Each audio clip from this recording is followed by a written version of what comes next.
Chapter 61. A long journey, an endless journey.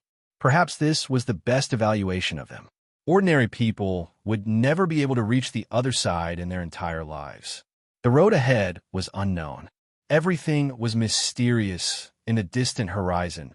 A golden light that was hundreds of meters long streaked across. It disappeared in a flash, leaving behind a faint golden light as it disappeared from sight. On the golden bough, Yu'in looked at the retreating forest below in boredom. She looked at Yin Nuoxing and asked, "What plans do you have for the future?" Yin Nuoxing tilted her head, thought for a while, and said, Other than traveling to Xingming City, I have to look for the soul fragments of a nether void sword that are scattered around the world. I have to look for materials to forge weapons, search for my memories, find my origins, and find Ming's family." "Big brother." Ming raised his head. His pure purple eyes stared at Yin Nuoxing with some displeasure. He looked a little resentful, as if he had been abandoned by him. "Ming, be good. After all, you have your family. You can decide what to do after you find them." Yin Nuoxing sighed and rubbed Ming's head. She smiled gently. Ming lowered his head and mumbled. His little head leaned against Yin Nuoxing's chest and didn't say anything. "You said you're looking for your origins. The only clue you have is an incomparably huge ancient tree. Is there nothing else?" Yuin lowered her head and thought for a while before asking. "No. The only other clue is that voice that I can't hear clearly. I don't know about the rest. My memories are too fragmented. There's nothing I can do. If there are any natural wonders that can awaken my memories, I can look for them. Natural wonders that can awaken memories." Yuin frowned and thought for a long time. She raised her head and looked at Yin Nuoxing.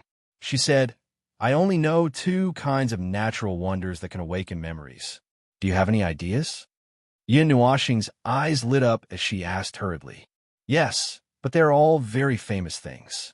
Even if we can find them, we might not be able to get them." Yuin sighed. Mei Mao turned around and said slowly, "The divine soul fruit and the life flower." "Divine soul fruit? A lifetime of flowers?" Yin Nuoxing murmured and repeated it. Then she frowned and looked confused. It seemed that she had never heard of it before. The god soul fruit is said to be able to restore a damaged soul to its original state. As for amnesia, it's either due to a short circuit in the brain, causing the person to be unable to recall things for a while, or due to the original soul being shattered and not being able to reform, causing it to dissipate. Only a part of the original soul remains. Yu'in nodded. "If it's a short circuit in the brain, then it's still fine. A slap from me will probably be able to reconnect it. But you said that someone has looked at your situation before. It seems like it can't be awakened, right?" "Yes, when I was still in Xingling City 2 years ago, I saw it once. It was said that there was basically no hope of restoring it." Yin Nuoxing nodded and said, "Then it can only be the second situation." Yuin let out a sigh. Her brows furrowed even deeper as she said in a deep voice, "Your origin soul might be incomplete, or it might have been shattered in the past. The remaining bits condensed and formed your current consciousness. Therefore, your memories have also dissipated along with the other fragments of your soul.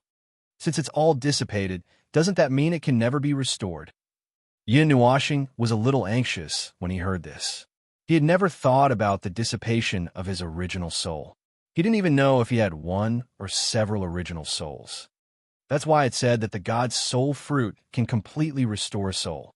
Even if it's incomplete, it can still restore it to a complete state. Yu'in rolled her eyes at him and said, "God's soul fruit." Yin Nuoxing nodded and continued to ask, "What about the other kind?" "The lifetime flower, as its name suggests, contains a person's entire life.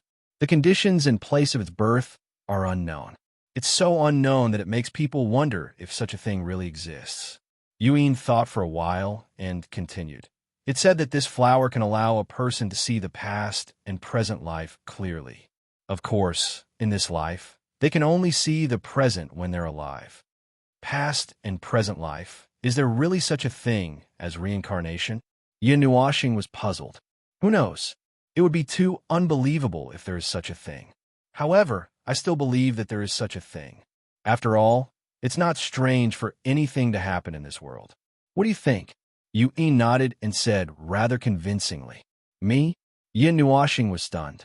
After a while, she said, "I believe it. However, no matter if it's my past or present life, I'm still me. I'm still me in my past life, and I'm still me in this life.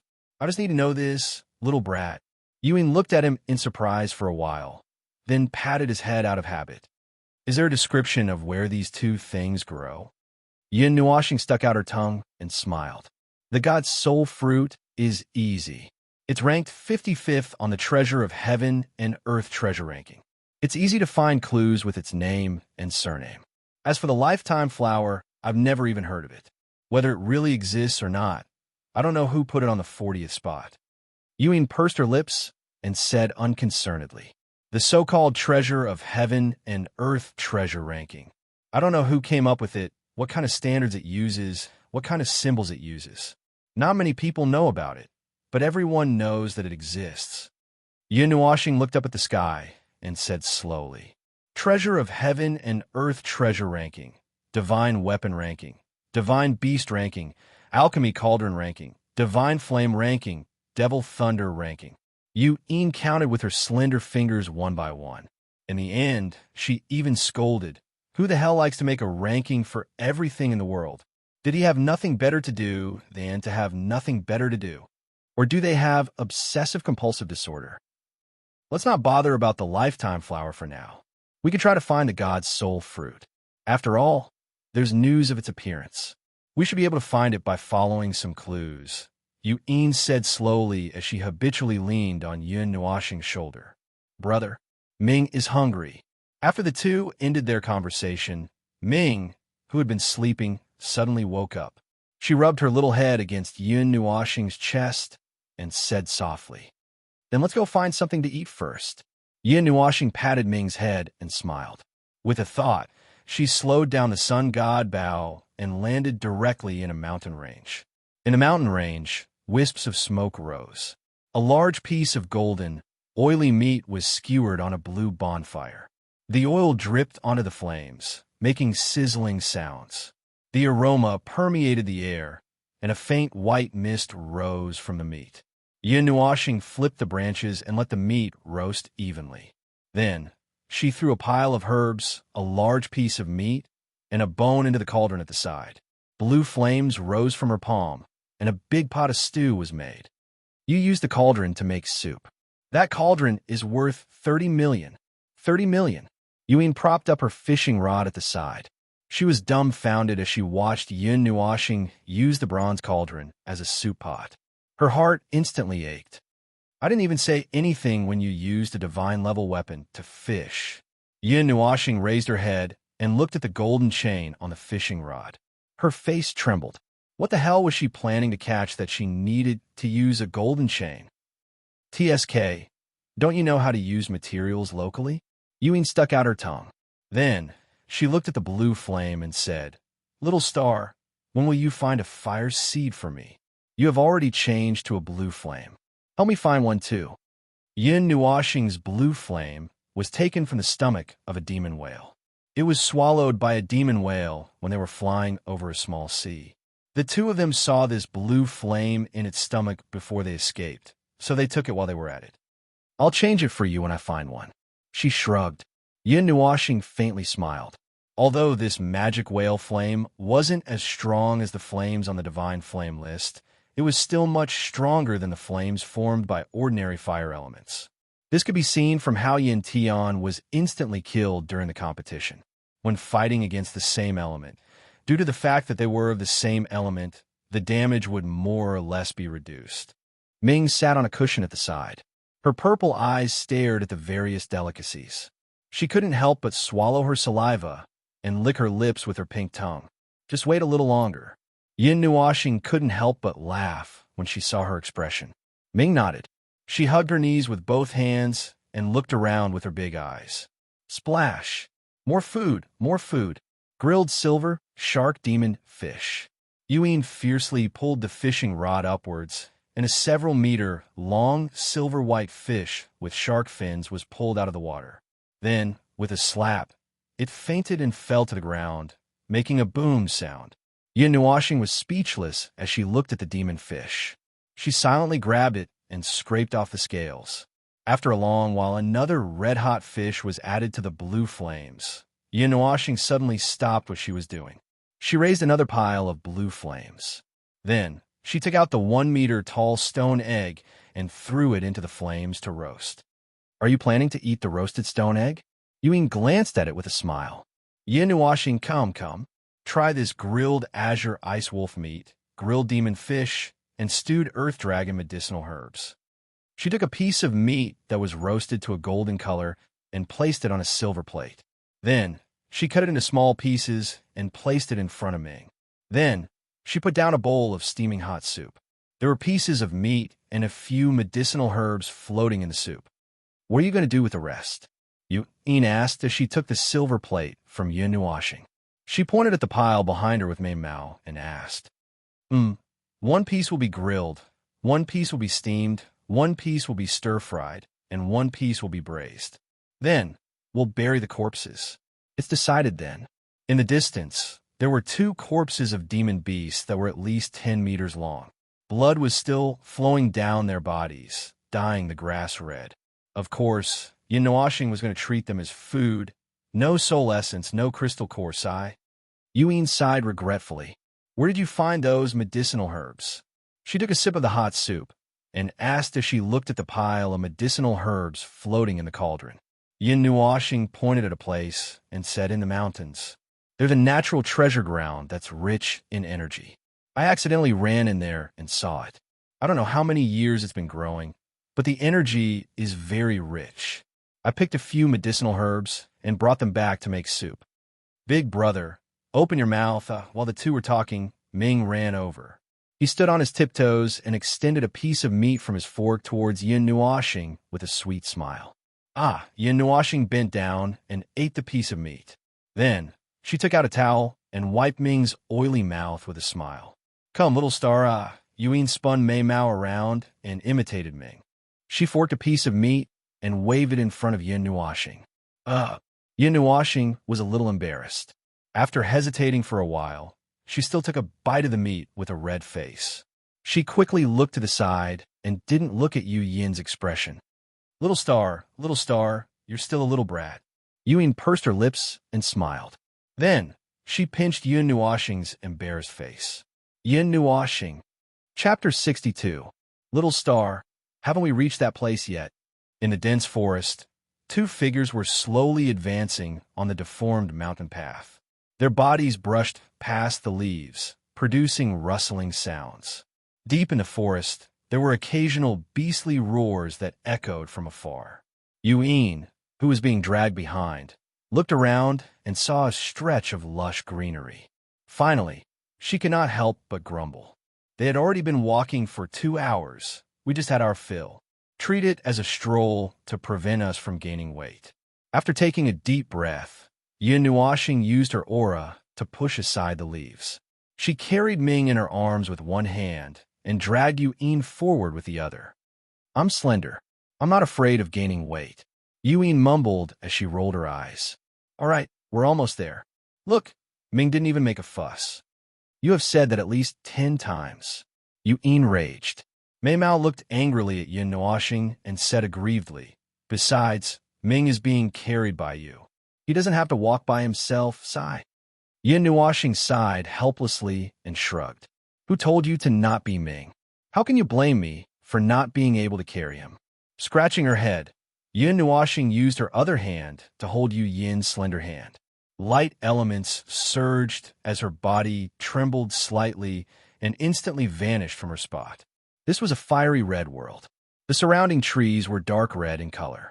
A faint scarlet mist lingered in the forest. The surrounding space had a sense of distortion as though the temperature was extremely high. The fiery red trees suddenly emitted rustling sounds as 2 figures darted out and gently landed on the ground. Their eyes suffused a strange look as they sized up the place. What rich fire elements! Even the air has a layer of mist condensed from energy. It's in no way inferior to the results of Fire Cloud Palace's many years of operation. Just as they landed, Yuin took a deep breath. Her beautiful face suffused a red glow as she revealed an intoxicated expression. This place has a natural terrain that seems to attract the surrounding energy in the valley. Furthermore, most of it is fire elemental energy. Cultivating here should yield twice the results with half the effort. Yin Nuashing nodded. She found this place fascinating the first time she came. She had the same feeling when she looked at it again, but she couldn't tell what was odd about it. There are so many herbs here. After a moment of intoxication, she looked around for a long time and couldn't help but lick her rosy lips as she said with a naughty smile. The small valley was no more than 100 feet wide and was surrounded by mountain peaks, forming a small basin. The only way to enter was through the winding and rugged path that they had just come from. The concealment was very high. Perhaps this was the reason why the small valley could grow so quietly. Isolated from the outside world, even some magical beasts might not be able to find this place. Moreover, looking from above, it would be obscured by the dense energy fog. It was simply a natural concealment point. Don't be too ruthless. Leave some chance for reproduction. Seeing the excitement on Yu Yin's face, Yin Nuashing helplessly reminded her. Of course, he knew that this fellow had seen how prosperous this place was and wanted to uproot this valley. I know. Yu Yin curled her lips, then directly jumped into the pile of grass. She carefully and slowly plucked a stalk of medicinal herb and placed it into the jade box that she carried with her. Seeing her happily plucking the herbs, Yin Nuashing shook his head and walked slowly to the other side. He didn't thoroughly explore this place when he first came. He just casually plucked some herbs and left. This time, he could take a closer look. Big brother, there's someone there. When he walked to the other side of the valley, Ming suddenly tugged on Yin Nuashing's clothes and pointed to a bush in front of him. After being stunned for a moment, Yin Nuashing looked in that direction. His soul energy silently surged out and completely enveloped that area. He sensed a weak aura. It was very weak, and its life force was gradually draining away, causing the already weak aura to gradually decline. It was probably injured and fell here. After hesitating for a moment, Yin Nuashing took out his heavenly halberd and carefully walked towards that place. He used his heavenly halberd to pry open a gap in the bush and stretched his neck to look inside. He was stunned when he saw a figure. It was a young man. His clothes were torn and tattered, revealing large areas of his skin that had been cut by sharp tools. The wounds were charred black, and it seemed like he was injured by someone with a fire element. His fair face was a little thin, but he was rather handsome. A wound as thick as a forearm extended diagonally from his neck to his waist. His internal organs could faintly be seen.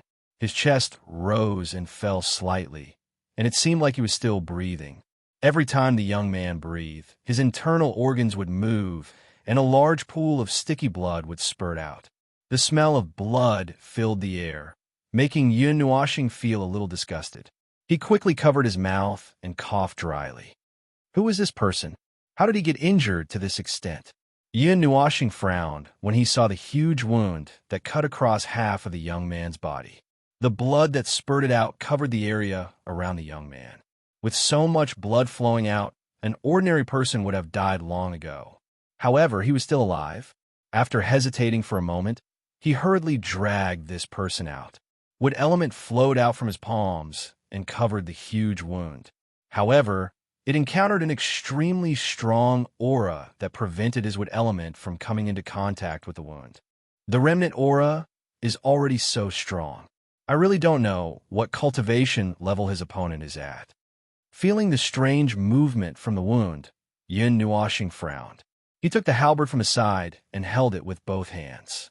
He placed it a few inches away from the young man's body, and wood element flowed out once again. This time, the wood element that was tainted by the divine weapon was not obstructed. It easily landed on the wound, and bits of vitality flowed out. Then, the wound that was constantly spurting blood actually stopped. The blood that flowed out blocked the huge wound and slowly solidified. After stopping the bleeding casually, Yin Nuashing heaved a sigh of relief. He took out a large pile of bandages from his pendant and looked at the young man strangely. He suddenly pulled the bandages with both hands, and the white bandages danced in the air. After a while, he looked at the young man who was wrapped in bandages and nodded in satisfaction. He then took out a red medicinal pill from his pendant and stuffed it into the young man's mouth, not caring what it was used for. Then he released his aura and lifted the young man up. Then he brought him back to where he came from. Little star, this person, Yuin, who was digging happily in the grass, saw Yin Nuashing bring back a big dumpling. She was so shocked that she jumped up and asked in surprise. Yin Nuashing spread his hands and explained. Little Xing, little Xing. After Yuin finished listening, she stretched out her flawless, jade-like fingers and flicked his forehead, causing him to be filled with depression and confusion. It's nothing. Seeing the confused look on Zhang Xian's face, Yuin shook her head. She didn't say anything else. Looking at the young man lying on the ground, wrapped up like a mummy, she muttered to herself, let's hope that this person isn't an ingrate. After Yuin ransacked the valley, the young man still did not wake up. Yin Nuashing, who was very principled, decided to wait for a while and save him until the end. We will leave when he wakes up. Yuin sighed when she heard this. She still did not say anything. However, in the small valley, under the premise of not being discovered by Yin Nuashing, she secretly set up some spell formations in case of emergencies. If that fellow woke up and vented his anger on them first, they would have a way to deal with it. The ice-blue moon climbed up to the sky and sprinkled traces of cool moonlight on the world. A thin layer of silver gauze enveloped the world and decorated the small valley in silver. The combination of blue and red dyed the forest a gorgeous purple. The green light lingered and slowly dimmed. Yin Nuashing withdrew the wood element and looked at the young man who still did not wake up. He got up and walked to the side. He looked at the purple forest and then at the night sky hidden in the fog. Under the night sky, the purple forest appeared mysterious and luxurious. There was a hint of intoxication in his eyes. He liked purple. Just as Yin Nuashing was staring blankly at the sky, a clear voice that was filled with confusion suddenly sounded behind him. Yin Nuashing was slightly happy when she heard the startled murmur. She hugged Ming, who was sleeping in her arms, a little tighter. She turned around and gently walked in front of the confused young man. She smiled faintly and said, "You're awake. I'm still alive?" The young man looked blankly at the sky and muttered to himself. It seemed that he had not regained his senses yet. "Yes, I lost. I was knocked down from the sky." Recalling the scene before he fainted, the young man held his head and clenched his teeth in pain. After a long while, he touched the bandages on his body. Then, he looked at Yin Nuashing in astonishment and said, "It was you who saved me?" Yin Nuashing nodded. The young man looked at her deeply. He did not say anything and sat up with difficulty. Blue water elements surged on the surface of his body and enveloped him. The surging water elements made the air much more moist. Yin Nuashing was shocked. She quickly took a few steps back and did not stand too close to the young man. The young man did not release any aura when he was healing his injuries.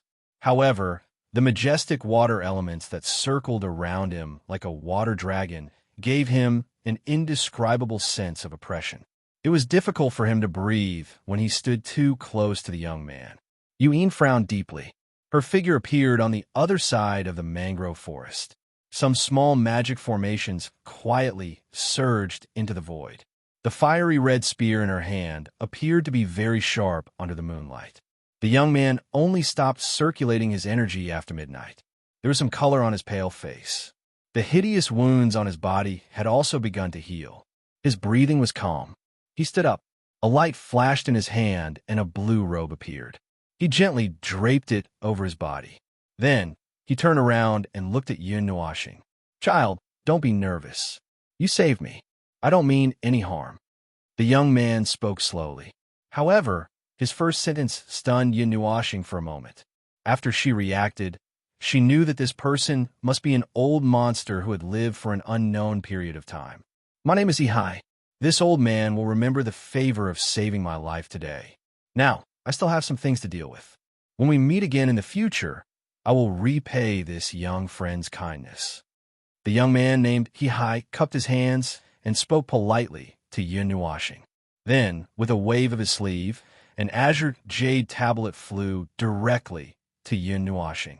It gently landed in front of him and fell into his palm. This old man will leave first. We will definitely meet again in the future. Hihai smiled slightly. The tip of his foot tapped on the ground and rushed toward the horizon. In the blink of an eye, he disappeared into the horizon. Yun Nuashing looked at Hihai, who was flying away quickly, then looked at Yu'in, who was walking out of the forest, and then looked at the cold jade token lying on his palm. There was a big word, Yi, written on it, and it looked like a dragon was flying and a phoenix was dancing. It was quite charming. Strange fellow, Yu'in muttered as she picked up the jade tablet and looked at it. Then she casually threw the jade tablet to Yun Nuashing without saying anything. Why do I feel like you're angry? After casually putting away the jade tablet, Yun Nuashing carefully looked at Yu'in. Her pretty face was clearly filled with anger. Yu'in glanced at her and snorted softly. Mei Mao was a little unhappy. However, Yun Nuashing didn't know how she had offended her. She immediately smiled awkwardly and said, Big sister, aren't you going to sleep? I'm going to sleep, but there are still some things that I have to settle first. Yu'in opened her red lips and walked over quickly. She pinched Yun Nuashing's face and ruthlessly ravaged it. Then, she scolded her at the speed of light. Little star, can't you at least be more careful? You're now traveling and seeing the various forms of life. You're not out to save lives and heal the injured. Your overflowing compassion might not necessarily bring you any benefits. You have to know that there are always more bad people than good people in this world. Even a small matter can cause the so-called good people to become black-hearted and black-hearted. The person you saved this time didn't do anything, but there's no guarantee that the person you save won't be an ingrate next time. You have to put your own safety first. Do you know that? Yun Nuashing was stunned when she heard that string of words. However, she couldn't help but laugh. After all this time, it turns out that she was worried about me. But I was only doing things within a safe range. Even if he really attacked me, I could still escape with you. Also, Yun Nuashing smiled. She raised her head and stared unblinkingly at Yu'in with her pitch-black eyes. Then, she said with a smile, I didn't do anything wrong. TSK. Yu'in rolled her eyes. Chapter 63. After sending off Hihai, this strange person, the small valley also calmed down. The energy from the outside world continuously flowed into this small place. Yun Nuashing and the others stayed here for half a month. One day, he turned into an energy cocoon and was fiercely struck by the heavenly tribulation several times. He completely refined the power of the heavenly tribulation and absorbed most of the energy stored in the small valley. Even hot air became a bit cool. Only then did he break out of the cocoon and advance to the second level of the mortal realm. The 6 pitch-black wings on his back extended to 5 meters. Surging wind elements crazily rushed towards the wings, and a hurricane actually blew up on the flat ground of the small valley. Looking at the wide wings, Yun Nuashing said, He really became a birdman.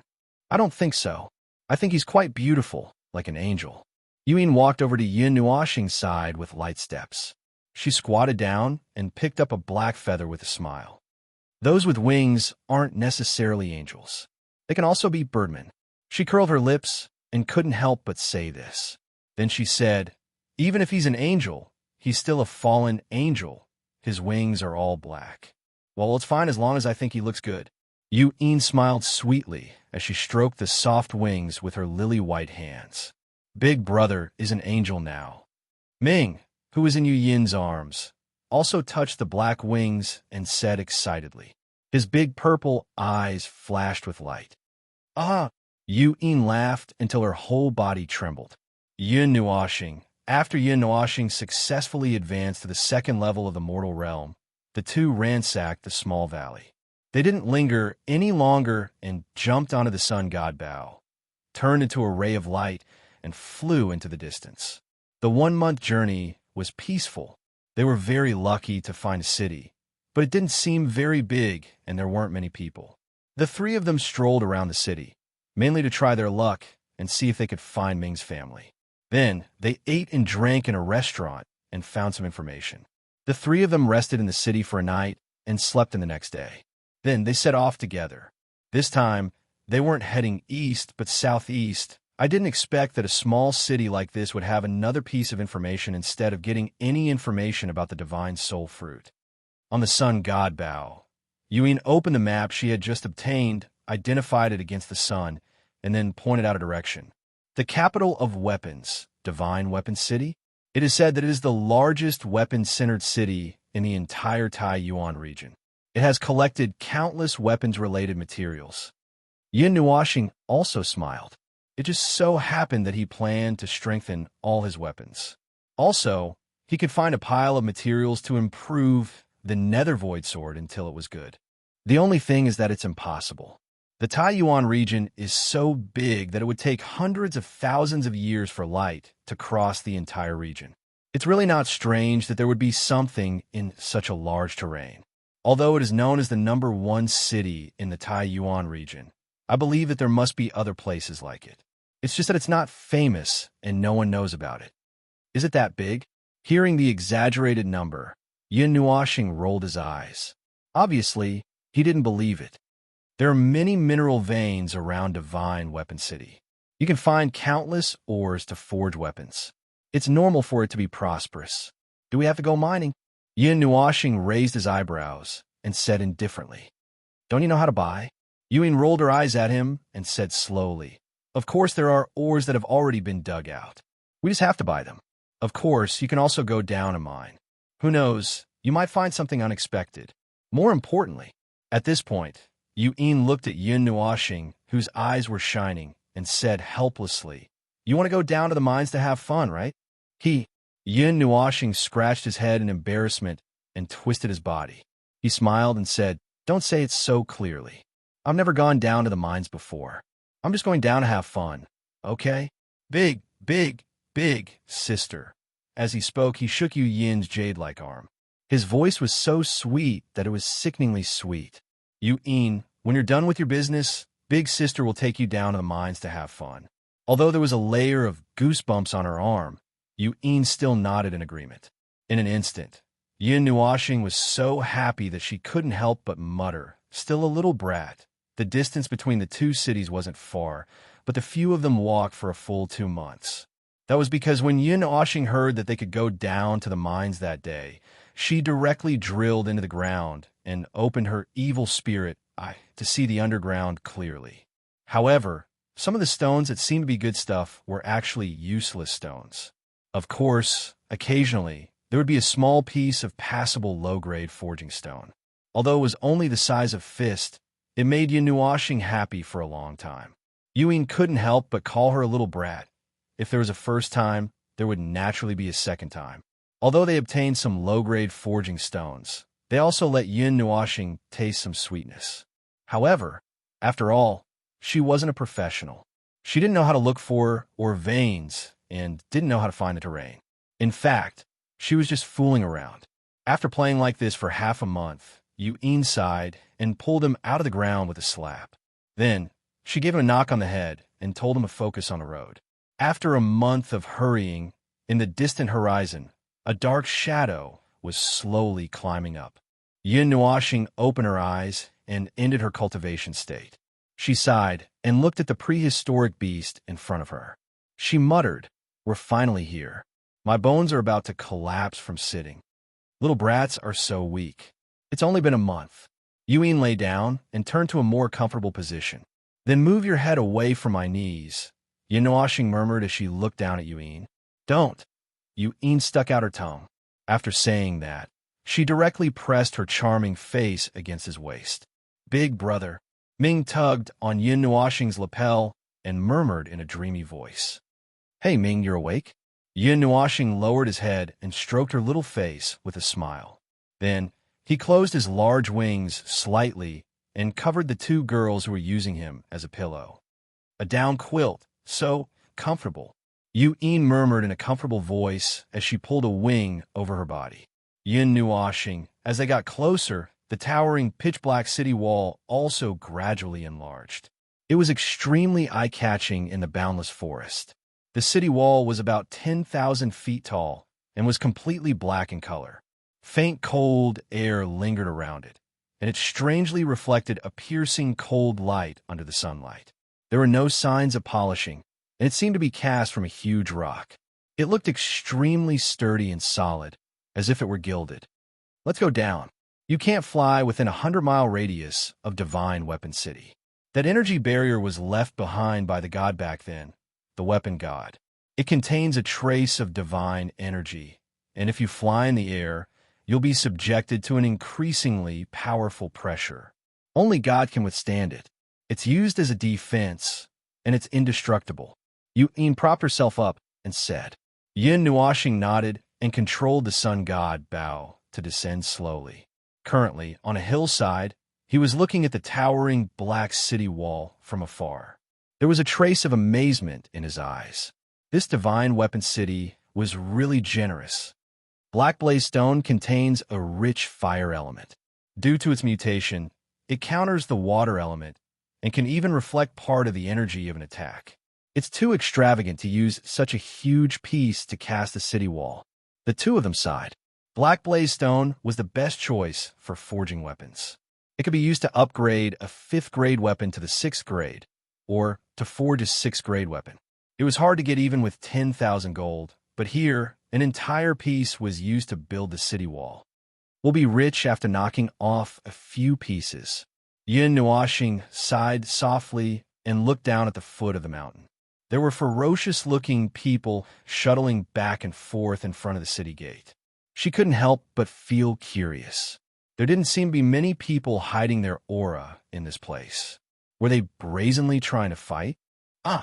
Yuin suddenly slapped her forehead and looked at those ferocious-looking people with a strange expression.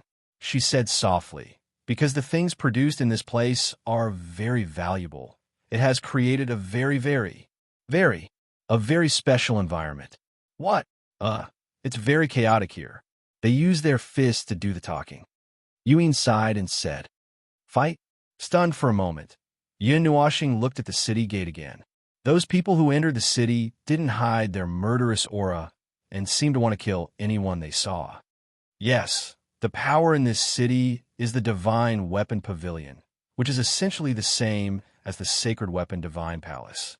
They mainly rely on weapons and control the entire Divine Weapon City. After we enter the city, we will avoid them if we have nothing to do. When they see good weapons on other people, it's as if they have eaten aphrodisiac. They will use any means to snatch them. Little star, you should keep those divine weapons on you first. What a vivid description. Yin Nuashing spread out his hands. He had more than one divine weapon on him, and the people of the Divine Weapon Pavilion had a special method to sense high-grade weapons. He reckoned that this journey wouldn't be very peaceful. Let's go. We'll be fine if we're careful. When we see people with a sword emblem on their robes, we'll take a detour. Yuin waved her hand and pulled him down the mountain. After walking down the mountain for some distance, the huge city wall appeared in front of Yin Nuashing's eyes. Outside the city gate, there was a long line of people. Noisy noises could be heard everywhere, like the sound of demons. Looking at those big men with bare arms and scars all over their bodies, all huddled together with dazzling weapons, Yin Nuashing and Yuin frowned at the same time. The former hated crowds the most, while the latter was a clean freak. This kind of place was simply a forbidden area for them. Hey, that lady is really beautiful. It's been a long time since we've seen such exquisite goods here. Do you see the little girl on that little brat? What a strong spirituality. Her foundation must be very good. Maybe if she can be refined into a weapon, she will definitely be able to sell for a good price. TSK. Your Divine Weapon Pavilion always wants to refine everything into a weapon. What a waste. Just as Yin Nuashing scanned the situation at the city gate and was considering whether to charge in, a few obscene laughter with ill intentions suddenly pierced into her ears. Retracting her gaze from the city wall, Yin Nuashing looked at the place where the laughter came from. She saw a dozen big men clustered together. The person in the middle was wearing a gray robe with a lifelike black sword embroidered on his chest. The laughter came from them. Their obscene gazes continuously swept over Yu Yin's exquisite body and Ming's body. Hearing these voices, the people in the queue also turned their heads and looked at Yin Nuoxing and the others. A burst of laughter also erupted. In this kind of boring waiting, being able to see a beauty that could topple a country being teased could be considered a way to pass the time. Damn, who's a little brat? Damn it, if you keep looking, I'll dig your eyes out. Yin Nuoxing and Mingyu roared in their hearts at the same time. However, there was no movement on the surface. They only sighed. Was it really so chaotic? Yin Nuoxing did not charge forward and start a massacre like the others had expected. Instead, she sighed and led Yu Yin to the side. Haha. The surrounding people let out disdainful laughter when they saw this action. This place was extremely chaotic. The one with the bigger fist was the truth.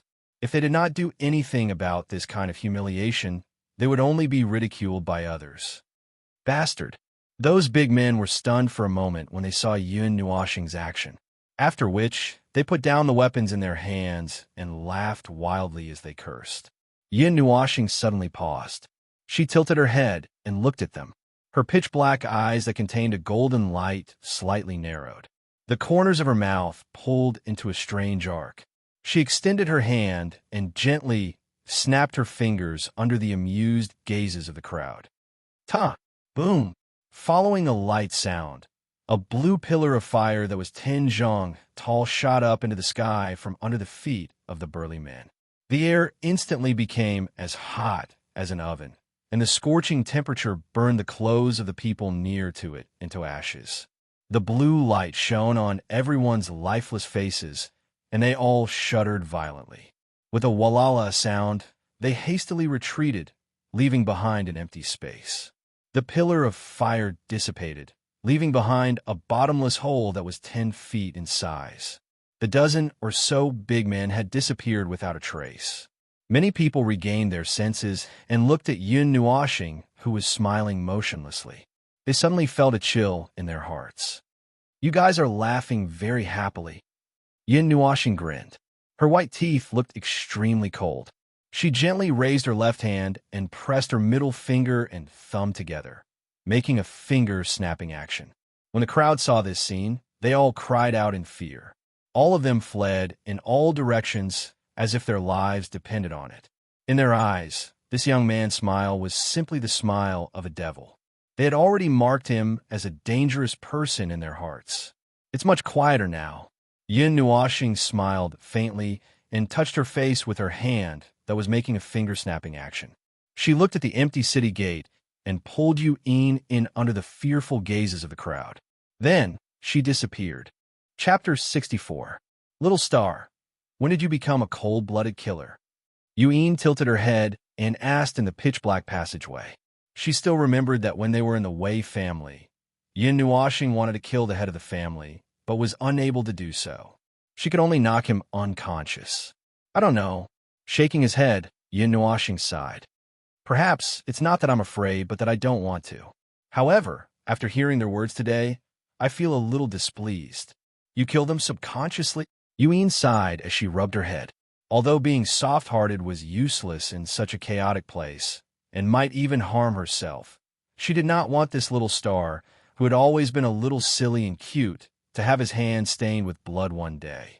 When she thought of this, she could not help but wonder if they had come to the wrong place. Yin Nuoxing did not say anything. She gently nodded her head. There was a look of reluctance and unhappiness on her face. However, Yu Yin, who saw this scene, heaved a sigh of relief. It seemed that little star would not change so easily. After walking out of the somewhat dark passageway through the city gate, the dazzling sunlight poured down from the sky. The bustling noise came from all directions, causing Yin Nuoxing to stagger a little. Yin Nuoxing narrowed her eyes and slowly raised her head. She looked at the huge inner city that appeared in front of her, as well as the crowds of people walking shoulder to shoulder on the wide streets. She could not help but shiver. The scale of this divine weapon city was not much smaller than Star Luo City. In fact, from a certain point of view, Star Luo City could not be compared to this place. This was because there were things that Star Luo City might not have. Moreover, The wilderness northwest of Divine Weapon City was the heart that maintained this city. There was a huge mineral vein there, and precious materials were unearthed from there every day. Should we find a hotel or something like that? Yu Yin's gaze swept around. She softly asked, "Let's find a place to rest first. This time, we will probably have to stay in this city for a while." Yin Nuashing thought for a while and said, perhaps this was really a city with weapons as the main theme. Along the way, there were many blacksmith shops on the left and right sides of the street. Red flames flickered, accompanied by the sonorous sound of hammering, one after another. These blacksmith shops all had 3 rooms, and the passers-by would not only stop to look at the high-quality weapons placed by the counters, but they would also admire the blacksmiths wielding their hammers like the wind. Blacksmiths were a rather special profession. They could not refine miraculous medicinal pills like alchemists, nor could they inscribe powerful talismans like curse masters. However, blacksmiths could create eye-catching and heart-moving weapons one after another. They could bestow spirituality to weapons, and even more so, for example, the weapons on the divine weapons ranking. The blacksmiths had attached a soul to them and became living beings. When one was in danger in the wild, the only thing one could trust was the weapon in one's hand. Rather than entrusting one's hopes to something else, it was better to grab hold of the weapon in one's hand and kill a way out. This was also the reason why precious weapons were in high demand. Of course, there was a prerequisite to becoming a blacksmith, and that was the existence of metal elements in one's body. Only with metal elements could one precisely control a piece of metal and let it be reborn in the furnace and turn into a weapon. Of course, the advancement of a weapon also had to be carried out by the blacksmith. Ordinary people could not control the pieces of material well. If they were rash, they might cause the energy contained in the weapon to go berserk and cause the weapon to self-destruct. That kind of power was extremely harmful to people who were unprepared. Yuyin retracted her gaze from the blacksmith shop, where sparks were flying everywhere. She looked at Yin Nuashing and said hopefully, "Little star, you also have metal elements. You should also be able to become a blacksmith, right?" "Can I? I don't know until I try." Yin Nuashing tilted her head and looked at the fiery red pieces of metal as she said with uncertainty, "Go and give it a try. If you can start with all 3 professions." Yuyin said with a smile as she imagined Yin Nuashing wearing a white headscarf with blue flames in her left hand and a hammer in her right hand.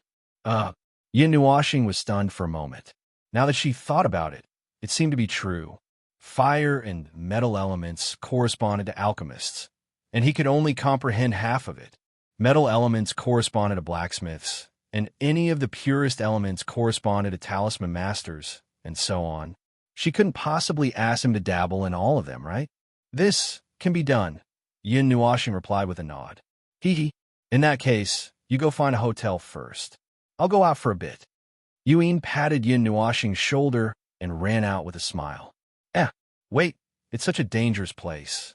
Yin Nuashing stretched out her hand and was about to chase after her, but her face was covered in dust. "Don't act alone." She didn't know whether to laugh or cry as she said the rest of her sentence. Yin Nuashing's mouth was wide open. When did she become so fast? Yin Nuashing shook her head. She knew Yu Yin's temperament. Perhaps no one here could do anything to her. So, she sighed and obediently went to find a hotel. If Yuyin was busy and he didn't find a place to stay, it would be too unreasonable. And now, he had Ming with him. She hurriedly found a hotel in the center of the city that looked good.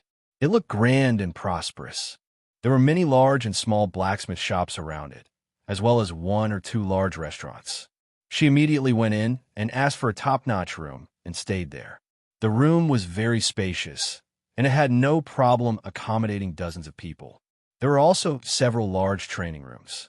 The unique layout made Yin Nuashing click her tongue in admiration. Yin Nuashing carefully placed Ming on the bed. The little girl had been sleeping all this time and was rarely awake. She was supposed to be growing with boundless vitality, but for some reason, she had been sleeping all day. This made Yin Nuashing feel strange, but he couldn't see anything wrong with her. "Brother?" Ming's little mouth moved as if she was calling out softly. Yin Nuoxing curiously put his ear to her mouth. When he heard her calling out to him, he couldn't help but be stunned. Ming. Yin Nuoxing shook her gently, but Ming didn't wake up. Her little mouth kept repeating the two words, which made Yin Nuoxing feel very strange. He placed his palm on Ming's forehead, and his soul flowed into her mind through his arm. The little girl should be dreaming, but there was no fluctuation in her soul at all. Instead, the strong soul power made Yin Nuoxing feel stunned for a long time. This power was not much weaker than his soul that was nourished by the four elements. His soul carefully withdrew, and when he opened his evil spirit eyes for a while, he still couldn't see anything. Yin Nuoxing sighed, grabbed the blanket at the side, and covered Ming with it. He patted her little head with his palm, tidied up her loose purple hair, and looked at her quietly. "Little star." Suddenly, the door was kicked open, and Yin rushed in with a smile. She looked at the shocked Yin Nuoxing, waved her hand, and threw down a pile of books, which were piled up to the height of a person. Then, she smiled and said, "Some of the important things and learning content for blacksmiths are all here. Take your time to read." Yin Nuoxing's eyes widened, and he looked up from the floor until he was at eye level. He almost spat out a mouthful of blood. Cough, cough.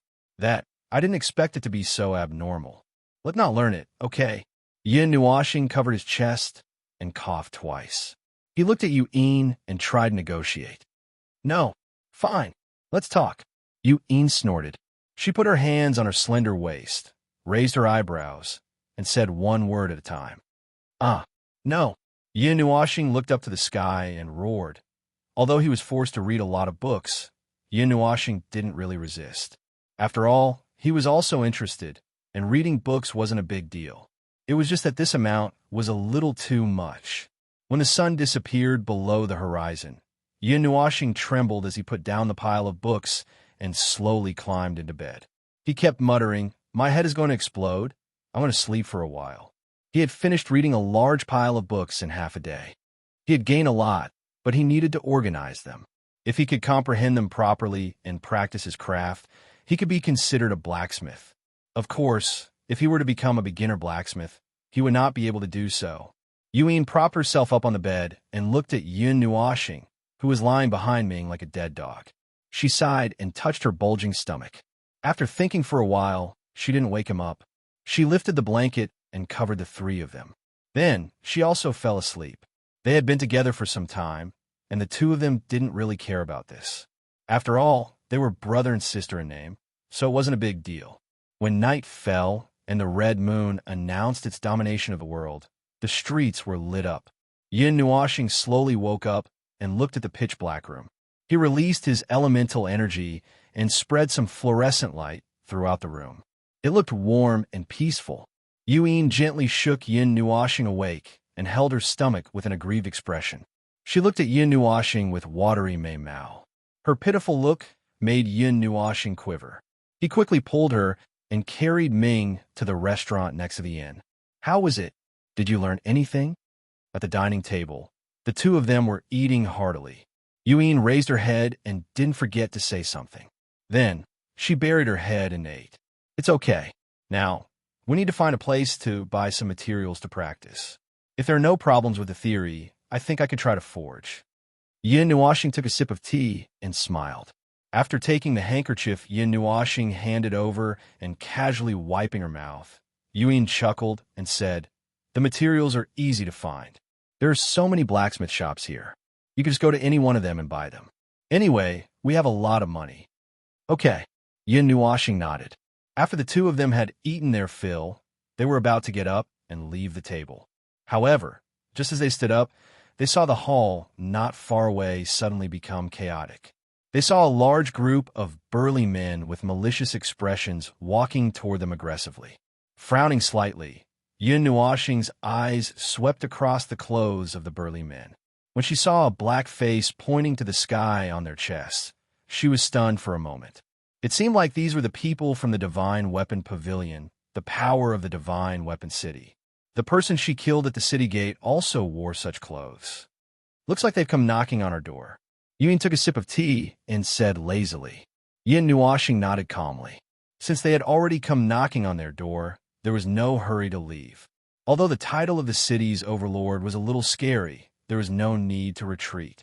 With the means he had now, as long as they were not gods above the god underworld level, he would have the means to deal with them. Thinking of this, she slowly sat down under the surprised gazes of the crowd. Her gaze did not even look at the burly men who were rushing toward her. This group of burly men who came with ill intentions naturally attracted the attention of many people in the hall. Immediately, there were many exclamations of surprise. It's actually the people from the Divine Weapon Pavilion. There are people who live with weapons all day long. Yeah, I didn't expect even Qi Lian to come. It seems that not long ago, Divine Weapon City made an exception and took him in as an inner disciple from the outer pavilion. He seems to be a member of the Qi family. Now, he already has the strength of mortal level 6. The people from the Divine Weapon Pavilion are all people who don't care about their lives. I don't know how that young man offended them. I'm afraid he's going to suffer today. Under the attentive gazes of the crowd, the group of bare-chested, burly men who were filled with a fiendish aura finally arrived in front of the table where Yun Nuoxing and the other two were sitting like a pack of bloodthirsty wolves. Bang! A large leg that was the size of a tree trunk swung over violently and directly kicked the table in front of the three people apart. As wood chips flew everywhere, the young man with a long sword tattoo on his neck, who seemed a little sinister, swept his gaze over Yun Nuoxing like a knife. His cold, bone-chilling voice resounded in the area. "Little bastard, you're the one who killed the people of my Divine Weapon Pavilion at the city gate?" Chapter 65. The table exploded, and wood shavings flew in all directions. Yun Nuoxing's eyelids twitched, but the teacup in his hand did not ripple at all. After taking a sip of tea, Yun Nuoxing raised his head and glanced at the ferocious young man. He yawned and said indifferently, "Your mouth is too smelly. If you die, so be it." Seeing that Yun Nuoxing had actually admitted to it, the surrounding onlookers were very surprised. After thinking for a while, they thought that this young man either had some huge backing behind him, or he was not someone to be trifled with. After all, he could not be a fool to say such a thing in such a situation. Hearing Yun Nuoxing's words, the ferocity in the eyes of the burly men instantly increased. The shiny weapons in their hands were ready to be bloodthirsty at any time. It seemed that as long as the young man gave the order, they would turn into hungry wolves and tear the former into pieces. "Brat, good. You are fierce and arrogant enough. Since you know that he is from the Divine Weapon Pavilion, you still dare to attack. Don't you want to stay in the Divine Weapon City anymore?" The young man narrowed his eyes and his voice became colder. After finishing his tea in one gulp, Yun Nuoxing raised his head and said indifferently, "I have just arrived here and do not know what the Divine Weapon Pavilion is. But even if I did, what did I say just now? If he dies, so be it." As soon as Yun Nuoxing finished speaking, the faces of the crowd twitched violently. This young man was really audacious. As an outsider, he did not know how to restrain himself. Did he not know that the Divine Weapon Pavilion controlled the entire Weapon City? If he offended them, he would either be thrown out or be sent out lying down. The veins on the young man's forehead twitched violently. He forcefully suppressed the anger in his heart and stared coldly at Yun Nuoxing. He wanted to see if there were any special markings on his body. There's no need to look for him. He's just a rogue cultivator. Yun Nuoxing stretched his back and smiled as he ridiculed. He naturally felt the young man's gaze. Boom!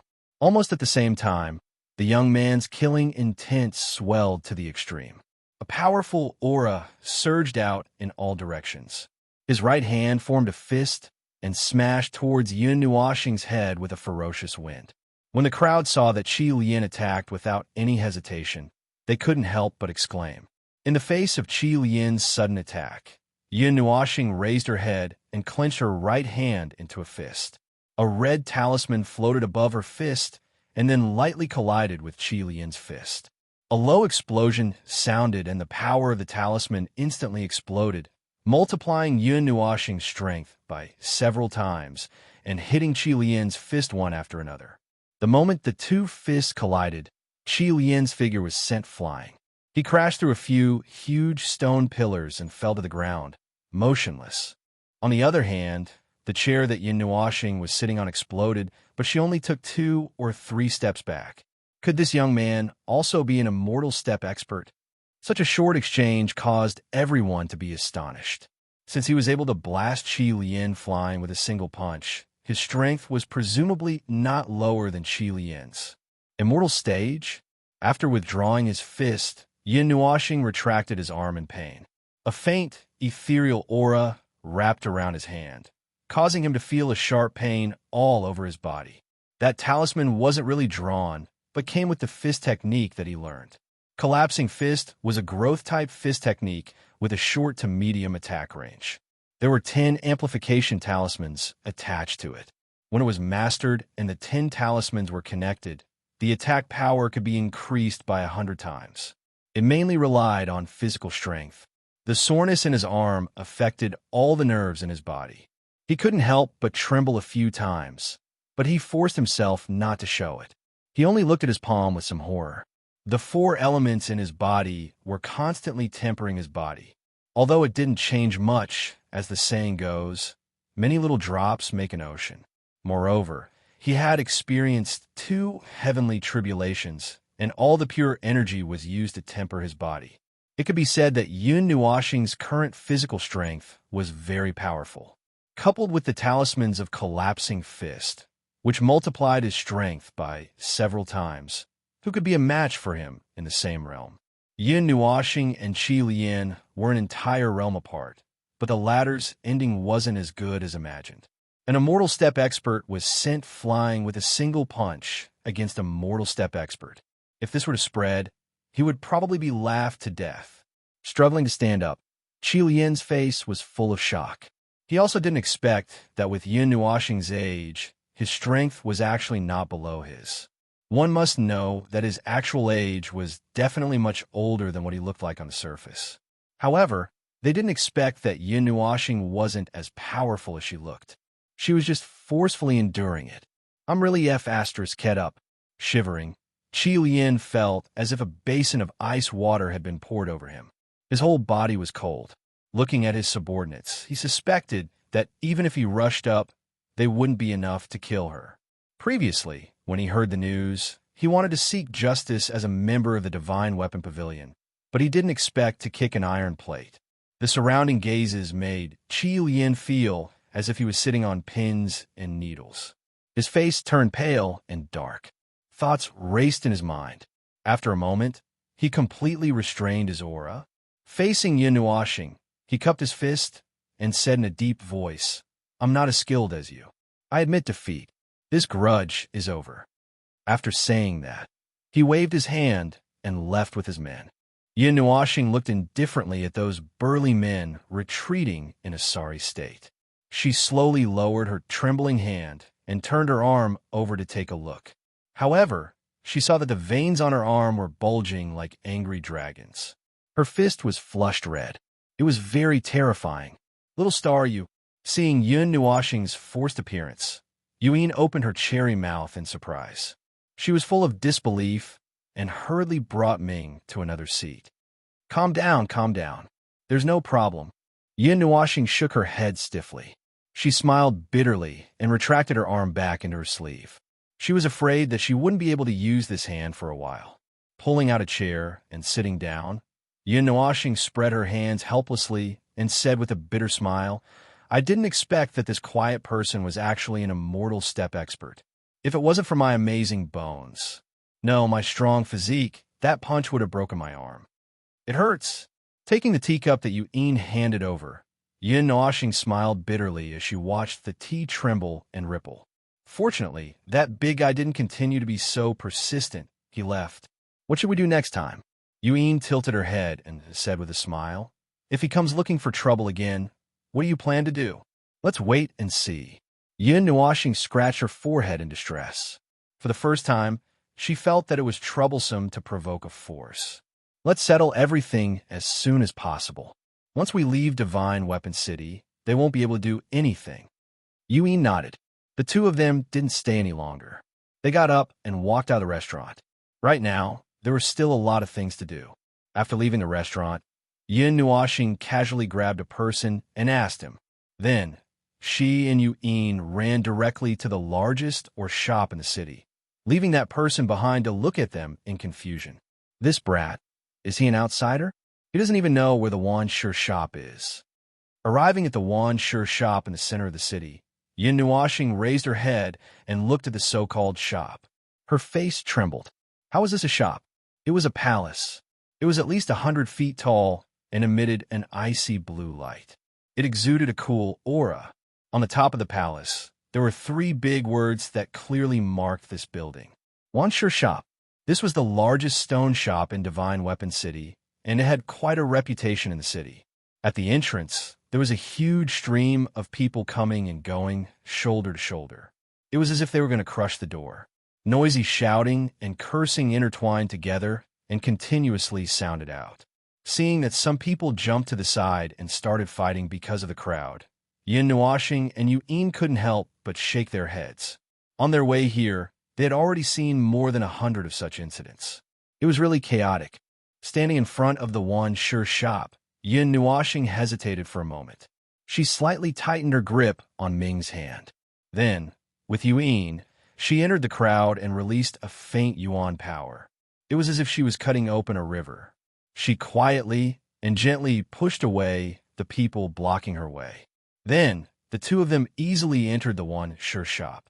Once they entered the Wanshi shop, the noise gradually disappeared like a receding tide. A metallic smell unique to ores pounced on their faces, causing Yin Nuoxing to wrinkle her nose. He rubbed his nose as he surveyed his surroundings. This incomparably spacious hall was filled with many transparent counters. A dazzling array of ores was placed on the counters. At this very moment, there were quite a number of people standing in front of the counters. The hall was divided into 2 areas, the ores area and the weapons area. Compared to the ores that emitted a metallic smell, more people liked to go to the weapons area. Compared to the metal lumps that couldn't be handled, the finished products were more tempting. However, for a blacksmith, the materials were sometimes more important than the finished products. After all, as long as they had the materials, they could naturally forge a weapon. Ice flame stone, chalky earth, or nether iron, gold origin stone. Yin Nuoxing's gaze swept across the rows of counters. She racked her brains and tried hard to recall the information she read in the book in the afternoon. Then, she compared them and identified them. Although these things were placed casually, they were still considered quite precious ores. They could be used from a 1st to the 3rd rank. For a newbie like Yin Nuoxing, they were already quite good materials. Seeing the price tag below the counter, Yin Nuoxing slapped her mouth and didn't let her scream out loud. After buying the ores, you still have to buy the metals. Blacksmiths, oh blacksmiths, this is simply a money-burning profession. Alchemists were poor for 3 generations, while blacksmiths were ruined for a lifetime. Yin stuck out her tongue. Just as she was about to speak, a soft laugh came from the side. Dear customers, what kind of ores are you looking for? Our Wanshi shop is one of the best stone shops in the Divine Weapon City. I'm sure you can find what you want. Raising her head, Yin Nuoxing looked at an old man who had appeared at the counter. She didn't beat around the bush and directly said, I'd like to trouble you to give me 100 kilograms of fire-attributed ores and metal from the 1st to the 4th rank. When the old man heard this, his gaze swept over Yin Nuoxing, and he nodded. He kept taking out piles of stones from the counter and piled them up on the table like a small mountain. Yin Nuoxing thought for a moment, then took out a piece of white paper from her pendant and wrote down 3 names. These were for her to use to strengthen the Netherworld Ruin Sword to the 8th rank in the future. Although she hadn't touched on that field yet, it wasn't a bad thing to be prepared early. Heaven Burning Stone, Earth Core Rock, Devil Flame Iron. The old man put the piles of ores and metals into a black ring. Then, he took the white paper from Yin Nuoxing and glanced at it. His eyebrows instantly knitted together. The rarity of these items was not inferior to a demigod-ranked weapon. Even the Wanshi shop could only sigh helplessly. Hearing the old man's reply, Yin Nuoxing immediately lowered her head. Why is it that every time I buy something, there's nothing? What happened to being able to find what I want? She took out a purple gold card from her pendant and spent nearly 10 million. Under the old man's smiling gaze, she slowly walked out of the wand-sure shop with the pain in her heart. She ran back to the inn like a wisp of smoke and anxiously said something to Yu-in before diving into the forging room. Chapter 66. In the dark room, a few faint lights shone in through the window, adding some light to the room. The layout of the room was very simple. There was a long iron bed, a huge oven, and a bellows beside it. A large anvil stood beside it, and a cooling furnace. It was the standard layout of a blacksmith shop. As Yin Oshing's fingers gently brushed across these large iron lumps, cold sweat broke out on his forehead. Although he knew a lot from reading books and knew what these things were, they were still theories. Now that he had to turn these theories into practice, he was a little dumbfounded. He picked up a hammer that weighed 100 pounds on the anvil and swung it. This bit of weight was nothing to Yin Nuoshing, but he was afraid that he would use too much strength when forging later. The theoretical knowledge kept replaying in his mind, evolving into images, then reorganizing, linking, and replaying. After repeating this cycle for a long time, Yin Nuoshing took a deep breath, threw a bunch of things on the iron bed, and took the white headscarf. In the end, he was stunned. He coughed dryly, grabbed the white headscarf, pushed open the door, and jogged to Yu-in, who was lying on the bed, almost asleep. He handed the headscarf to her without saying a word. Seeing Yin Nuoshing suddenly come out of the forging room, Yu-in was stunned for a moment. When she saw him handing the headscarf over and saw his dazed expression, she immediately understood something. She giggled and said, "Little star, little star." Kneeling on the bed, she pulled Yin Nuoshing to the bedside and pressed him to sit down. She took the white headscarf and fiddled with his long hair for a while before tying the headscarf on. She looked at him for a while, smiled, and patted Yin Nuoshing's head. Then she lay down. She had a long ponytail that hung down to her waist, and her sleeves were rolled up. She wore a white headscarf on her head and held a hammer in her hand. She looked like a model master. Of course, that was if you ignored her twitching face. It looked like she had no confidence at all. Shaking his head, he took a deep breath and flipped his palm. A blue flame rose from his hand, and he threw it into the furnace. When the temperature rose to a certain degree, he sucked a piece of black metal through the air. He pulled the bellows with all his might, and the blue flames danced in the furnace like fairies. He threw the piece of metal into the furnace, and his mind controlled the temperature of the blue flames. However, he forgot that the power of the blue flames was much stronger than ordinary fire elemental flames. Therefore, the piece of metal directly turned into ashes with a poof. Blowing a whistle, he threw the ashes out of the furnace. There was not the slightest fluctuation in his heart. After all, this was the first time he had tried it. No matter how strong one's talent was, they still needed to have the opportunity to practice it. Failure was nothing. Taking a deep breath, Yin Nuoshing sucked another piece of metal and threw it into the furnace. The blue flames rose and surrounded the piece of metal. However, this time, Yin Nuoshing was trying her best to suppress the temperature. At this moment, the temperature of the flames was only that of ordinary flames. She controlled the temperature of the blue flames and carefully heated the piece of metal. Then, she controlled the piece of metal to toss and turn in the flames. When the piece of metal was completely red, she took it out and suspended it on the anvil. Tilting her head and thinking for a while, Yin Nuoshing decided to forge it into a sword. The metal elements in her body surged out and condensed into a silver-white ball the size of a head beside her.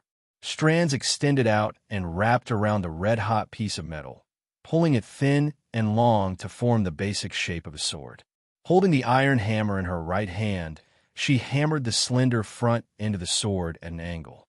The iron hammer rose and fell with the sound of metal striking. The metal elements kept controlling the stretching of the sword body, flattening the increased thickness due to the hammering. Finally, at the end of the sword, she used the dense metal elements to condense a hilt. Then, she took out the blue flames and lightly burned the sword to maintain its red-hot state. The iron hammer kept hammering on the sword body, and flipping the sword body so that the thickness on both sides was uniform. When the embryonic form of the sword was formed, she threw it into the furnace. To put it simply, normalizing the fire was to put the steel back into the forge and reheat it. Then, he would draw traces of metal elements and draw small magic circles inside the iron sword. However, he was still unable to draw the cause and effect, nor could he attach a spirit to the weapon. At present, he could only forge a dead weapon, without consciousness, spirituality, or spirit. In the dark room, the blue flame shone on the handsome face covered in sweat, elongating his shadow and projecting it on the wall. She used the metal elements to polish the sword slightly, smoothing out the uneven parts. Finally, she used the metal and 3 other elements to condense a small core in the center of the sword. Then, she used the metal elements to connect the core and the small array that was drawn, weaving some auxiliary charms on the surface. Then, she controlled the blue flames in the furnace to gradually calm down. The iron sword was thrown into the water trough at the side, making a chi-chi sound. White smoke rose and steam rose.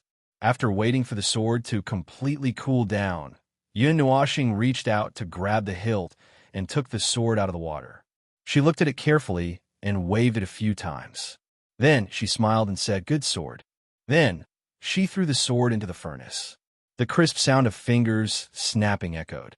Blue flames rose and swallowed the sword in one gulp, leaving behind a pile of ashes. As if, in the end, compared to the normal forging method, this was only an additional step of molding the weapon's core. Maybe the real finished product wouldn't be as good as the swords made by some experienced blacksmiths. So tired, sitting on the iron bed, Yun Nuoxing stretched her waist lazily. Looking at the pile of materials, she couldn't help but sigh. The power of a normal first-tier weapon wasn't as strong as the energy weapon condensed from her own origin energy and elements. Even if it was a little higher, it wouldn't be as strong as a magic tool created with her divine sense.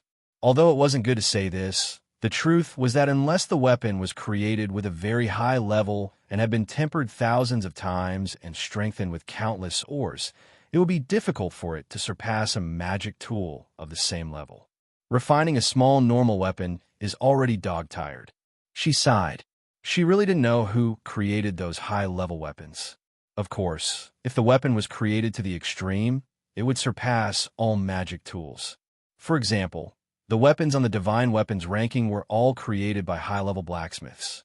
They weren't magic tools that were condensed by themselves. Moreover, there wasn't a single magic tool on the divine weapons ranking. From this, it could be seen that a weapon at the peak of the divine weapons ranking was stronger than one's own magic tools. The divine weapons ranking. The divine weapons ranking. I wonder which heaven-defying geniuses created weapons that can crush magic tools of the same level. A long time ago, before magic tools were born, blacksmiths were rampant in the world. It was said that a strange person created 12 earth-shattering divine swords. Now, they were all ranked in the top 12 divine weapons on the divine weapons ranking, divine sword record. Since ancient times, who knew how many eras had passed, blacksmiths rose and fell. They were reincarnated continuously. How many geniuses in the world, how many forging geniuses, and how many divine weapons were born? However, when all the blacksmiths faced the 12 divine swords, they all shook their heads and sighed. They felt ashamed of their inferiority and couldn't look up to them. Even the divine weapons on the other weapon records couldn't be compared. Until the later generations, when the people from the lower realm brought unique weapons, magic tools, weapons condensed by themselves. This was the beginning of the decline of blacksmiths. Among the same level, magic tools were respected, and there were very few weapons that could restrain them. However, even the magic tools that were popular in an era couldn't jump over that natural chasm. No matter what kind of magic tool was refined by a brilliant person, it was difficult for it to compare to the 12 divine weapons. Even some high-level divine weapons couldn't compare. Therefore, although blacksmiths were declining, they didn't die out. Besides, blacksmiths could also forge armors in addition to weapons. It was just that most blacksmiths were in the former category. Magic tools were measured in the same way as cultivation. The grades of weapons were divided into ordinary cultivation grades, including mortal grade, immortal grade, demon grade, and so on. Only weapons that surpassed the divine grade and were comparable to the divine weapons ranking were qualified to be called divine weapons. Yin Nuoxing found that most of the weapons were weapons. Moreover, magic tools couldn't be strengthened according to the 1st to 12th level. They could only be refined with one's own strength. However, they could be strengthened by forging methods. However, compared to pure weapons, it was much more difficult. The Nether Void Sword, the top weapon on the divine weapons ranking, divine sword record.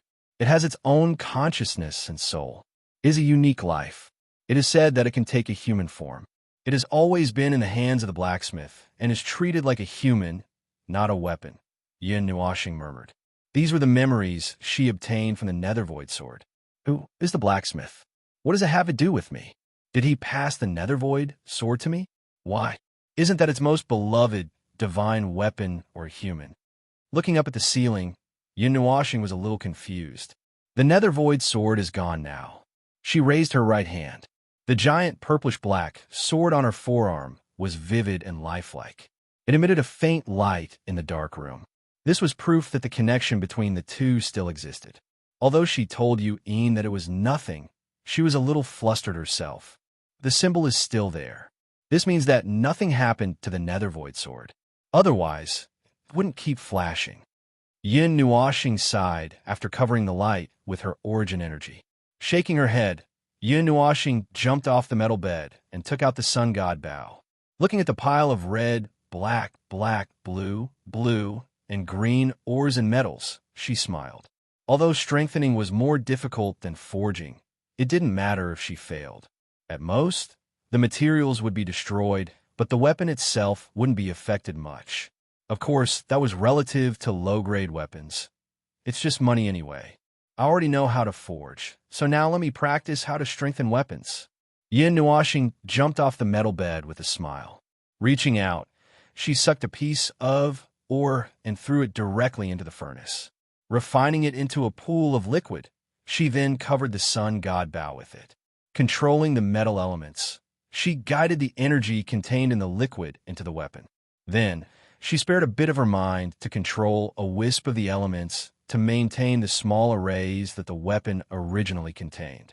Then, she guided the newly added energy to cover the arrays, using energy to replace and strengthen them. Although this step consumed a lot of her mind, it was very smooth. It was much easier to deal with compared to those metal lumps that were still in their infancy. Although she was strengthening the arrays on the outside, Yin Nuoxing didn't touch the core of the weapon at the center.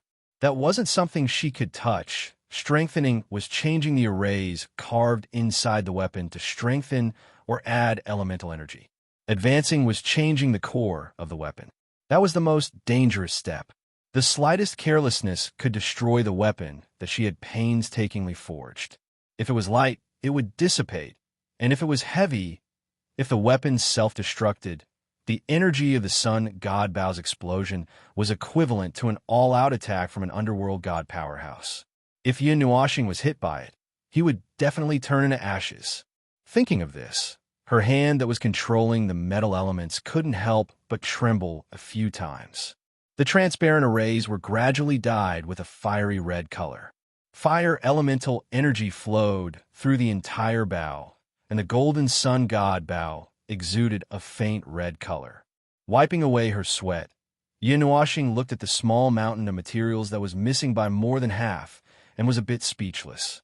Although it seemed like a very easy thing to do in the process of strengthening because she was impatient, she had once guided the energy too quickly and caused the arrays to tremble. The energy that seeped in was offset, or the energy that covered it wasn't stable enough and dissipated once again. In this way, she had actually used up more than half of the materials to complete a single strengthening. The additional power was also determined by the energy contained in the materials, so she felt that the gains didn't make up for the losses. Alchemy makes 3 generations poor, forging ruins one's life. Yin Nuoxing muttered, not knowing whether to laugh or cry. Damn, All she was burning was money.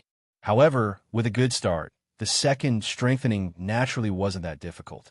After using up all the first-tier materials, the Sky Piercer, Golden Chain, and Divine Light Mirror were all successfully strengthened. As for advancing, Yin Nuoxing planned to try using some low-level weapons. Forget about the artifacts. She didn't want to make the headlines the next day. Thinking of this, Yin Nuoxing wailed again as she dragged her exhausted body and got up, continuing to refine weapons. In the forging room, a bewitching blue flame rose, projecting the shadow of a swinging hammer onto the wall. Chapter 67. The morning sun crossed the horizon and poured down on the ground. The weak sunlight shone through the window and shone on the young man lying on the bed. A cool breeze blew in from the window and blew the young man's long hair.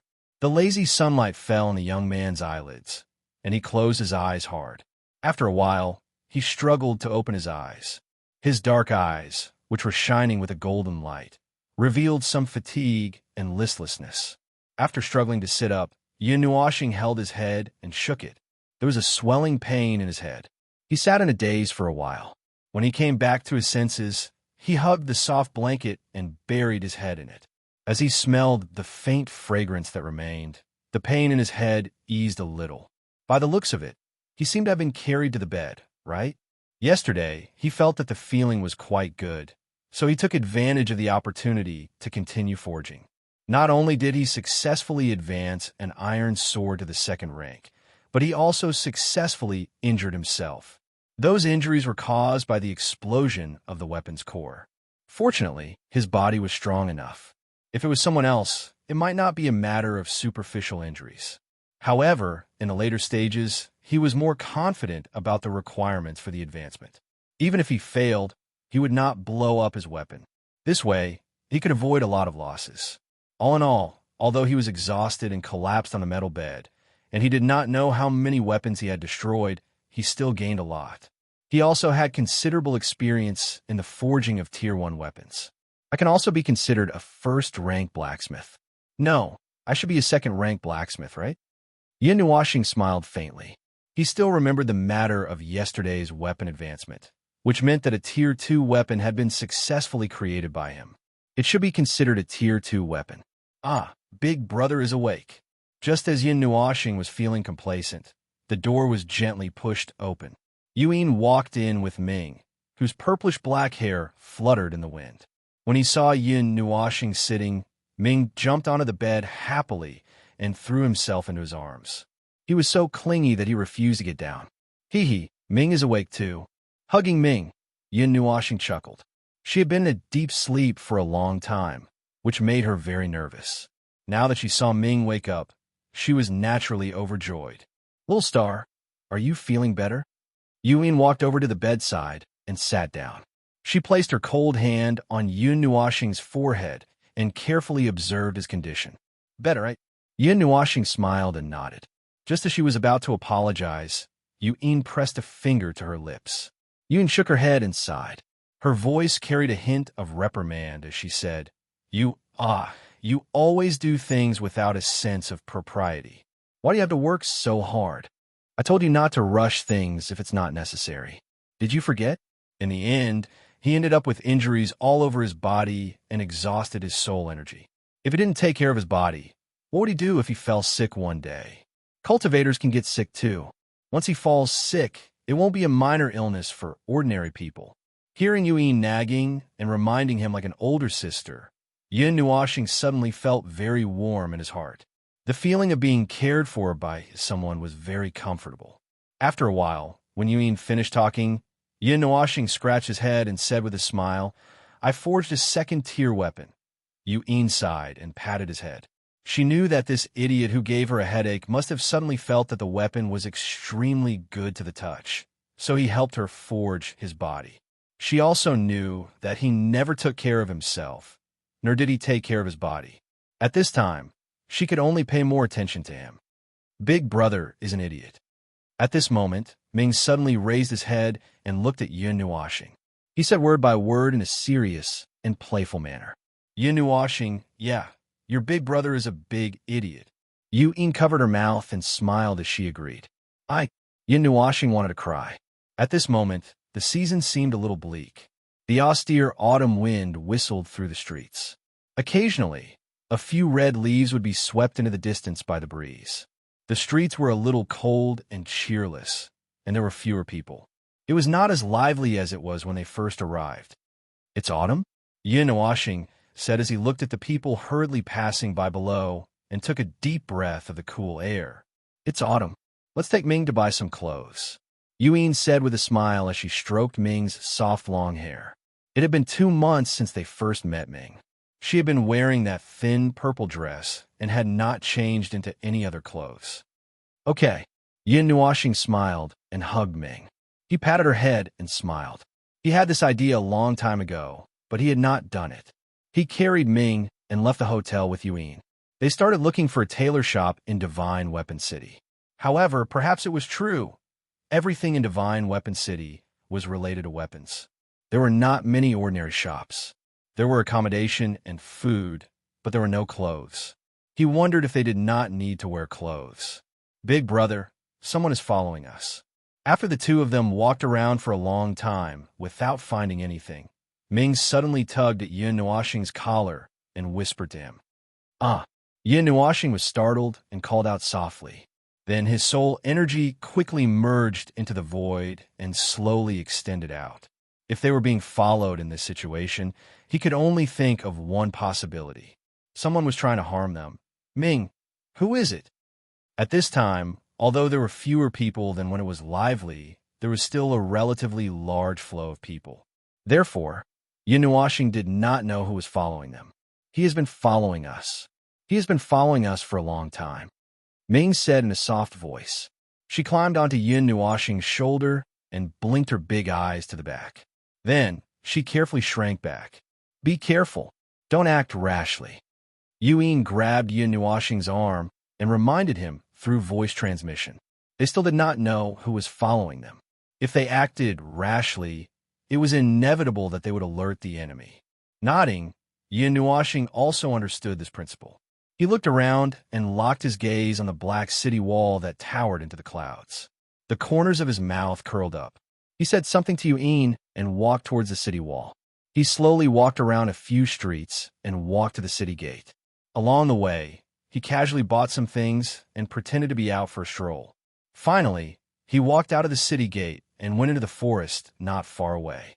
He felt an aura behind him slowly leave the group and follow him. "Russell." The three of them walked to the center of the forest. Just as they came out of an open grassland, the surrounding trees suddenly moved without any wind. Then, dozens of figures jumped out and surrounded Yin Nuashing and the others. A ferocious aura spread out in this area, causing the air to turn cold. More than a dozen big men walked out of the forest. They were all wearing gray robes, and on their chests, there was a lifelike black longsword that pointed diagonally to the sky. This was the symbol of the Divine Weapon Pavilion. In other words, the people following them were from the Divine Weapon Pavilion. Divine Weapon Pavilion? Seeing the lifelike black sword symbol, Yin Nuashing said in surprise, "Could it be that they were here to seek revenge?" Although he had offended them not long ago, it couldn't be so fast, right? "Little bastard, we meet again." Just as Yin Nuashing was thinking, a cold voice suddenly sounded from the flat ground. A young man wearing a wide gray robe walked out of the crowd with a longsword tattoo on his neck.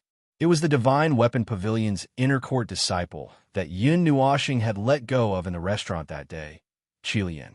At this moment, he was walking out with a sinister smile on his face. His pitch-black eyes contained an unconcealable killing intent. He was the one who had spoken. "You were that day that what was it again?" Yin Nuashing's expression turned cold, but she pretended to be suddenly enlightened. Then, she tilted her head and revealed a thoughtful expression as she muttered.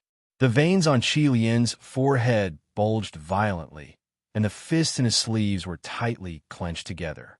He stared at Yin Nuashing and said with a cold smile, "Seeing that you are about to die, I'll make it clear to you so that you won't become a confused ghost after you die.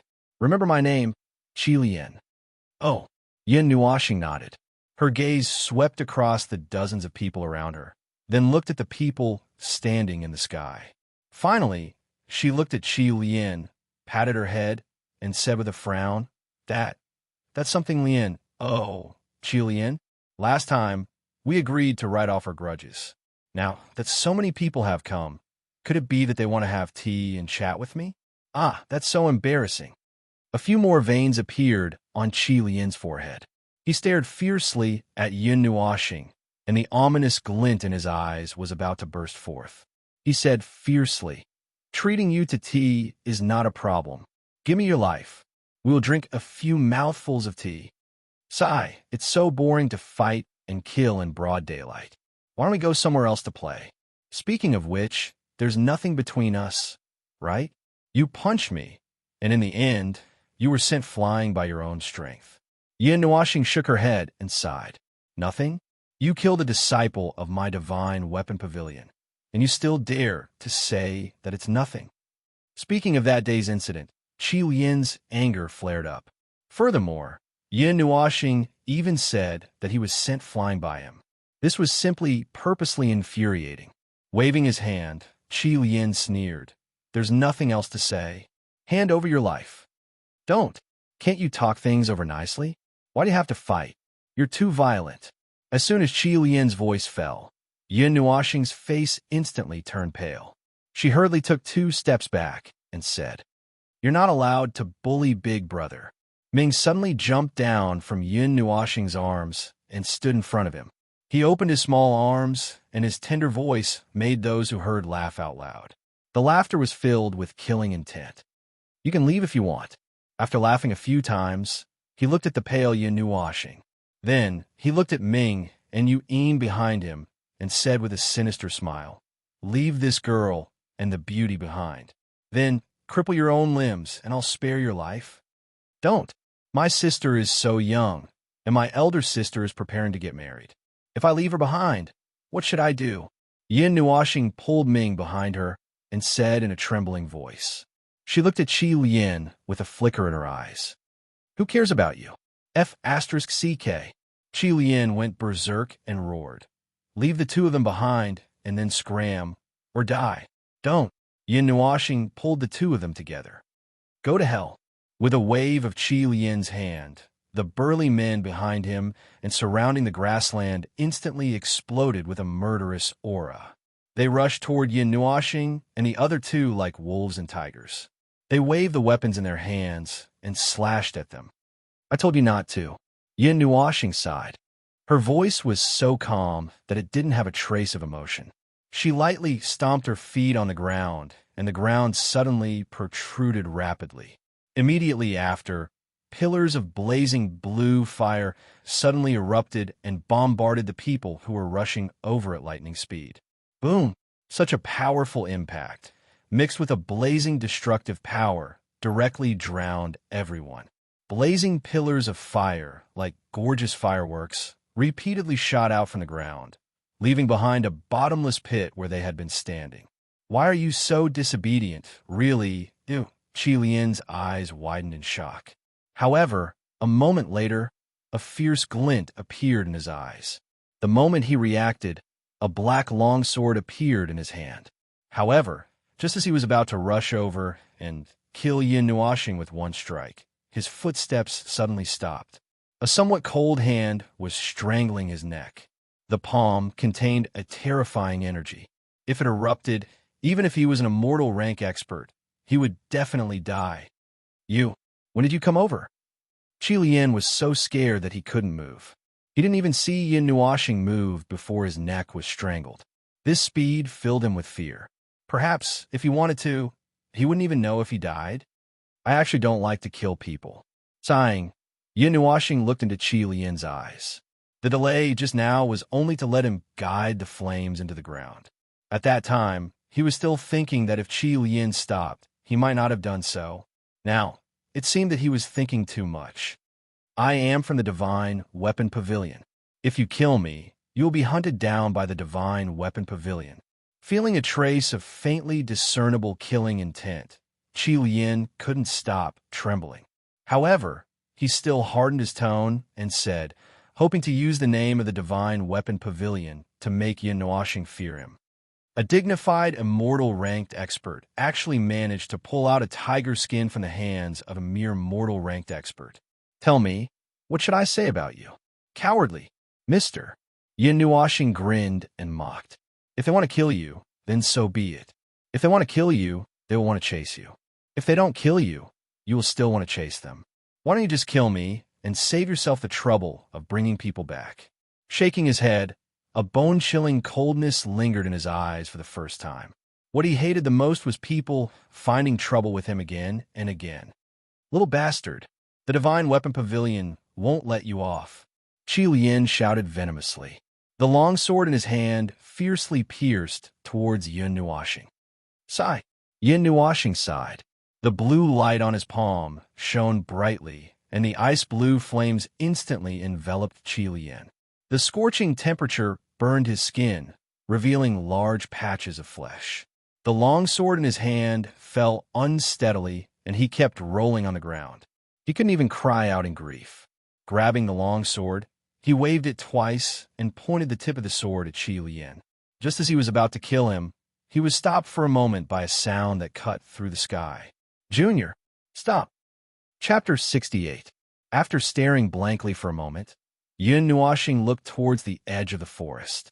An old man in fluttering white clothes was rapidly flying towards them. He raised a huge black sword high up and waved it towards Yin Nuoxing, releasing a huge black radiance that was 100 feet long.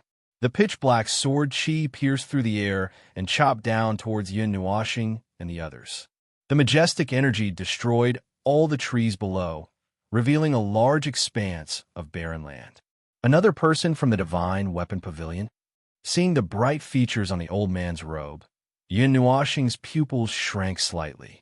She grabbed Qi Lian and brought Yin along with her to dodge the sword radiance. The sword radiance that was 100 feet long smashed onto the ground, splashing up a lot of dust. The majestic energy destroyed the ground into a complete mess. Second uncle, save me. Hearing the familiar voice, Qi Lian, who was grabbed by Yin Nuoxing, struggled for a moment. Then, he abruptly opened his mouth and let out a miserable shriek. Yin Nuoxing looked at the half-dead Qi Lian in astonishment and said with interest, "You couldn't scream just now. Why are you screaming so loudly? Junior, put him down. Otherwise, die." The old man appeared 100 feet in front of Yin Nuoxing and the others. Seeing Qi Lian, who was burned beyond recognition, he frowned and shouted coldly. A majestic aura spread out, causing Yin Nuoxing's expression to change slightly. Demigod rank. Yin furrowed her brows as well. Suddenly, a demigod rank powerhouse was mentioned. However, they didn't expect this to happen. If they continued to pester him, would a god appear? Yin Nuoxing's hand was tightly clutching Qi Lian's neck. She looked at the old man and then looked at Qi Lian, who was constantly struggling. She stretched out her arm and dangled Qi Lian in the air. She grinned and said, "You want him?" The old man narrowed his eyes. The huge black sword in his hand flickered with a black radiance. Faint silvery white energy flowed around his body. The aura that flowed around him became more and more terrifying. He said in a deep voice, "Junior, put him down. I'll let you live." "What if I don't?" With a sneer, Yin Nuoxing exerted more force in her palm. Qi Lian's face quickly turned red. He kept kicking his feet in the air and struggled with all his might. However, he could not break free from Yin Nuoxing's palm. "Then go to hell." Seeing Qi Lian's appearance, the old man shouted angrily. His figure trembled and disappeared in the air. In the blink of an eye, he appeared 30 meters in front of Yin Nuoxing. His huge black sword, which was ready to strike, emitted a bright silver light and slashed towards Yin Nuoxing's hands. "You can have it." Pinching Qi Lian's neck with her thumb, Yin Nuoxing had a faint smile on her face. She quickly withdrew her hand and grabbed Yin. Light elements surged, and her figure instantly retreated 100 meters. Seeing that his attack had missed, the old man did not pursue. Looking at the dissipating light particles in front of him, his pupils suddenly shrank. Shock quickly washed over his mind. "Light element, Looking at Yin Nuoxing viciously, the old man muttered in his heart, "This kid is from the Light Temple?" Thinking of this, the old man could not help but suck in a breath of cold air. When he thought of Yin Nuoxing's indifferent expression, this thought became even more true. Only the people of the Light Temple would not be afraid of their threat. His eyes flickered for a while. The old man fiercely gritted his teeth.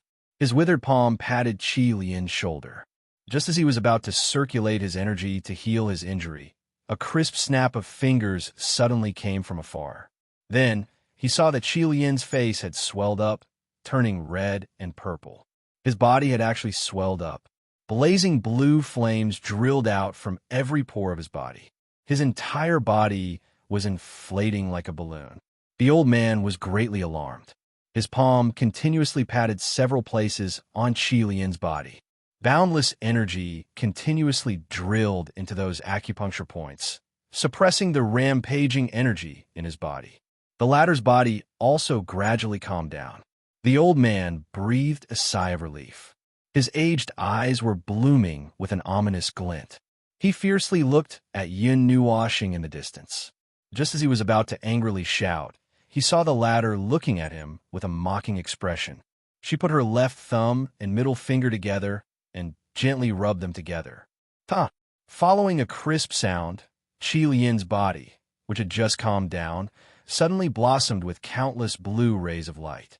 Boundless energy flew chaotically in his meridians. In just an instant, his entire body had swelled to the limit. Then, boom! Blue flames exploded in the sky, as if a blue star had exploded in the sky. A sea of fire extended several hundred meters. Blazing energy carried strong winds as it spread out in an instant, burning the forest below to ashes. The temperature of the world rapidly rose.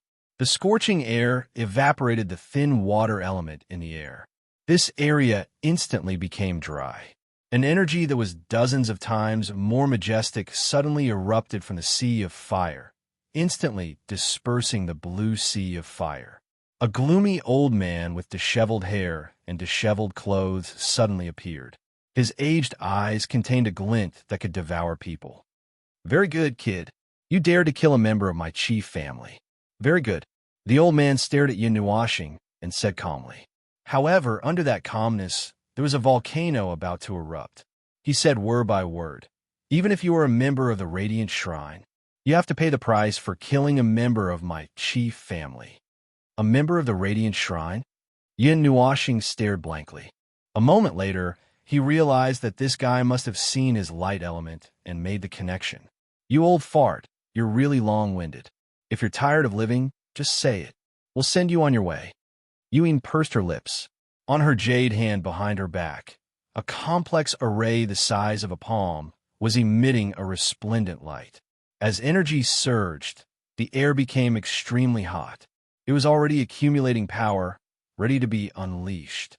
The wrinkled, old face trembled. His gloomy eyes stared unwaveringly at the two of them. He seemed to have felt a trace of danger. Although he found it unbelievable, he did not act blindly without thinking. He held his huge sword horizontally in front of him and did not say anything. "Fisk, old man, do you only know how to talk?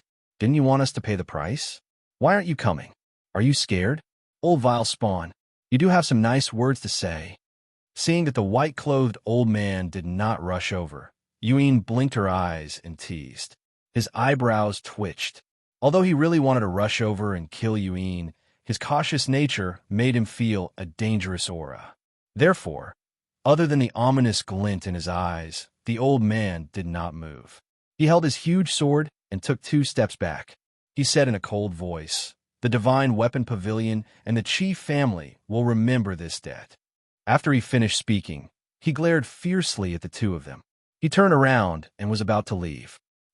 The sound of flesh being pierced resounded clearly in the silent sky. Brilliant blood suddenly blossomed in front of the old man's chest. The sudden pain made the old man's mind blur for a moment. His life force was rapidly draining away. He trembled as he lowered his head to look at his chest. There, a shining silver halberd dyed red had pierced through his chest. Fresh blood dripped down the long handle. "You, The old man spat out a large mouthful of blood. His face was aghast. He had not sensed any energy fluctuations at all. His chest had been pierced through by the halberd. At this moment, he finally regretted it. Why did he provoke someone who possessed the light element? He wanted to say something, but his throat was blocked by the boiling blood. He could not say anything. His aged eyes flashed with a ruthless glint. He struggled to stab the huge sword in his hand behind him. As expected of uncle and nephew, even before death, your actions are the same. The halberd in his hand stirred fiercely, completely destroying the old man's heart. A trace of blue flame flowed from his hand to the halberd, instantly enveloping him. Yin Nuoxing glanced at him and said indifferently, "Didn't anyone teach you not to expose your back to the enemy? Idiotic old man. You already recognize that I possess the light element, yet you still underestimated me. Divine Weapon Pavilion. Qi family will not let you off." The old man's body was trembling rapidly. He spat out these words with hatred. The smell of death spread throughout his body. The intense pain wanted to cover his mind. Knowing that he would not be able to survive this time, the old man's eyes instantly turned red. The energy in his body instantly went berserk. His body rapidly expanded. It seemed that he still wanted to self-detonate and drag others down with him. Hey, as expected of uncle and nephew. Seeing the old man's actions, without waiting for Yin Nuoxing to make a move, Yin rushed over. The fiery red array in her hand fiercely slapped towards the old man's head. Traces of flames seeped out from the array. Before the array could touch his head, the flames that seeped out refined him completely. Not even a trace of him was left. Seeing the old man disappear in an instant, Yin dispersed the fiery red array in her hand and muttered softly, "Sigh. It's so troublesome to deal with a demigod-rank person. Next time, I might as well just use a sealing array." Yin Nuoxing spread out his hands. Who asked her to have such a high cultivation? If it wasn't for the divine artifact on him, he really would have had to run away today. The demigod rank was still a very distant rank to them. It wasn't that easy to cross ranks. At the very least, they couldn't cross so many ranks with their own strength. It's quiet now, right? Clapping his hands, Yin Nuoxing looked at the surrounding small forest. He then emitted a soul wave and carefully observed for a while. After waiting for 2 minutes and not finding any movement, he nodded and said to Ming with a smile, "Let's go and buy clothes." "Brother, you're so naughty when you fight." Ming stuck out her tongue. Her eyes and ears were covered the whole time, just now. Although she didn't see or hear anything, she could guess some of it. She immediately rushed into Yin Nuoxing's arms and scratched him. The latter was very embarrassed, while Yin held her stomach and laughed. "Brother doesn't want to fight either. But if we don't fight this time, there will be more fights in the future." Yin Nuoxing rubbed Ming's head and smiled helplessly. "Ming knows. I'm just saying, it's fine as long as brother doesn't get hurt." She nodded her little head and bounced twice in Yin Nuoxing's chest before muttering softly. Yin Nuoxing smiled softly and led the two of them towards the divine weapon city. In the black hall, a faint silver light lingered on the huge pillars. The seats below were filled with people. A majestic aura spread out, causing the guards at the entrance of the hall to tremble in fear. From time to time, they would look at a man sitting in the middle of the hall, their eyes filled with fear and respect. The silver-white throne in the middle of the hall had faint silver lines spreading down. Around the throne, some strange phenomena would appear from time to time and then disappear. The man on the throne had long silver-white hair. His hemp clothes made him look more ordinary. His silver-white eyes looked at the crowd below. His fingers gently tapped on the throne, and a gentle voice quietly echoed in the place. "Elder Ying's soul stone tablet has been shattered." His voice wasn't loud, but it had a heavy, oppressive feeling that made people not dare to ignore it. His voice had just fallen when a commotion broke out below. The soul tablet was something they knew very well. It contained a sliver of their power of the spirit, and if something were to happen to it, the soul tablet would shatter as well. If that was the case, something must have happened to Elder Ying. There is actually someone who dares to attack the people of the Divine Weapon Pavilion in the Divine Weapon City. If an ordinary elder died, then so be it. Although it was a little disappointing, there was nothing they could do in this chaotic place. They couldn't even hope to govern this place. It was already a great fortune for them to be able to sit here and not be torn down. Moreover, even if they were killed one day, it wouldn't be a big deal. After all, this place was so chaotic that it made one's hair stand on end. However, Chiing was different. She was from the Chi clan of the 8 great ancient clans. If they knew that one of their own had died here, they would definitely come and denounce them. In a fit of anger, this city might even be removed. The Chi clan had such power. For the time being, I don't know. This time, Elder Ing accompanied Qi Lian to the south of the Divine Weapon City. What were they doing? Go find this person or this group of people. No matter who they are, capture them first and bring them to me. The people of the Divine Weapon Pavilion can't be killed so easily. On the throne, the hemp-clothed man said slowly. Yes. The crowd below stood up and responded respectfully. Then, their figures flashed, and they all disappeared from the main hall. The space also quieted down. With the departure of the crowd, the main hall instantly became empty. After a long while, the hemp-clothed man slowly stood up. His silvery white eyes looked up at the ceiling.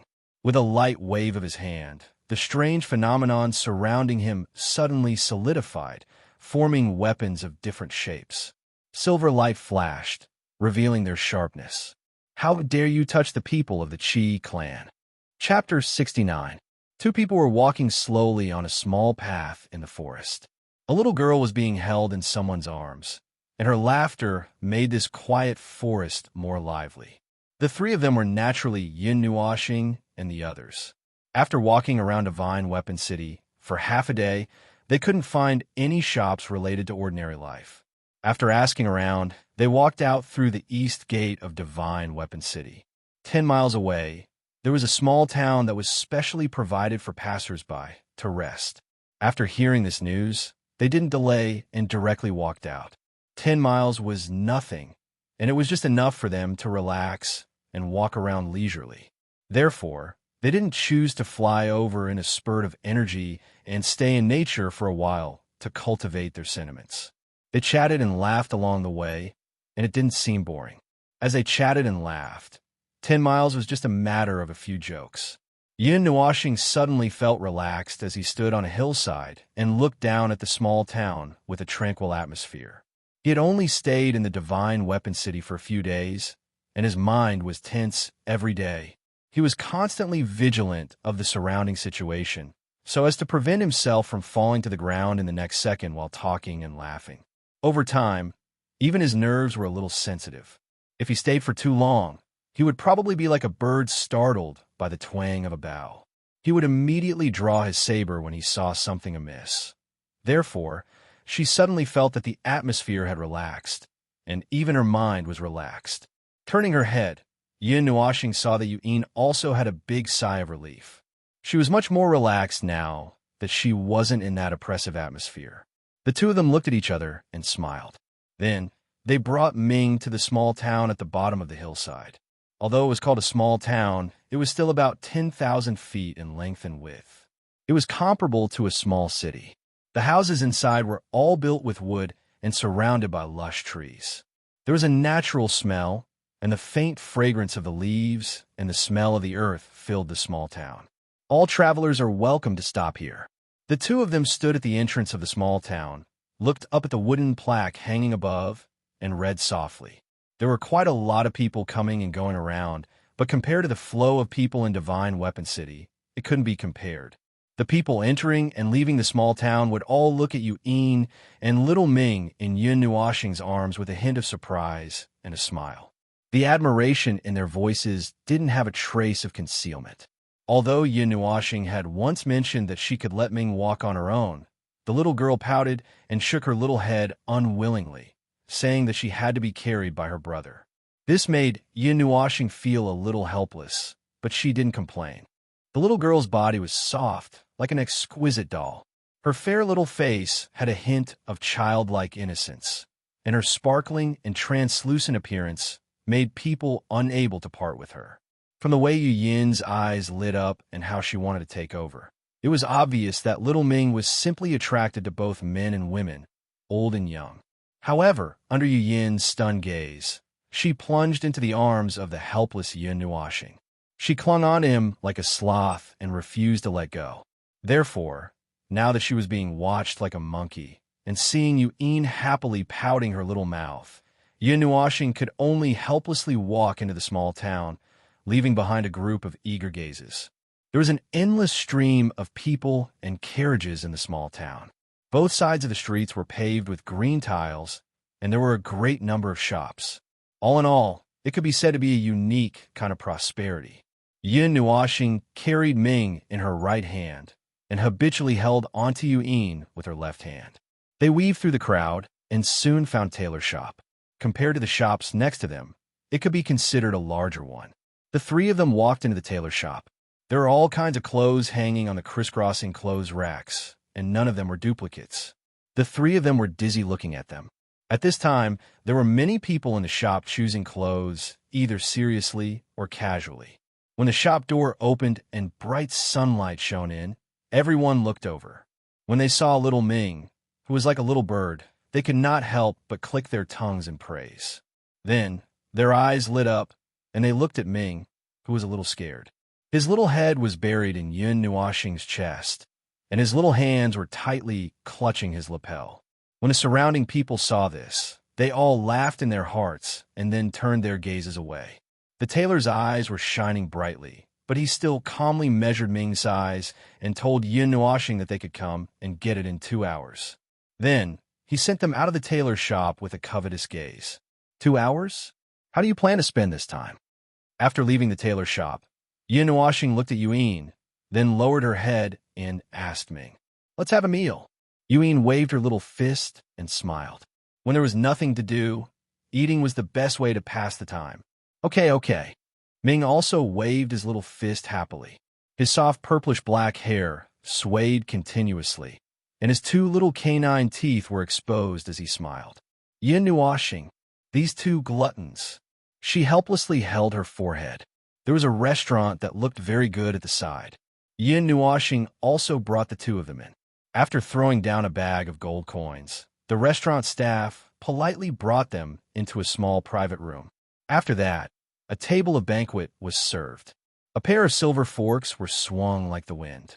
Yin Nuoxing and Ming stared in astonishment at Yu Yin, who was wolfing down her food like a ferocious tiger descending a mountain. They couldn't help but swallow their saliva and put down their knives and forks. They watched her eating with interest. A certain someone, who felt that something was wrong, was startled. She raised her head and saw 2 pairs of interested eyes. She was very embarrassed and immediately slowed down, her movements very elegant. "Eat slowly, no one is stealing your food." Yin Nuoxing sighed and took out a handkerchief to wipe her mouth as she said helplessly. They ate and stopped, chatted and laughed. And just like this, they leisurely walked out of the restaurant and into the tailor's shop, leaving behind a mess. The waiter's jaw hit the floor as he slowly walked out of the restaurant and into the tailor's shop. The tailor was still looking at Ming with sparkling eyes. After a while, he calmly took out a few children's clothes and handed them to Yin Nuoxing. According to the request, they were all purplish black. Although a little of it was mixed in with his own preferences, Ming liked it very much and immediately changed into it. His originally small and delicate body, after some decorations, matched with Yu Yin's unique outfit. He became even more lovable. He bounced around the shop, and his crystal-clear little face made people want to go up and pinch him. Suddenly, the door of the shop silently opened, and a burly man walked in. Ming didn't see him and accidentally bumped into him. He sat down on the ground, giving Yin Nuoxing a fright. However, when she was about to stand up and apologize, she saw an extremely ferocious face. She was so frightened that she immediately burst into tears. She charged into Yin Nuoxing's embrace at an almost godly speed and buried her head in his chest.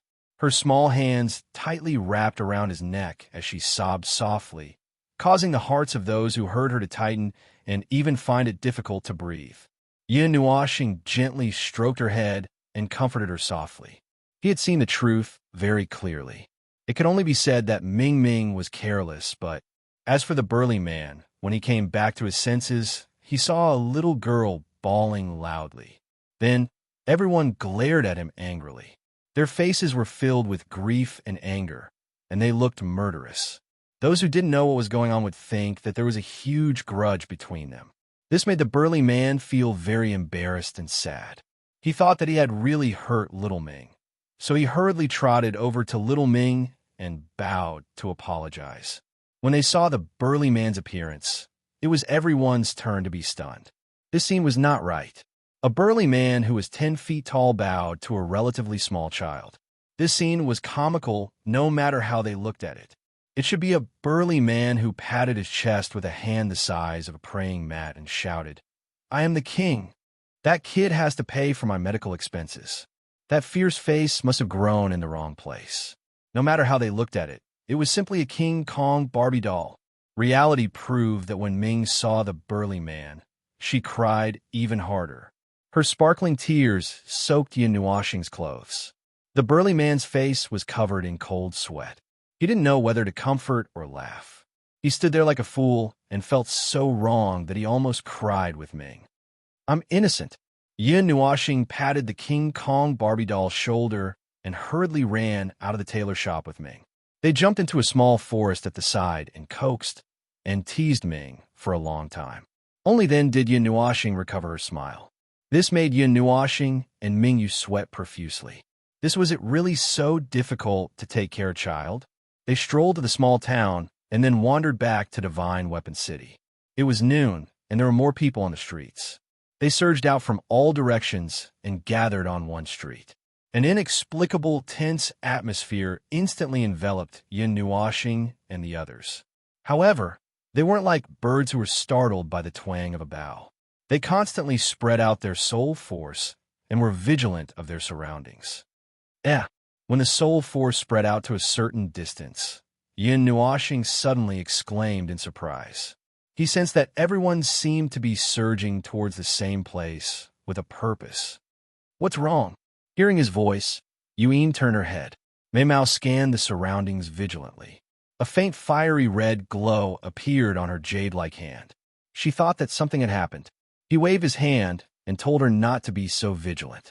His soul force surged towards the place where he sensed that something was wrong. Finally, it spread to a palace. There were 2 bold and powerful words written on the signboard of the palace. "Stone Workshop." "Stone Workshop?" Yuyin listened to his explanation and then shook her head. They hadn't been in Divine Weapon City for long and hadn't explored all the shops. It was normal that they didn't recognize it. However, seeing so many people rushing over, something must have happened. "Let's go and take a look." Due to the human nature of wanting to join in the fun, Yuyin smiled and pulled Yin Nuoxing, who was feeling helpless, and ran towards that place. The stone workshop was called a workshop, but it wasn't the same as the myriad stone shop. It was a huge palace that was dazzling and resplendent. It was as if it was made of glass, sparkling and translucent. Under the sunlight, it reflected a dazzling light. No matter where it was, it would be an eye-catching existence. When they arrived at the stone workshop, Yin Nuoxing and Mei Mao first took a look at the palace, then looked at the crowd that could squeeze a person to death. Immediately, they felt unwell. In the end, Yuyin went to scout for information alone. After half an hour, she came back. Wiping the sweat on her forehead with her jade-like hand, she slowly explained the situation. Stone Appreciation Conference? Hearing this name, Yin Nuoxing was stunned. What was there to reward for stones? Yuyin nodded. The Stone Appreciation Conference was actually a conference where the people of the stone workshop would display raw stones that seemed to contain rare and precious stones to the public. At the same time, interested people could take a look and buy 1 or 2 pieces. However, since they could be displayed, which one of them hadn't gone through a strict inspection, in this chaotic place, not everything was as open and above board as it seemed on the surface.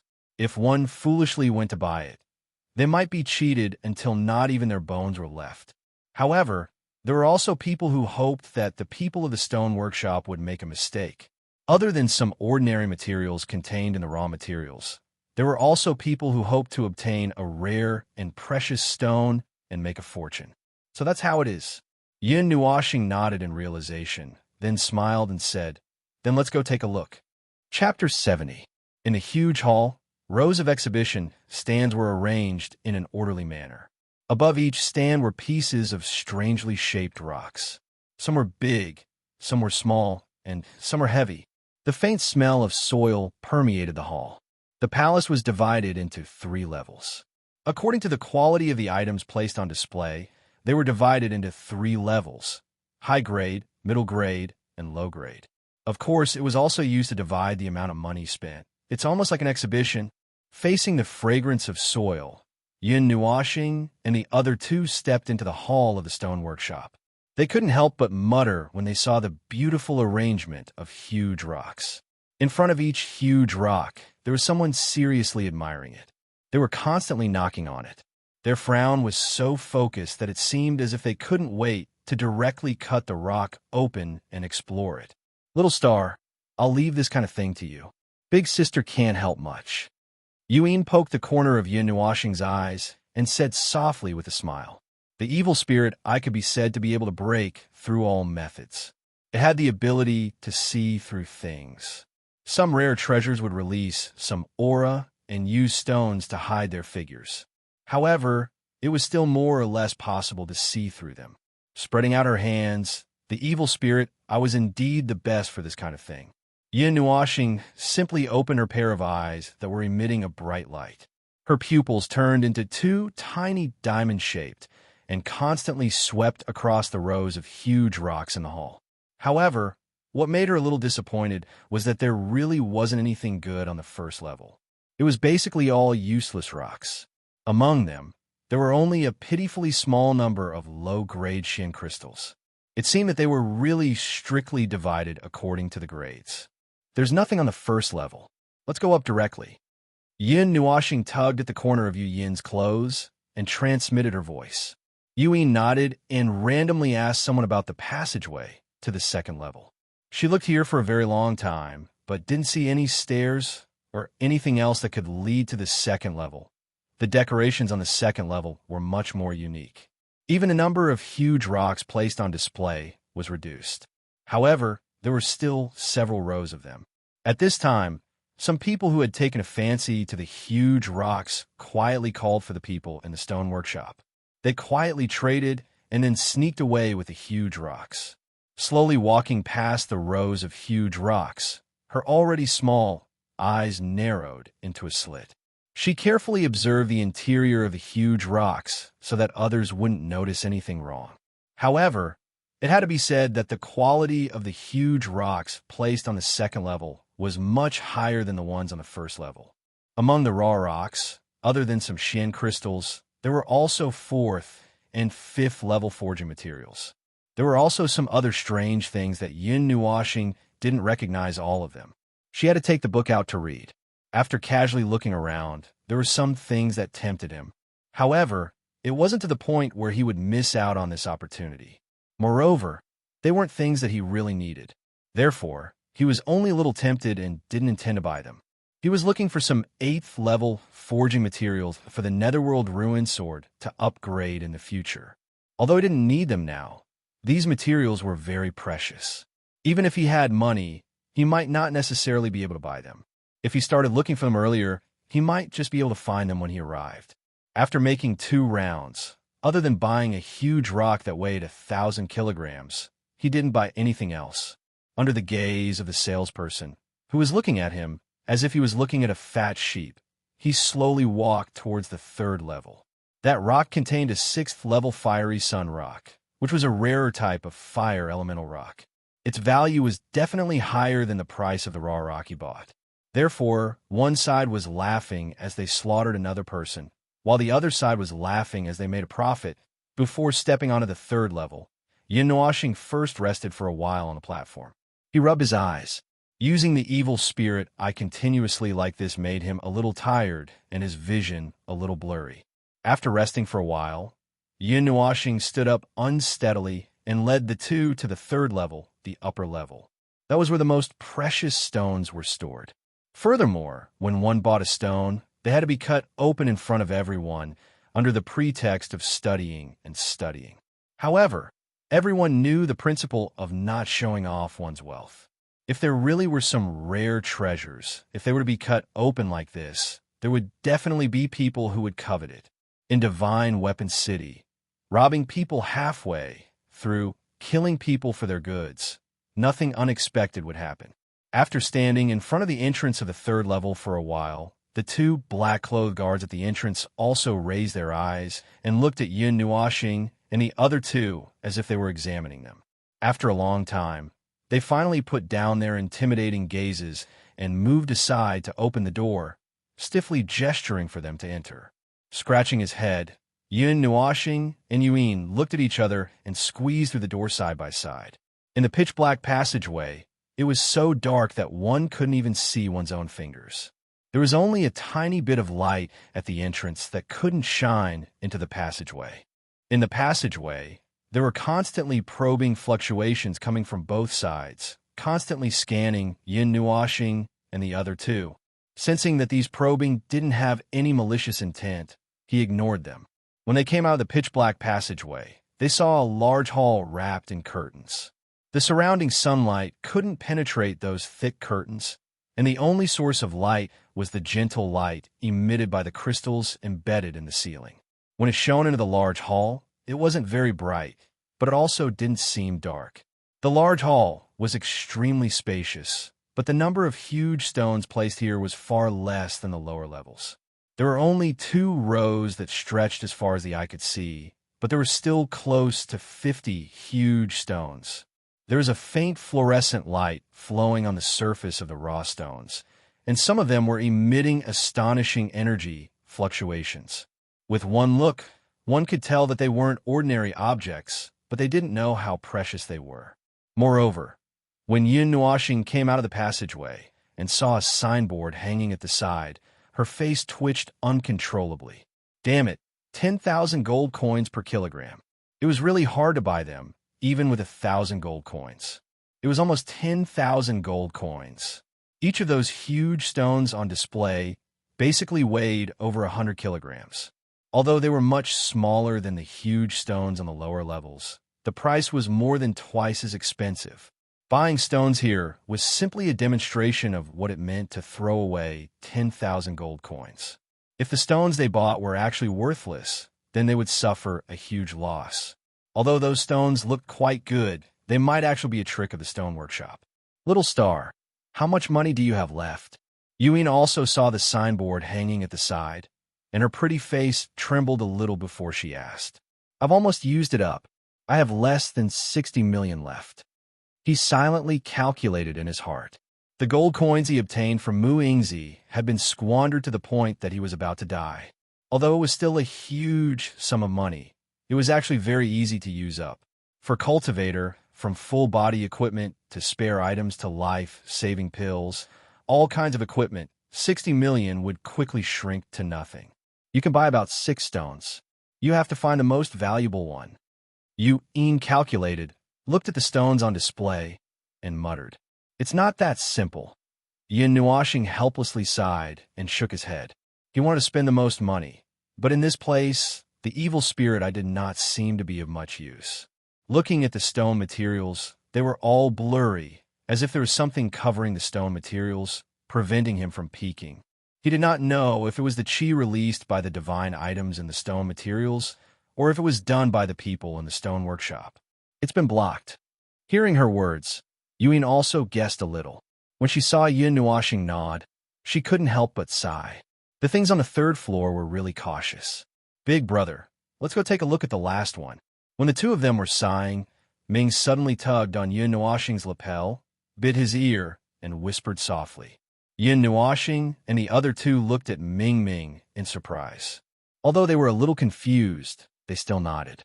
However, they didn't rush over at once. Instead, they slowly walked down the stairs.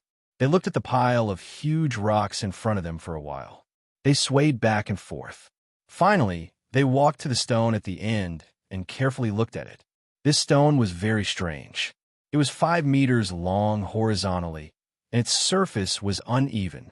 There were many holes and marks that seemed to be left behind by wind erosion and water erosion. It could be said to be full of holes. However, at the top of the stone, there was a 3-meter-wide, protruding thing that looked like a sword hilt. No matter how one looked at it, it looked like a sword was inserted diagonally into the stone. The sword in the stone was unearthed in the Tianyuan ancient mine. Until now, countless stone masters have come to see it, but because they couldn't see it clearly, no one dared to touch it. Why, young man, do you want to see it too?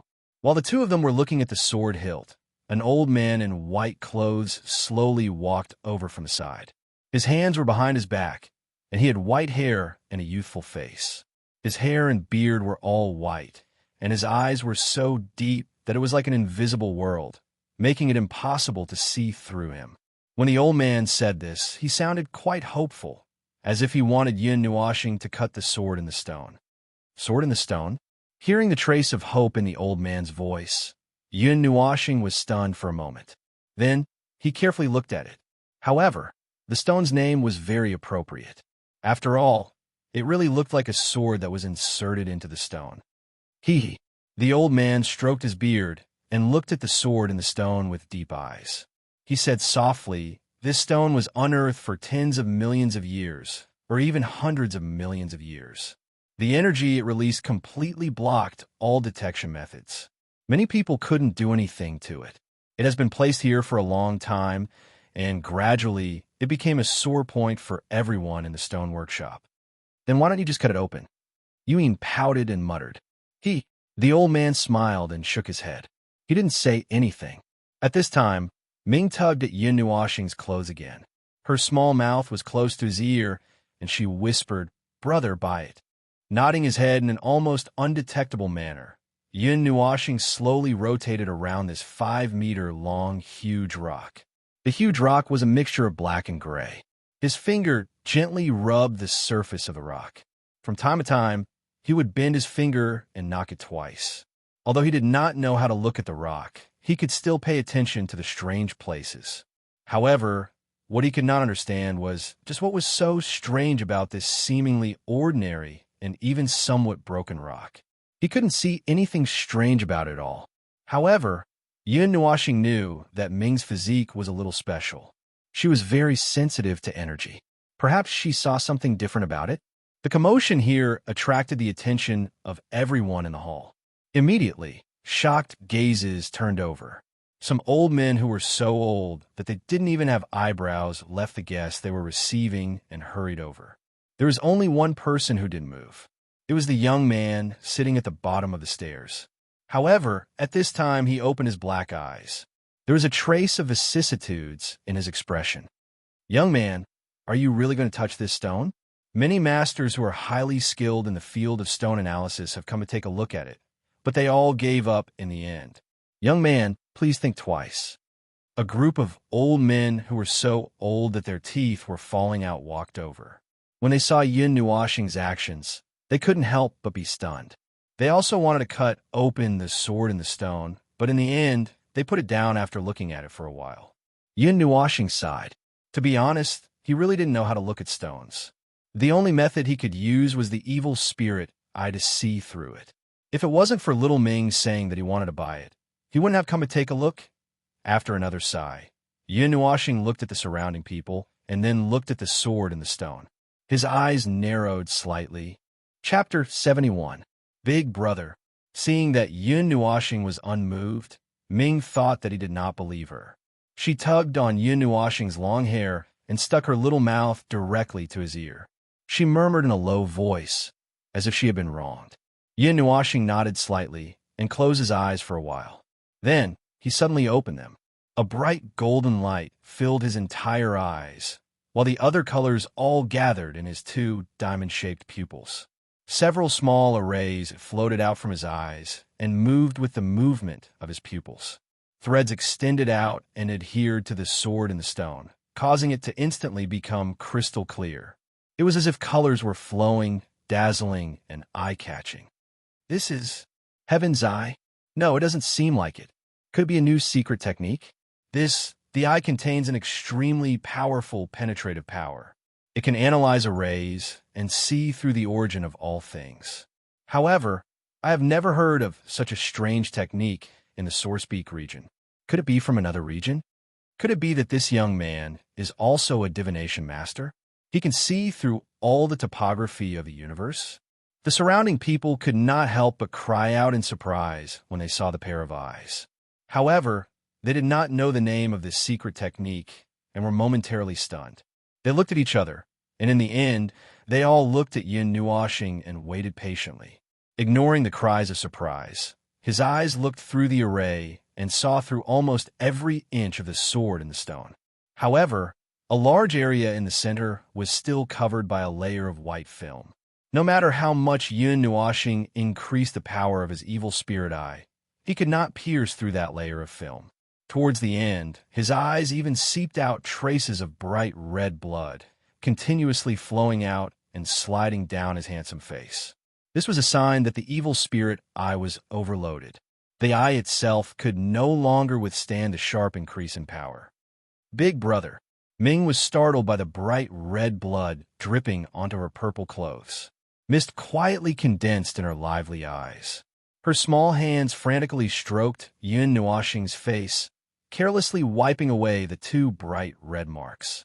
However, her face was smeared with blood, making her look extremely ferocious. Little star, Yuan also cried out in alarm, but she did not know what to do. Right now, Yin Nuoxing was using the evil spirit essences beyond her limits. If she were to carelessly interrupt, there might be a serious backlash. Therefore, Yuan could only watch in a daze, as if she was extremely anxious. The onlookers, including the white-robed old man, were all stunned. This was the rhythm of playing with one's life. This young man was too ruthless. He didn't hesitate to harm himself, although he could push his power to an unprecedented peak in a short period of time. If he didn't control it well, his eyes would be ruined. For an unknown stone, was it worth it? Child, stop. Your eye has reached its limit. You can't use it anymore. Young man, quickly close your eyes, otherwise your eyes will be useless. Young man, give up. It's fine if you don't want this strange stone. Don't waste your future. The surrounding elders were constantly persuading him. They were afraid that Yin Nuoxing's eyes would be ruined. If that happened, it would be a huge loss to the entire heavenly mystery realm. Ignoring everyone else, he only used his hand to pat Ming Ming's head to reassure her. Then, with a thought, the power of the evil spirit eye increased a step further. Many talismans appeared from the void, densely adhering to the sword in the stone. Small-scale arrays were drawn in front of him, floating in front of Yin Nuo's star. They drew in the energy of this world, drilling into the stone together. Then, they reflected the light, illuminating the stone. However, they still could not see the central region. A green array appeared on his right hand. He slapped the sword in the stone. His eyes looked through this small array, directly seeing through the inside. While everyone was trying to persuade him, they couldn't help but sigh. With this kind of method, only a special stone could block his observation. It was estimated that even some immortal-level arrays would be seen through in an instant and then destroyed, until the last rune appeared from the void and adhered to the sword in the stone. Yin Nuoxing still couldn't see through it. At this time, his eyes were already soaked in blood. His face was stained with blood, and even the corners of his mouth were bleeding. At this time, he was at his wit's end. Thus, with a light sigh, the surrounding runes quickly dissipated under the control of his mind. Those arrays of various sizes also gradually disappeared. Okay, I won't. Shaking his head and sighing, Yin Nuoxing was about to close the evil spirit essences. However, Yuan was the first to cover it with her jade palm. Traces of energy continuously flowed from her ice-cold palm into Yin Nuoxing's eyes. I'm fine. You don't have to do this. Wiping away the blood on his face, Yin Nuoxing bitterly smiled. Yuan was using her own life force to heal him. Although the effect was good, this way, the one who was injured would be her. He knew the limits of the evil spirit essences, so he wasn't worried about anything. Gently moving the jade hand away, Yin Nuoxing stuck out his tongue and smiled at Yin's sullen face. He opened his bloodshot eyes and blinked at her, indicating that he was fine. Then, he lowered his head to look at Ming, whose small eyes were tightly shut and long eyelashes were constantly trembling. He took out a handkerchief and wiped away the blood dripping from Ming's small face. Then, he rubbed her head and looked at the sword in the stone again. "How is it?" When the elders saw that Yun Nuoxing was fine, they secretly breathed a sigh of relief. They hurriedly came over and asked anxiously. This stone that had become their sore point made them want to immediately cut it open. However, they were also afraid that their hopes would be dashed. This was a tangled feeling. Therefore, they could only borrow the hands of an outsider to cut it open. At that time, even if nothing happened, it would only be a sigh. Tilting his head, Yun Nuoxing looked at the sword in the stone. This stone was worth 40 million, which was almost all of his assets. Although he could casually take anything from his body, the value would not be less than this amount. However, in the area that Yun Nuoxing had categorized as untouchable assets, it would be best if he could not touch it. Money was nothing. It was only 40 million. Even if it was for little Ming, losing 400 million was nothing. Moreover, Yun Nuoxing also believed that this little girl would not ask him to buy anything for no reason. "Little star, have you seen through it?" Yin asked telepathically as she stroked Yun Nuoxing's head. "No. However, let's still buy it. I think there will be something special." Yun Nuoxing sighed and replied telepathically. Nodding his head, he looked at the crowd and took a deep breath. His deep voice echoed in the hall. The determination in his voice made everyone suck in a breath of cold air, and their hearts clenched tightly. "Buy it." As his voice fell, even a young man who was sitting cross-legged on the stone platform at the bottom of the stairs stood up abruptly. He walked quickly toward Yun Nuoxing and the others. When those old people who had white hair saw him, they hurriedly bowed and saluted. The sword in the stone was a rare stone with a sky-high price. It had been displayed here for many years and was like a treasure. It had long become a sore point for everyone. It was also a kind of belief. Now that someone was really going to cut it open, they were so excited that it was as if they had been injected with dragon's blood. This old man has been waiting here for so many years. Finally, someone is going to cut open this sword in the stone. The young man stood in front of the sword in the stone. He looked a little excited and emotional as he patted the stone. Then, he looked at Yun Nuoxing and said in a deep voice, "Young man, have you made your decision?" When they heard his question, everyone's hearts were in their mouths again. They looked nervously at Yun Nuoxing. They looked as if they couldn't wait to answer for him. "I've made my decision." Yun Nuoxing nodded and took out a purple gold card. She randomly threw it into the hands of the old man in white. Then, she nodded at the young man and said with a smile, "Master, please do it." "Me?" The young man was stunned for a moment. He thought that Yun Nuoxing would cut open the stone herself. He didn't expect such an honorable task to be casually thrown to him. "Well, I'm still carrying the child. I can't do it." Yun Nuoxing nodded and raised Ming, who was in her arms. She said casually, but in her heart, she muttered, "I don't understand this line of work."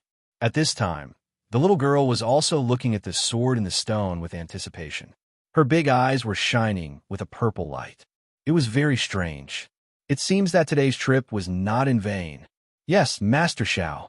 Since this little brother has made such a request, you should do it once in a long time. This will definitely be the most thrilling event in the stone workshop in all these years." The people who came to watch were not only people from the stone workshop. There were also many people from Divine Weapon City. Among them, there were a few people who had the symbol of a long sword on them, which directly revealed their identity.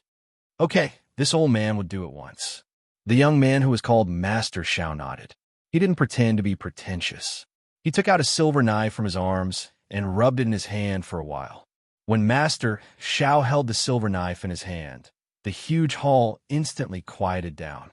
It was so quiet that only the rhythmic sound of heartbeats could be heard. Everyone stared at the silver knife with eager eyes. Master Xiao held the knife and made a few strokes on the outside of the sword in the stone.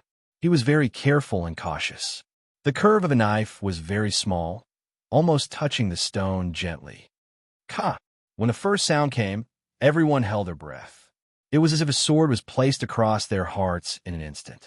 The sword in the stone was about to be unlocked. Master Xiao moved the knife like the wind, scattering the stone fragments. He didn't show any mercy. He waved the silver knife left and right, and soon, the end of the stone was cut open. What fell were only black and silver stone powder. The slightly bigger stones would also shatter into stone powder when they touched the ground. This made everyone stunned for a while. The section of the sword in the stone that was cut open was completely black. There were no rare treasures, not even Xian crystals. No one was nervous. The sword in the stone was 5 meters long. This small piece was only a small part of the entire size. Moreover, they had never seen a stone that was alternating between black and gray. There must be something inside. However, Yin Nuoxing was a little nervous. He didn't know what kind of stone was. Although he felt that this black stone should be very strange, he really didn't know anything about it. He was just worried that the 40 million would be wasted. Ming Ming, on the other hand, was very calm. Her purple eyes stared unblinkingly at the black boulder that was constantly being cut. She patted Yin Nuoxing's face with her small hand and pressed her small mouth against his ear. She smiled sweetly and said, "Big brother, don't worry. Little girl, what exactly is inside this stone lump?" Hearing Ming's confident words, Yin Nuoxing couldn't help but ask through telepathy. Ming doesn't know either.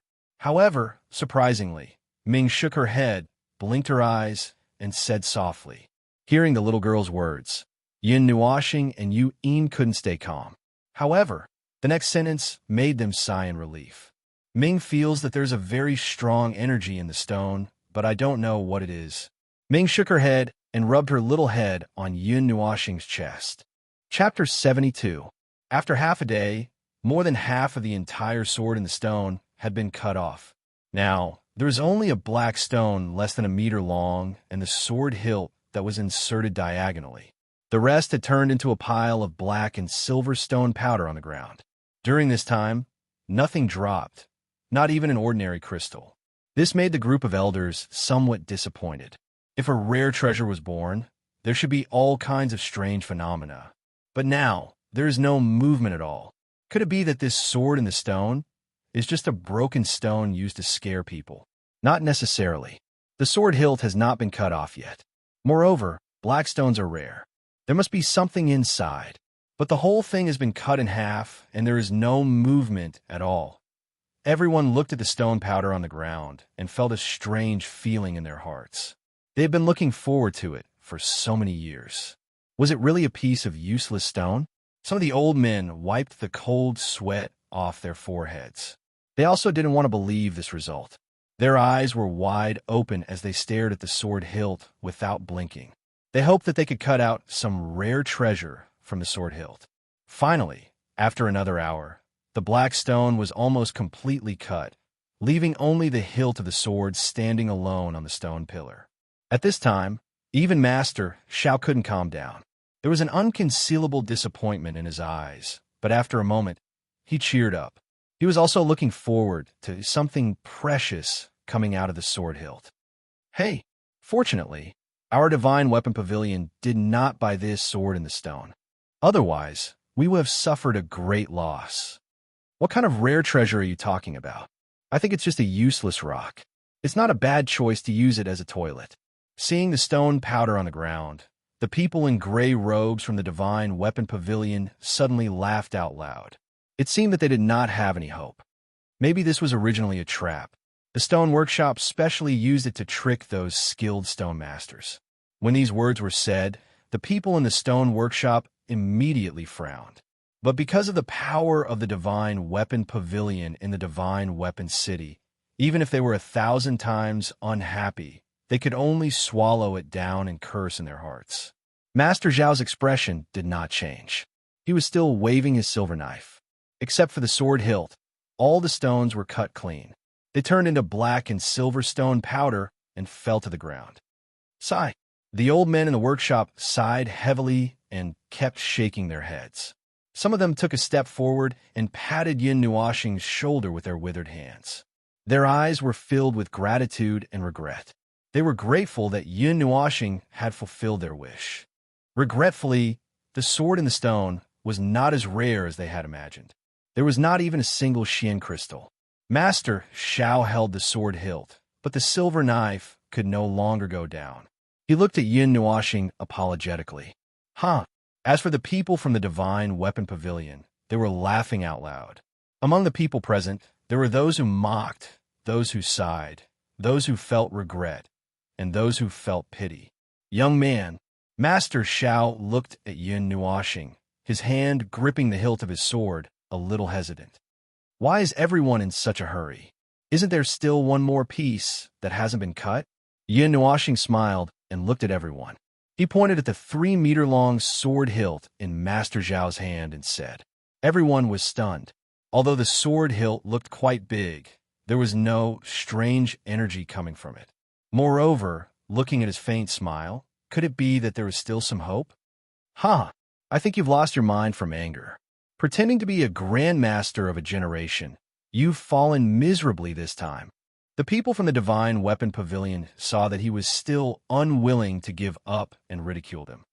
Master Xiao, don't worry and cut it. Don't keep us in suspense. Yin Nuoxing glanced at them and ignored them. He looked at Master Xiao and smiled. All right, let's see what else you have to say when another pile of stone powder comes out. Seeing that they were ignored, the people from the Divine Weapon Pavilion gnashed their teeth in hatred. They had never been treated like nothing. Master Xiao sighed. His deep eyes revealed a trace of ancientness, as if he had seen through the vicissitudes of life. He looked deeply at Yin Nuoxing and nodded his head lightly. He raised the silver knife in his right hand and slowly cut down. Ka! The corner of the sword hilt slowly peeled off, and a large piece of black and silver stone powder fell. With the speed of Master Zhao's knife, the silver knife also slowly cut towards the center of the sword hilt. Seeing that he was going to cut it again, everyone fell silent again. Their eyes were fixed on the sword hilt. This was their last hope. If something really happened and they couldn't see it with their own eyes, when they retired in the future, they would probably have an incurable heart disease. Master Zhao's knife speed became more and more difficult. Gradually, a layer of sweat appeared on his forehead. His eyes were wide open, and he seemed to be a little disappointed and dispirited. Ka! Gradually, under everyone's nervous gaze, the 2 ends of the 3-meter-long sword hilt had been cut off, leaving only a long stone pole and a small part of the sword hilt. There was really only a pile of stone powder at the original spot. Nothing else appeared. There were no strange phenomena, no energy fluctuations, and nothing strange happened.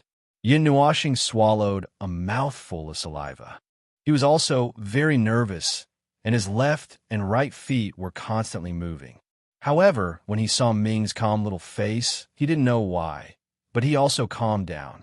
Now, it seemed that he could only trust this little girl.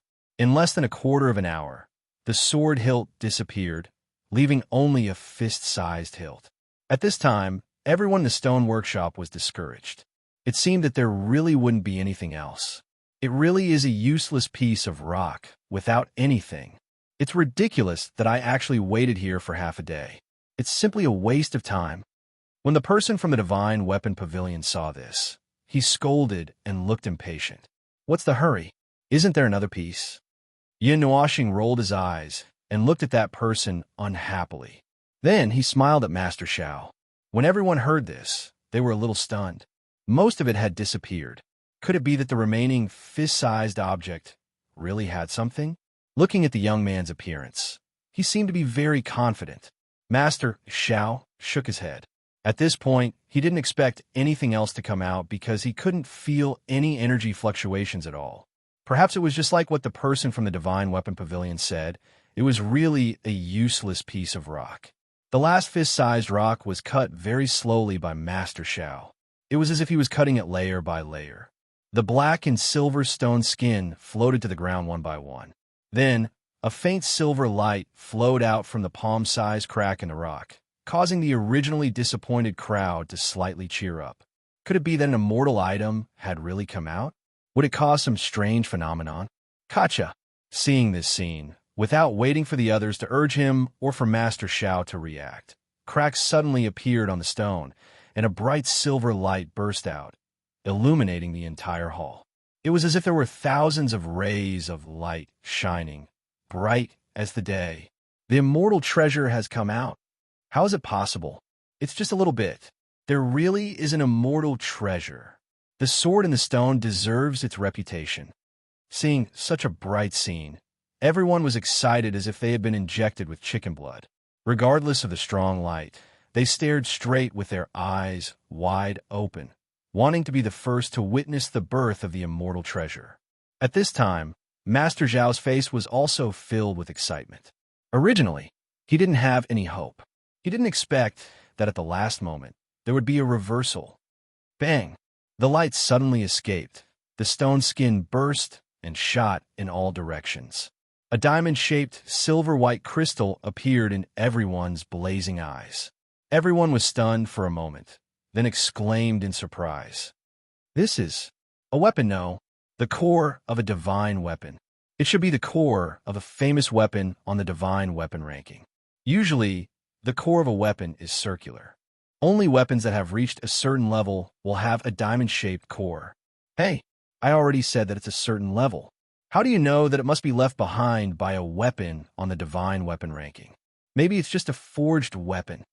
The sword in the stone deserves its reputation. It really didn't deceive me.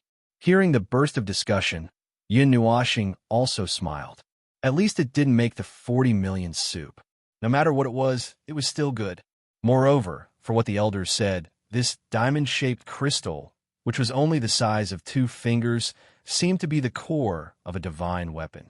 A divine weapon had the following components: the core of the weapon, the array pattern, and the soul. The core, which was second only to the soul, was the point where the energy output of a weapon gathered. It was the most important part, and the core of a divine weapon could be said to be a priceless treasure. It was separated from the weapon and became an ownerless object. If it was reimplanted into a weapon, it could still be activated. It contained the core of a divine weapon. Entering another weapon was equivalent to reviving the original divine weapon in a different way. Little brother, we are willing to buy it. I wonder what price you want. I offer 26 billion. On behalf of the Divine Weapon Pavilion, I offer 27 billion. F*CK. What right do you have to represent the Divine Weapon Pavilion? 28 billion. The core of a divine weapon on the divine weapon ranking. This title represented everything. There was no need for any reason. Just this title was enough. This was because it represented a kind of extreme, a kind of kingly way. It was said that the divine weapons on the divine weapon ranking could kill gods. Looking at the forceful auction in the hall, this scene reminded Yin Nuoxing of the auction in Xingqiu City. It was called the riot caused by a piece of leaf incident, which made him laugh involuntarily.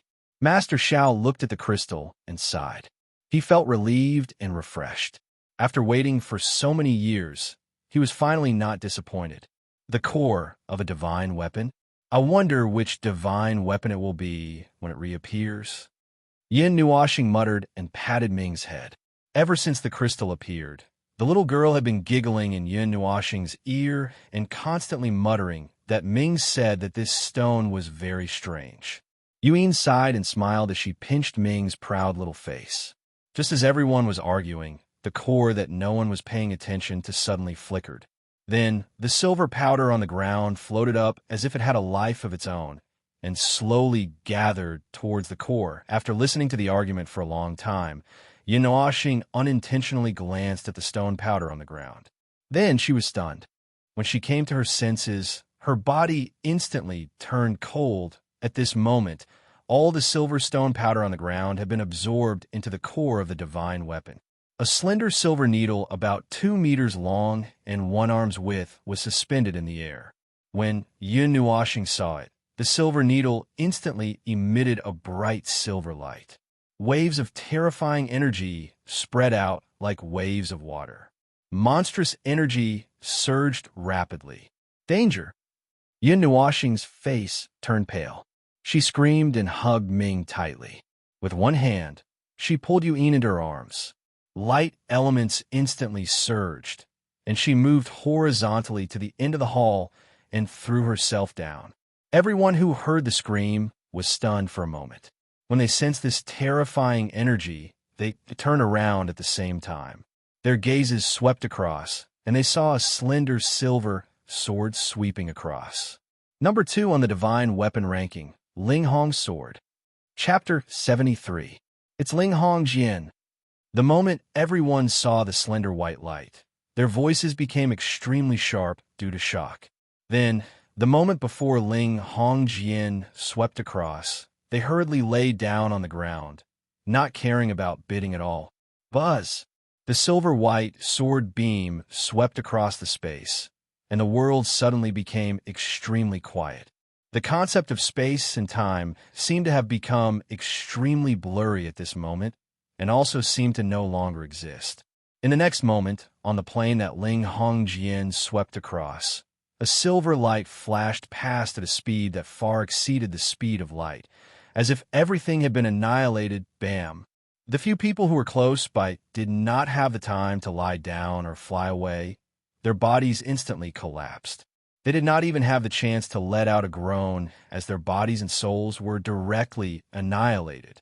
The huge hall was cut horizontally by the blade, and the majestic force swept the top of the huge palace away, smashing into an unknown corner of Divine Weapon City.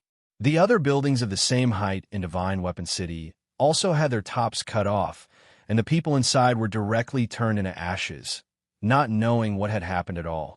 At the same time, the sword beam cut through the Divine Weapon Pavilion's palace that stood at the peak of Divine Weapon City. The huge palace collapsed, and the supporting pillars instantly turned into nothingness. Half of the palace directly disintegrated and fell backwards, and the disciples and elders of Divine Weapon Pavilion all died in vain. Who dares to behave atrociously in Divine Weapon Pavilion? The silver-eyed man in hemp clothes stood up from the collapsed throne and roared towards the sky. His furious voice spread throughout the entire Divine Weapon City, causing everyone to shrink their heads. On the hemp-clothed man's body, there was a finger-sized wound across his chest. It was as smooth as a mirror, and blood spurted out like a fountain, drenching his hemp clothes. His hair was disheveled, and he looked extremely miserable. At the same time, on the dark city wall, a huge hole appeared in the huge energy barrier. To the soldiers, they did not know what had happened at all. They only heard a frightening roar, and that place suddenly split open by itself. Heavens! What happened to Divine Weapon City all of a sudden? Stone Workshop, One Sure Shop, Ding Tai Palace. Why have all of their tops been removed? Could it be that someone attacked Divine Weapon City? Divine Weapon Pavilion collapsed. Tian Bingzi was furious. Is there really someone causing trouble in the Divine Weapon City? When the people of the Divine Weapon City heard the sack-clothed man's angry roar, they saw that almost the same time, a few tall palaces had their tops cut off and smashed into the Divine Weapon City, causing a large amount of dust and countless screams. They were immediately dumbfounded. Everyone from the Divine Weapon Pavilion, listen up, get into formation and protect Divine Soldier City. The linen-clothed man rushed up to the sky and waved his hand to create an energy barrier surrounding the Divine Weapon City.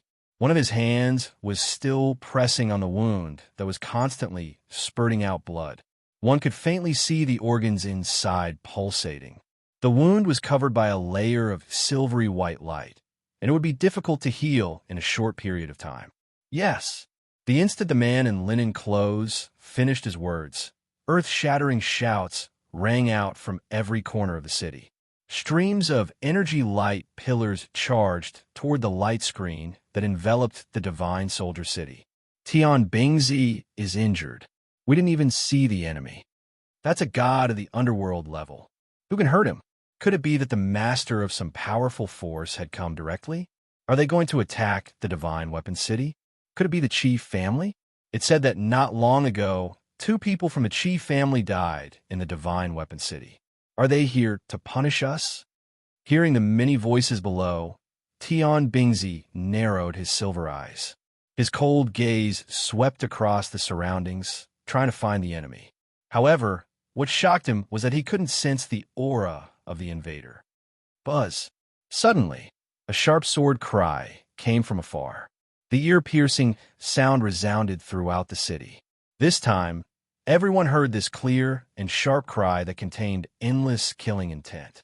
However, before anyone could find the source of the sound, a silvery white sword light with the power to split the world ruthlessly smashed into the back of the unresponsive Tian Bingzi. Instantly, a wound split opened from his left shoulder to his right leg. Bright red blood bloomed in the sky. His face was filled with shock. This was the speed of light. There was no way he could dodge it. Boom! The sword light bombarded the ground of the divine weapon city with monstrous energy that could split the world. A pitch-black crack instantly exploded and extended to the end of one's line of sight. Dust flew everywhere. Houses were flattened in an instant. Wherever the sword light passed, everything was destroyed. Even thin and long cracks appeared in the space. The void space was like a huge mouth that could devour people, extending tens of thousands of miles. Pucci. Intense pain came from his meridians. Tian Bingzi's face turned pale, and he couldn't help but spit out a mouthful of blood. His body that was suspended in midair quickly descended from the sky. He used dense energy to block the wound temporarily. Ling Hongjian's energy contained a terrifying destructive force. His wound was difficult to heal. Numerous weapons appeared in front of him. Although he was angry, there was nothing he could do. Facing an opponent who had the speed of light or a divine weapon that used the light element as a medium, only a divine weapon could cause irreparable damage to a god. With his level, it had to be a middle-grade divine weapon. He couldn't hold on for long. If the opponent didn't want to, he couldn't even see the person's face. Damn it, who is it? The intense pain coming from his body made him realize that his body was already severely injured. If he wasn't careful today, he might die here. What kind of hero are you to hide? Come out and fight me if you have the ability. Tian Bingzi was tortured by the pain. He held a silver-white, long sword in one hand and roared furiously at the sky. Wong! What answered him was a sword light that was as fast as light. It came from his left side. The majestic force brought along unparalleled energy and slashed his left hand, almost splitting him into two. Pucci. The energy barrier surrounding his body was penetrated in an instant. His body seemed to have suffered a heavy blow and flew out like a cannonball. He crashed into the energy barrier of the divine weapon city, leaving behind a patch of scarlet red. A bloody wound ran through his entire arm. Silver light lingered around the wound. White bones could be seen in the wound. This attack almost chopped off his entire arm. Pavilion Master. On the ground, many people wearing the same gray robes leaped over the abyss-like cracks and hurriedly ran to Tian Bingzi's side. They didn't dare to fly. Tian Bingzi was flying in the sky just now and was basically a target. He was hit 2 or 3 times without even seeing the person. Go to the stone workshop. The person is there. After coughing out a mouthful of blood, Tian Bingzi sat up with the help of the others. He pointed at the stone workshop with a trembling hand. Only 1/10 of the palace was left. His eyes were filled with deep hatred. He had already found the place with a glance just now. Unfortunately, he didn't have the strength to run over. Everyone looked at each other. The moment they reacted, they quickly carried Tian Bingzi and ran over. In the stone workshop that was filled with smoke and dust, Yin Nuoxing pushed away the building debris that smashed into her body. Her wide 6 wings protected Yu Yin and Ming under her body. A bright red liquid with some warmth flowed down from her forehead and dripped onto Yu Yin's beautiful face. Little star, feeling a warm splash on her face, Yu Yin hurriedly opened her eyes and stared at Yin Nuoxing, who had a long bloodstain on his face. She couldn't help but cry out in horror. She stretched out her jade-like hand and hurriedly wiped away the bloodstain. Just now, she didn't react at all and heard the sound of the world collapsing. Then, her vision was blocked by Yin Nuoxing's 6 wings, and she couldn't see anything. I'm fine, thank goodness. Yin Nuoxing opened his only eye that wasn't stained with blood. He heaved a sigh of relief when he saw that the 2 of them were fine. Then, he felt a burning pain on his back, as if something sharp had pierced his spine. He wasn't sure what happened just now. He only remembered that he had brought the two of them out of the room, and then he felt a sharp pain in his head. By the time he reacted, he was already buried alive by the falling ceiling. Big brother. Ming's big eyes saw Yun Nuoxing's face covered in blood. She was so anxious that she was about to cry. She hugged his neck tightly with her little hands, afraid that he would pass away in the next second. Ming, don't cry. Big brother is fine, he's fine. I'm relieved that you guys are fine. Yun Nuoxing forced a smile. Although he really wanted to hug Ming, his hands were pressed against the falling ceiling, and he couldn't free them. The palace in the stone workshop was made of special materials and was even inlaid with crystals. It was dozens of times heavier than ordinary bricks and rubble. He was afraid that he would hurt Yun and the others if he put it down. Right now, he only wanted to say one thing. Why the F***CK did you make the roof so heavy for no reason? Wait, Yun also saw the current situation. Her lily-white hands hurriedly wrapped with fiery red energy. She slapped the debris of the building behind Yun Nuoxing and sent it flying. At the same time, there was a muffled groan. Then, the two girls anxiously saw that Yun Nuoxing's handsome face had turned even paler. Dazzling sunlight shone in from the hole, causing the three of them to habitually close their eyes for a while. Then, Yun quickly cleaned up the surroundings. Yun Nuoxing sat up with difficulty. He retracted his large 6 wings. His back was covered in blood, and there were many puncture wounds. The crystals inlaid in the ceiling had pierced his body with gravity. Just now, the crystals were sent flying by Yun's slap, causing him to suffer a second injury. He almost collapsed from the pain. Just as he took a few breaths and wiped away the blood on his forehead, he sensed something. His body instantly stiffened, and the Fangtian halberd shot out from his arm uncontrollably. It instantly moved in front of him, shielding Yun and Yun Nuoxing behind him. All the hair on his body stood on end. The silver-white Ling Hongjian floated in front of them. The majestic wave that spread out made Yun Nuoxing's heart skip a beat. Although he did not see its power with his own eyes, when he saw the broken walls of Divine Weapon City the moment he was buried, he could more or less guess what it was. Buzz. Ling Hongjian hummed softly.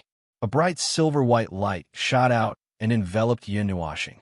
The latter was shocked. However, when he sensed that there was no danger, he did not make any emergency movements. He waved his hand and asked Yun and Yun Nuoxing to relax. Ling Hongjian circled Yun Nuoxing twice. The silver thread penetrated his soul and released a wave that seemed to be probing him. It carefully observed him for a while. Yun Nuoxing did not dare to move recklessly in the face of this probing wave. The other end of the thread was still connected to his soul. Phew! Yun Nuoxing exhaled slowly. Just as he relaxed, Ling Hongjian retracted its probing wave. It was unknown what it sensed or what it detected, but it directly landed on his right hand. Then, it turned into a silver light and entered his palm. On his forearm, on the other side of the Netherworld Ruin Sword's emblem, there was an additional silver-white pattern that looked like a silver needle. It was connected to the Netherworld Ruin Sword's emblem. It looked beautiful, Nanny. Seeing that Ling Hongjian had suddenly recognized him as its master, Yun Nuoxing and the others were a little dumbfounded. Wasn't this development too fast? It was so fast that they could not accept it. It was still bombing the city a second ago. How did it enter Yun Nuoxing's body now? Where are the others? Are we the only ones left? Yun Nuoxing looked around and saw that Divine Weapon City was covered in dust. However, he did not see anyone. His face could not help but twitch. There's no one here, right? After confirming that there was indeed no one around, he could not help but laugh sinisterly. He looked at the broken roof of the stone workshop and saw that there were still many ores lying on the side. The broken stones formed a pile. He immediately kept the remaining ores that were not destroyed into the pendant. Little star? Shoplifting? Yun helplessly face-palmed. Mei Mao looked at Yun Nuoxing with a puzzled expression. Big brother stole. Even Ming widened his eyes in shock. He looked as if he had misjudged him. Yun Nuoxing felt very helpless. Anyway, with the current situation, it would be a waste if he did not pick up the ores. Yun Nuoxing did not seem to be shameless to that extent. He would just take advantage of the situation. Yin Nuoxing smiled and scratched his head. He picked up Ming, who was running towards him, and held him in his arms for a while. Then he smiled and said, "Let's go. Our journey to Divine Weapon City should be over." Yin Nuoxing thought that there should be some very precious things in the pile of ores that they had just taken. Perhaps they had already gathered all the things they needed. In that case, there was no need to stay any longer. As for going to the mines, they would think about it later. Now that they had offended the Divine Weapon Pavilion, it was not good to stay here for long. "Go. You want to leave after killing the people of my Divine Weapon Pavilion?" A shocking shout suddenly resounded in the sky. Chapter 74. All of you, don't even think about leaving. A large group of people suddenly floated in the sky. All of them stared at Yin Nuoxing with murderous gazes. They could not wait to tear him to shreds. Yin Nuoxing and the rest were stunned by the sudden appearance of the group. When they saw the obvious symbol on their clothes, they immediately understood that the Divine Weapon Pavilion had finally come looking for them. "Senior, is there a misunderstanding?" Yin Nuoxing frowned. He did not expect them to come looking for him. Of course, it would be strange if they did not come looking for him after Ling Hongjian had caused such a huge commotion. However, he did not expect them to come so quickly. "There is no misunderstanding. You killed the people of the Divine Weapon Pavilion and destroyed half of the Divine Weapon City. Killing you is not enough to appease the anger of the people." At this moment, Tian Bingzi was sitting in the void to treat his injuries. Therefore, the person who spoke was the yellow-haired old man beside him. His dark eyes constantly scanned Yin Nuoxing, trying to see through him. "Tisk, that's because they are too despicable. So be it if you have killed them." Yin Nuoxing curled his lips and said disdainfully. Since he had been identified, there was no point in hiding it. Whether he wanted to kill or not, it was not up to them. "Junior, how dare you?" Tian Bingzi was instantly enraged when he heard him admit it. His silver eyebrows furrowed, and a strong light burst out from his silver eyes. Killing intent surged in his eyes. "Half-dead people, scram to the side and wait for your death. Don't F***king grumble. You are so F***king annoying." Yin Nuoxing was also filled with anger. From the beginning to the end, it was their people who were looking for trouble. At this moment, they had collectively come to seek justice. This made him rather unhappy. Tian Bingzi was stunned by the scolding. When he came to his senses, he was so angry that his entire body trembled. With his status, when had he ever been insulted like this? Divine Weapon Pavilion. Set up the formation. At this moment, Tian Bingzi was a little angry. His hair stood on end. He did not care about his injuries and waved his hand. He roared and silver light surged on his palm. Thousands of threads bloomed and covered 100,000 feet area. "Yes," the people of Divine Weapon Pavilion replied loudly. In an instant, powerful energy pillars soared into the sky and surged into those silk threads. They raised their hands and took out all kinds of weapons, which wrapped around the silk threads. A moment later, a huge formation that covered thousands of feet appeared in the sky. With Tian Bingzi as the eye of the formation, all the weapons faced Yin Nuoxing and were ready to attack. "Kill!" With bloodshot eyes, Tian Bingzi waved his hand and enlarged the 5 swords beside him to 3,000 meters long. Then he slashed down at Yin Nuoxing. The energy contained in the swords expelled all the air, forming a vacuum in front of them. The majestic energy pressed down on Yin Nuoxing and the other two. It's a good opportunity to test out the power of this big shot that's ranked second. Yin Nuoxing looked at the 5 giant swords that were smashing down like a mountain range. She placed Ming in Yu Yin's hand. With a thought, the slender silver Linghong sword instantly appeared in her hand. 4 types of elements surged out and rushed into the Linghong sword, along with all the essence energy in her body. Buzz! After receiving this huge amount of energy, the radiance of the Linghong sword instantly became extremely resplendent. The silver-white radiance illuminated the sky, and a wave of energy that was like nirvanic annihilation surged out in all directions, causing the formation to shake. Feeling the same energy as before, Tian Bingzi's eyelids twitched. Then, an extremely dense, killing intent erupted. At the same time, there was a trace of greed. A weapon that could silently injure him to such a state must be at the Divine Weapon Pavilion. Such a weapon would be extremely high-end in the Divine Weapon Pavilion. At least, it wasn't like what outsiders thought, where they were thrown around like cabbages. The moment Tian Bingzi made his move, the elders and disciples also made their move. Numerous weapons were thrown towards Yun Nuoxing and the others as if they were free. The surging energy shook the sky and the earth, causing the entire Divine Weapon City to tremble. A loud rumbling sound was heard, like a heaven-shaking muffled thunder. Buzz! Before the first wave of energy from the 5 huge swords could reach them, Yun Nuoxing raised the Linghong sword high up. An ear-piercing, buzzing sound reverberated through the sky. She gently swung it at the incoming weapons. Boom! The world seemed to have stopped at this moment. The monstrous energy transformed into an extremely resplendent energy sword ray that spread out at a speed that was close to the speed of light. It rushed out in a circle on a flat surface. In the stopped world, everything in its path was sliced in half in an instant. Gotcha! Puffed. The sounds of weapons exploding, blood spitting, and bodies exploding rang out at almost the same time, playing a strange and terrifying symphony. Tian Bingzi and the others were sent flying by the magnificent symphony. The speed that caught him off guard also caught everyone off guard this time. In the face of a speed that was close to the speed of light, unless one had special means or could reach the speed of light themselves, there was really nothing one could do. Wow!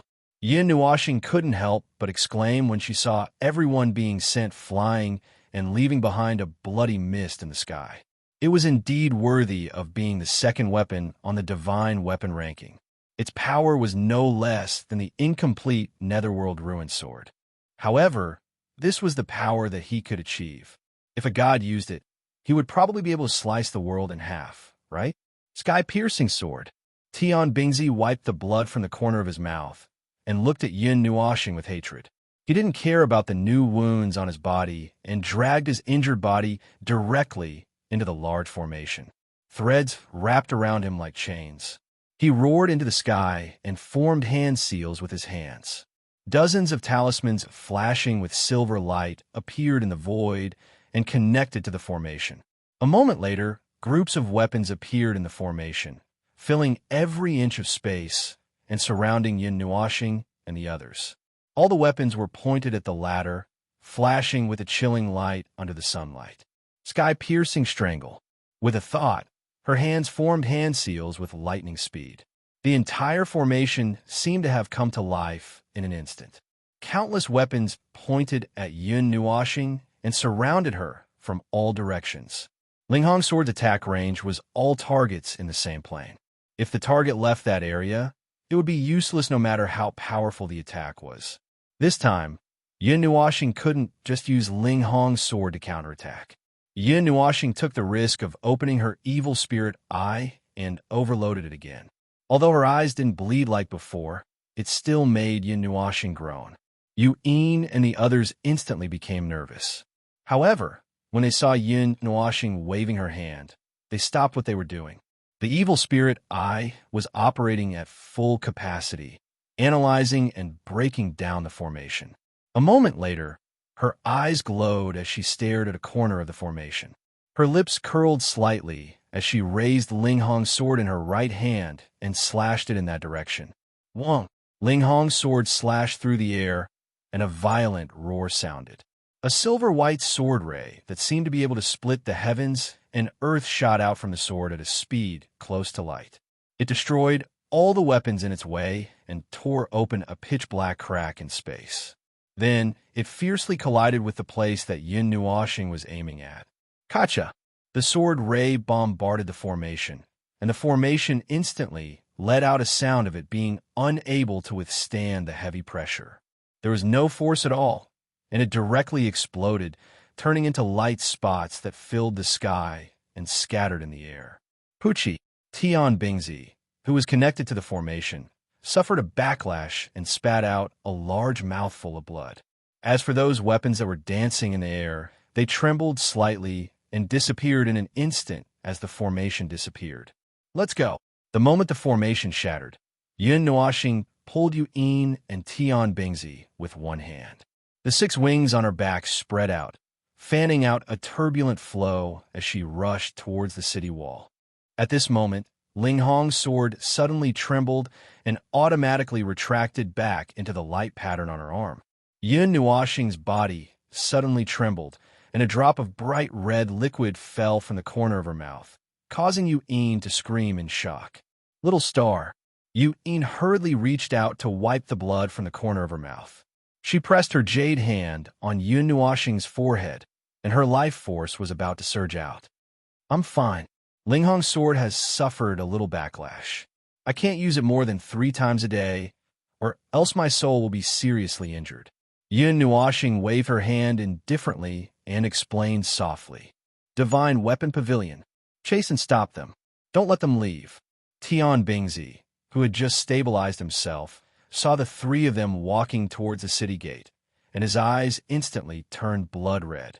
A mere mortal stage had broken into the city and destroyed the Divine Weapon Pavilion. If he didn't stop them, the Divine Weapon Pavilion wouldn't be able to survive in the Taiyuan region anymore. As soon as he finished speaking, Tian Bingzi shook off the elder who was supporting him and dragged his heavily injured body towards the sky. He instantly entered the energy barrier that enveloped the Divine Weapon City. His aura surged out in an earth-shattering manner, and he took control of the energy barrier. 100-foot-wide formation slowly appeared in front of him. Go to hell. As soon as the formation appeared, Tian Bingzi grabbed it and faced Yun Nuashing and the other 2, who had already flown a long distance away. His life force gushed out like it was worthless, and it turned into a huge amount of energy that gathered in the 100-foot-wide formation. At the same time, his silver hair instantly turned extremely white, and even his face turned transparent. Boom! Receiving this abnormally powerful energy, the formation let out an earth-shattering buzzing sound, and a pitch-black light pillar that was 10 feet in size suddenly burst out from the center. In the blink of an eye, it caught up with the fleeing Yun Nuashing. Divine Light Mirror, Energy Reflection. Feeling the ferocious energy chasing after her, Yun Nuashing shuddered violently. She suddenly turned around and gritted her teeth. A golden light appeared on her right hand, and a golden mirror the size of a head appeared. With a thought, the Divine Light Mirror enlarged to 100 foot wide, blocking in front of Yun Nuashing. Streams of light appeared on the surface of the mirror, and it directly faced the incoming pitch-black light pillar. Buzz! The light pillar violently blasted onto the Divine Light Mirror, and the expected energy splattered everywhere. However, an earth-shattering explosion did not occur. After the Divine Light Mirror completely absorbed the pitch-black light pillar, it paused for a moment. With the same amount of energy, it shot out a brilliant golden energy light pillar, which was reflected at the astonished Tian Bingzi. Boom! In the blink of an eye, the golden light pillar violently collided with the 100-foot-wide formation, and an earth-shattering explosion resounded across the sky. At this moment, it was as if a sun had descended upon the world. A majestic energy storm swept across, and the formation was instantly destroyed. You can't leave. The formation is connected to the entire Divine Weapon City. You can't leave. You can't leave. After being forcefully pulled out from the formation, Tian Bingzi sneered and spat out a mouthful of blood. He fell from the sky and was caught by an elder of the Divine Weapon Pavilion. He laughed mournfully at Yun Nuashing. Then I'll destroy the Divine Weapon City. Yun Nuashing shouted angrily. She took a deep breath and wiped away the cold sweat on her forehead. She opened her evil spirit eye and scanned the entire city. Her hand that was holding onto the Divine Sun, Bao, could not stop trembling. Using the divine artifact consecutively was too much of a burden on her, and even her soul was trembling. Little star, tell me where to shoot. Yu'in sighed and hugged Ming, who was hanging in her arms, a little tighter. Her jade-like hands formed a seal with lightning speed, and then she slammed her palm on the void. A formation that covered a radius of 100,000 feet suddenly appeared beneath her feet. The fiery red light illuminated Tian Bingzi's face and made him look a little sluggish. Divine Weapon Pavilion. Take them down. Tian Bingzi trembled a little. He had always thought that if he had not been beaten half to death by Ling Hongjian, he would not have been in such a sorry state. However, when he recognized this formation, he was so shocked that his face turned pale. However, he still roared. The surrounding elders of the Divine Weapon Pavilion were stunned. They looked at each other, gritted their teeth, and charged towards Yun Nuoxing and the rest. Yin coldly snorted. With a wave of her lily-white hand, a huge sea of flames suddenly rose from the array. The flames covered the sky and surrounded those people who had rushed over. They were instantly burned to ashes. Buzz. At the same time, Yun Nuoxing drew her divine sun bow and shot it in several directions within the divine weapon city. Dazzling arrows flashed and pierced the ground. Boom! An earth-shattering explosion came from underground. Soil and rocks flew everywhere, and the ground cracked open. Cracks as thick as thighs spread across the entire city. Monstrous golden flames spewed out from underground. The entire divine weapon city was illuminated by the golden light and turned into darkness. It was as if a sun was rising and rolling underground. Stop! Tian Bingzi was so shocked that his face turned pale. He roared angrily and charged towards Yun Nuoxing like a red bolt of lightning, ignoring the formation that was unfolding in front of him. Clang! With a thought from Yin, hundreds of fiery red chains shot out from the formation below Tian Bingzi and surrounded him from all directions. Roar! Tian Bingzi roared. The energy in his body suddenly became chaotic. A huge sword appeared in his hand, and he shattered the hundreds of chains. He flew towards Yun Nuoxing without any regard for his life. He waved his hand and shot out a huge energy torrent that was thousands of feet long. It whistled through the air and covered the ladder. Bang! Yun raised her hand and condensed a flame barrier, refining the silvery white energy torrent completely. She then smashed it towards Tian Bingzi, who was charging over. The scorching airflow made the mouths of the elders behind dry up. Resisting the impact of the flames, Tian Bingzi covered himself with the metal elements and passed through the wall of fire with great difficulty. His body trembled, and he instantly appeared above Yun Nuoxing. He swung the huge sword in his hand down viciously. Yuan power surged out in all directions and poured into the huge sword, causing the space to tremble. Chi! The sound of the halberd piercing through Tian Bingzi's body was like a mocking laugh. An intense pain came from his chest, causing his vision to darken.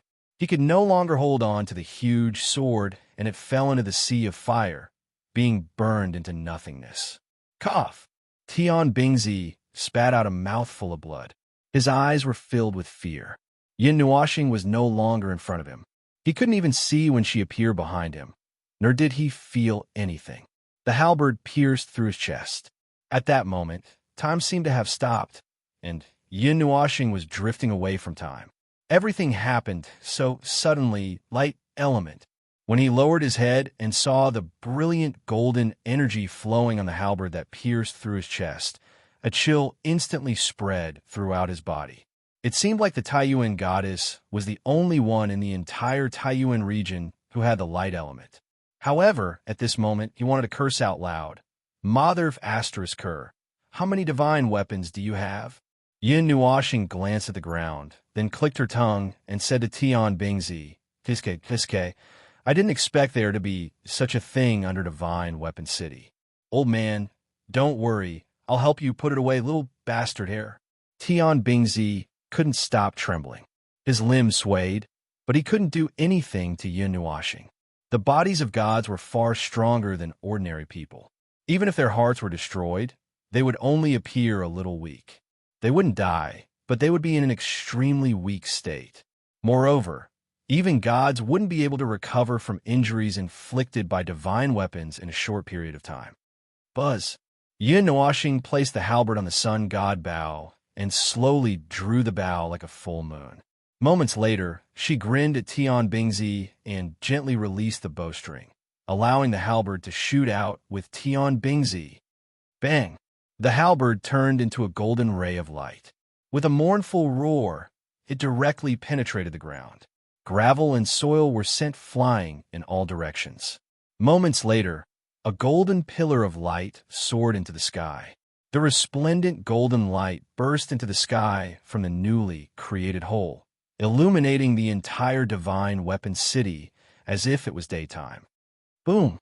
The energy storm, which was at least 10,000 feet in size, connected the heavens and the earth, destroying the divine weapon city.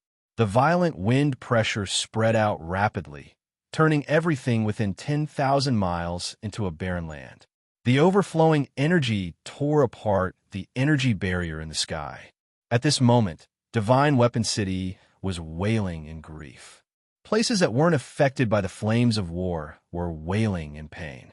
Countless experts rushed into the sky and looked at the brilliant fireworks in the distance. Their hands and feet instantly turned cold. However, there were some who weren't afraid. They flew over while cursing, demanding an explanation. She controlled the halberd to fly out from the ground. At this moment, it was inserted into a golden mountain. The dazzling golden light made everyone close their eyes tightly, unable to open them. Pure gold, or an 8th-tier forging material. Yin Nuashing looked at the mountain and couldn't help but exclaim. Her snow-white hair was swaying with the wind. Her pale face was covered with fine sweat, indicating that she had reached her limit. Sister, let's go. Without even looking at it, he directly stored the mountain range into the pendant. Golden chains shot out from his sleeves, binding Yu Yin's tiny waist and pulling her over. Little bastard, go to hell. An earth-shaking angry roar came from the ground. Tian Bingzi rushed into the sky while swaying. He was holding an extremely long battle spear that was flowing with golden light. He threw it at Yin Nuashing ruthlessly. It turned into a golden shadow that pierced through space. The dazzling golden energy flickered in the sky and caught up to Yin Nuashing in an instant. An intense sense of crisis with the smell of death suddenly spread throughout her body. Yin Nuashing didn't even have time to look. Her essence force, 4 types of elements, and soul spirit force broke out of her body uncontrollably. They rapidly condensed into a layer of solid energy barrier that enveloped her. Chi! The spear pierced through the energy barrier and brushed past the halberd. It ruthlessly pierced through Yin Nuashing's stomach, leaving a trail of blood in the sky. The majestic force pushed Yin Nuashing far away. Little star, brother. When Yu Yin and Ming Yu saw Yin Nuashing being pierced through, their faces instantly turned pale. Ming even burst into tears. His miserable cries made one's heart ache. The two of them were dragged far away by the golden chains, chasing after Yin Nuashing. Old bastard, thank you for your gift. I will repay your kindness in the future. Enduring the intense pain and dizziness, Yin Nuashing pulled out the golden spear. A large patch of scarlet appeared on her pitch-black clothes. Fresh blood gushed out from the large hole like a fountain. Yin Nuashing spat out a large mouthful of blood. Her handsome face looked extremely pale and ferocious. One could faintly see her internal organs pulsating in the hole. She controlled the 4 types of elements with her essence force to cover the wound with her mind. Yin Nuashing looked up to the sky and laughed loudly. The killing intent in her voice shocked Tian Bingzi. Let's go. She pulled Yu Yin over with a sinister smile. Light elements gushed out from her body and enveloped the 3 of them. She turned into a resplendent golden light and rushed into the sky, disappearing from everyone's sight. Bastard! In Divine Weapon City, Tian Bingzi was so angry that his entire body was trembling. He looked at Yin Nuashing, who had disappeared into the distance. Although he wanted to give chase, he didn't have the strength to move. His entire body was throbbing with pain. Without the suppression, blood gushed out from the wound again, dyeing the surrounding ground red.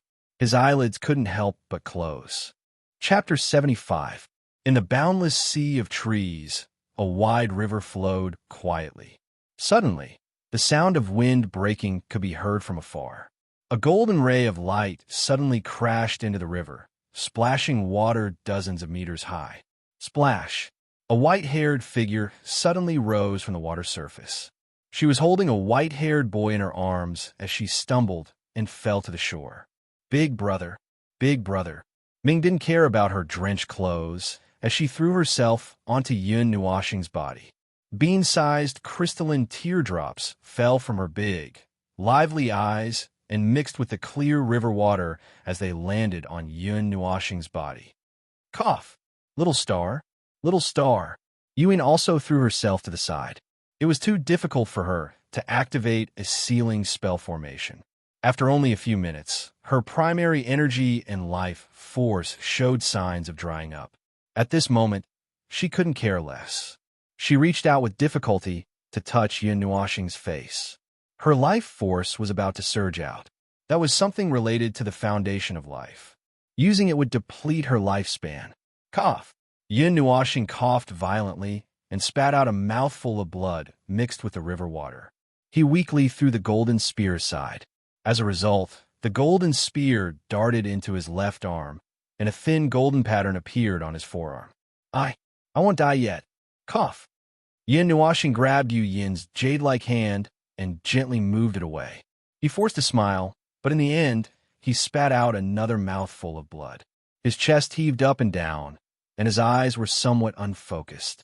On the grass, dark red blood gradually spread out. Smelling the thick stench of blood, the former's expression became even more panicked. How can I smile at a time like this?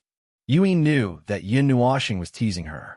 However, at this moment, she didn't even know how to write the word smile. Her pretty face was covered in sweat, and she couldn't break free from Yun Nuoxing's grip. Big brother, don't die. You said you would take me out to play. Ming cried even harder when he saw this. His little face was filled with fear and uneasiness.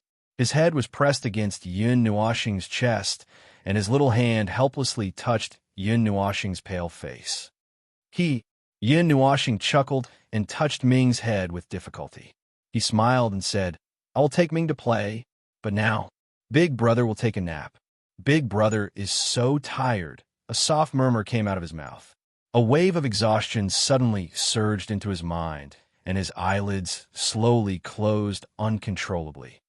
Big brother, Ming wailed loudly, his mournful voice echoing throughout the forest. Little star, Yuan was so anxious that her beautiful eyes turned red. Her lily-white hands were tightly grasped by Yun Nuoxing, and she couldn't transfer her life energy. Buzz! Just when Yuan was feeling a little hopeless, Yun Nuoxing's body suddenly glowed with 4 colors of light. 4 types of elements gushed out from his body, and many colorful threads also extended out from the surface, connecting to the surrounding trees.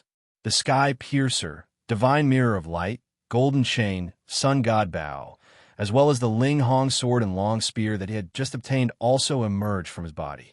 They flew to the edge of the forest and spread out in 6 directions, spreading out a wide enchantment, guarding this part of the world and hiding it.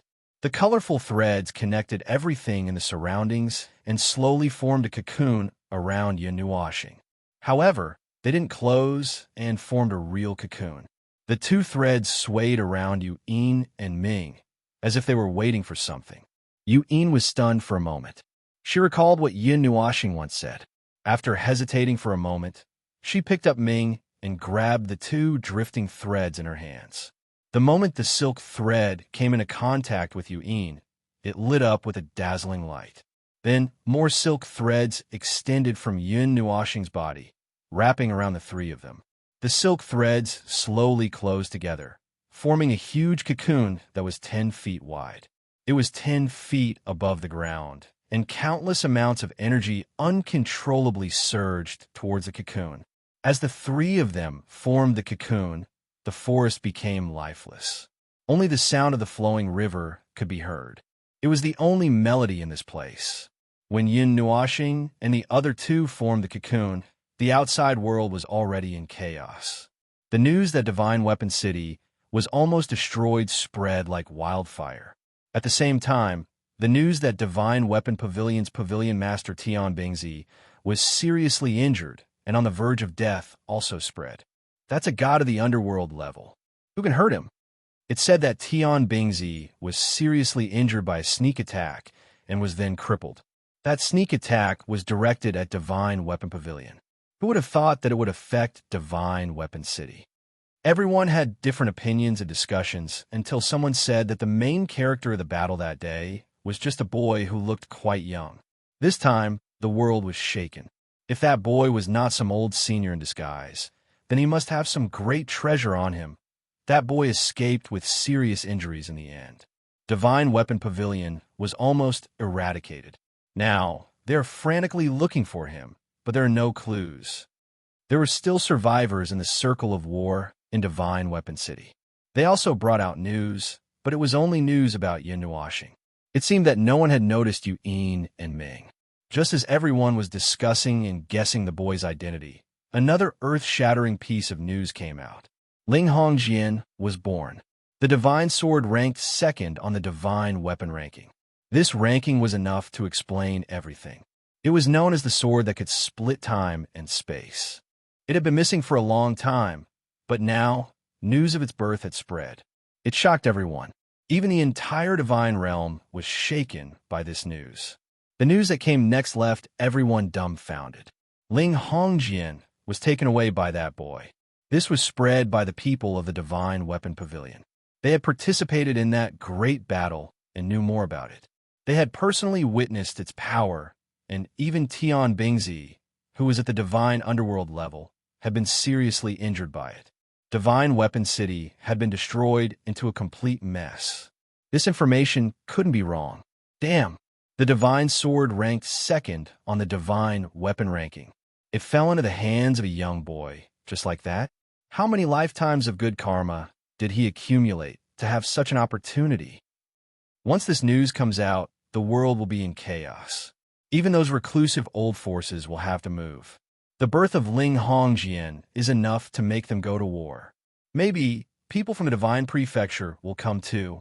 Tisk, with Ling Hongjian in hand, they can go anywhere. Would they dare to openly look for that boy? Aren't they afraid of being stabbed? It's just a child. They won't be afraid. Maybe they will use any means to take Ling Hongjian away. Ling Hongjian left with that boy, which means that it has recognized him as its master. If they want to take it out by force, they have to kill that boy. While everyone was talking, the chief family, who had been waiting anxiously in the Divine Weapon Pavilion, finally came. As expected, they were here to denounce them. But how could they denounce them when the boy was already dead?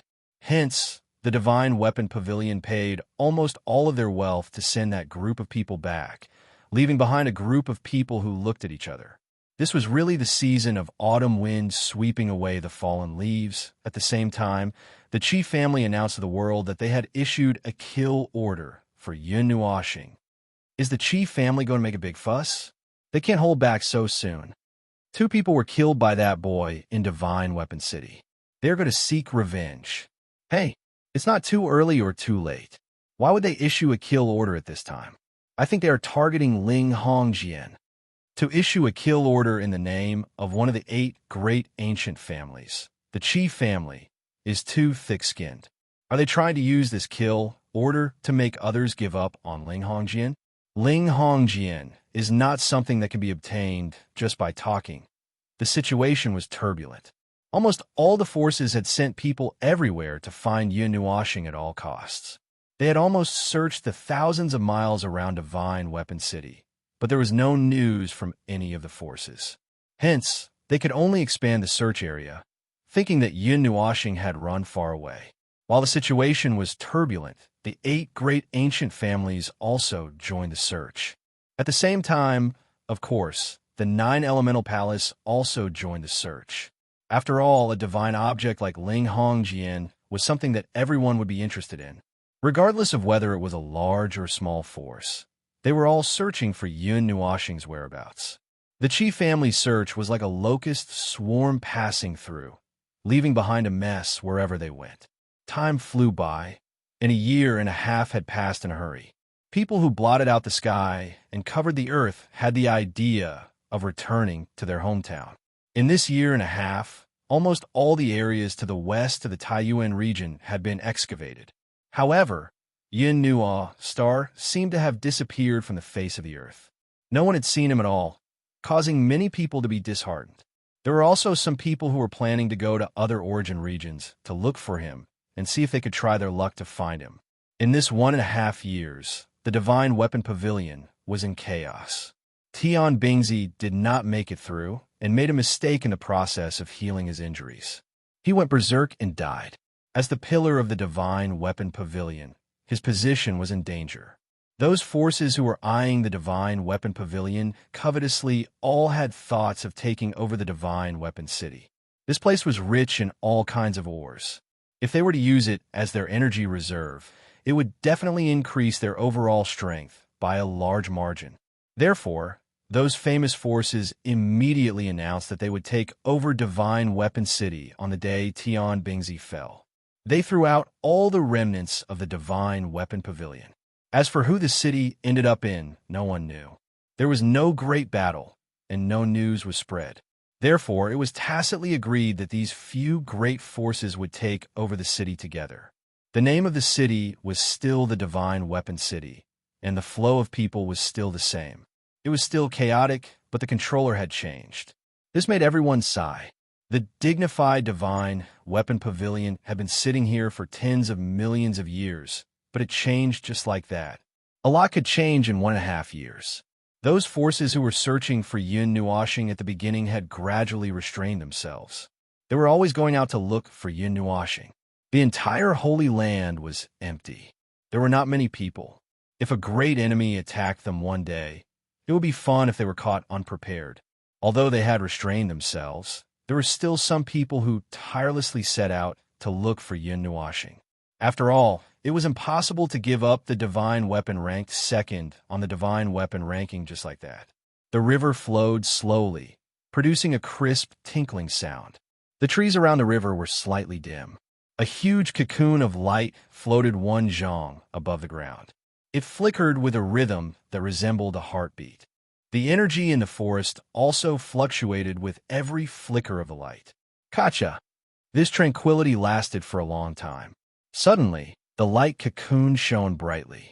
The drifting energy crazily condensed around the light cocoon, forming layers of faintly discernible energy mist that covered the light cocoon. After that, a crisp sound suddenly rang out. A fine crack appeared on the light cocoon. Resplendent 6-colored rays of light shone through the crack, illuminating this world. Kacha! And from the moment the first crack appeared, there seemed to be a chain reaction. Cracks spread out on the surface of the light cocoon. After that, a majestic energy suddenly soared into the sky. Boom! The energy soared into the sky, suddenly triggering a series of rumbling sounds. Heaven and earth suddenly became dark and gloomy, and dark clouds gathered in this area. It was as if the dark clouds were pressing down on the city, threatening to destroy it. Buzz! Buzzing sounds came from the dark clouds. After that, the dark clouds suddenly had some color added to them. Slowly, the entire dark clouds were dyed into a 6-colored cloud layer that was 100 zhang in size. Colorful lightning constantly churned in the clouds. The vast energy transmitted to the ground, attracting the attention of the light cocoon. Heavenly Tribulation, Chapter 76. After a year and a half, this was the first time a light laughter came from the cocoon. It was crisp and pleasant to the ear. The cocoon rippled and flashed. Colorful runes appeared on its surface. At the bottom, there was a layer of scarlet runes. Wong, with a slight tremble, the threads that connected the surrounding trees were all broken. Then, the cocoon floated into the sky. A majestic energy fluctuation spread out, attracting the attention of the thick clouds in the sky. Boom! A gorgeous bolt of colorful lightning suddenly crossed the sky, penetrating through the clouds and fiercely striking the cocoon below. The majestic energy caused the space to ripple. Boom! The colorful lightning bolt, which was at least 1,000 feet wide, fell on the light cocoon. The lightning bolt flickered and was completely absorbed by the layer of runes. It was refined with all its might, then compressed and condensed by the layer of runes. It turned into a pure energy and directly seeped into the light cocoon. Boom! Sensing the cocoon's movements, the clouds churned and thunder shook the sky. After a while, a golden lightning bolt that was 1,000 feet long slammed into the cocoon. The dazzling golden light was like a sun suspended in the sky. It was so bright that it was difficult to open one's eyes. 1. The cocoon trembled and the runes on its surface rapidly revolved. The golden lightning that was filled with violent energy was completely refined, turning into the purest energy that was poured into the cocoon. Boom! Not long after the golden lightning descended, light blue, red, green, silver white, and purple-black lightning also descended. It was as if 6 huge dragons had descended from the clouds and violently smashed against the light cocoon. The flickering runes on the surface of the light cocoon received these attacks that contained a huge amount of energy and unceremoniously transformed them into non-destructive energy that was channeled into the light cocoon. Boom! Boom! Boom! 6 bolts of lightning rapidly descended and continuously struck the light cocoon. However, no matter how much energy was used, no matter how destructive the lightning was, it couldn't do anything to the light runes on the surface of the light cocoon. All of the attacking power was filtered by the light runes. Rumble! Suddenly, the entire thundercloud was filled with lightning. It curled around the thundercloud and turned into a large pool of lightning. The energy of heaven and earth crazily condensed into this colorful thundercloud. Boom! A huge crack appeared in the center of the thundercloud, and a colorful lightning bolt the size of a mountain range directly connected with the light cocoon. It was not striking. Instead, it was the most violent and continuous energy output. Gotcha! The runes on the surface of the light cocoon were actually unable to completely purify the endless destructive power. The light cocoon was penetrated, but it was blocked by the scarlet runes. The 2 runes quickly revolved together, desperately refining the large string of lightning. They were determined to devour it. Boom! Gotcha! Suddenly, a cracking sound came from the sky. It was as if an invisible barrier had quietly shattered. Then, the rumbling thundercloud suddenly began to rapidly churn. A vast amount of energy was emitted from it. The entire thundercloud rapidly shrank from its original size of 300 meters to 30 meters. Although it was smaller in size, the energy it contained had increased by several times. Lightning flickered, and even space began to tremble. Boom! All of a sudden, the thundercloud, which was about 30 meters in size, smashed down on the cocoon of light. Lines of formations emerged from the thundercloud and wrapped around the cocoon of light. Lightning flooded out and destroyed the surrounding forest. The thundercloud directly enveloped the cocoon of light. Endless lightning surged and continuously rushed towards the cocoon of light. Gotcha! Under such a crazy attack, the 2 layers of runes on the cocoon of light could not hold on for long. The endless lightning directly penetrated the rapidly revolving runic array. Then, a small array the size of a palm suddenly appeared on the surface of the cocoon of light, mercilessly devouring the lightning that was rushing over.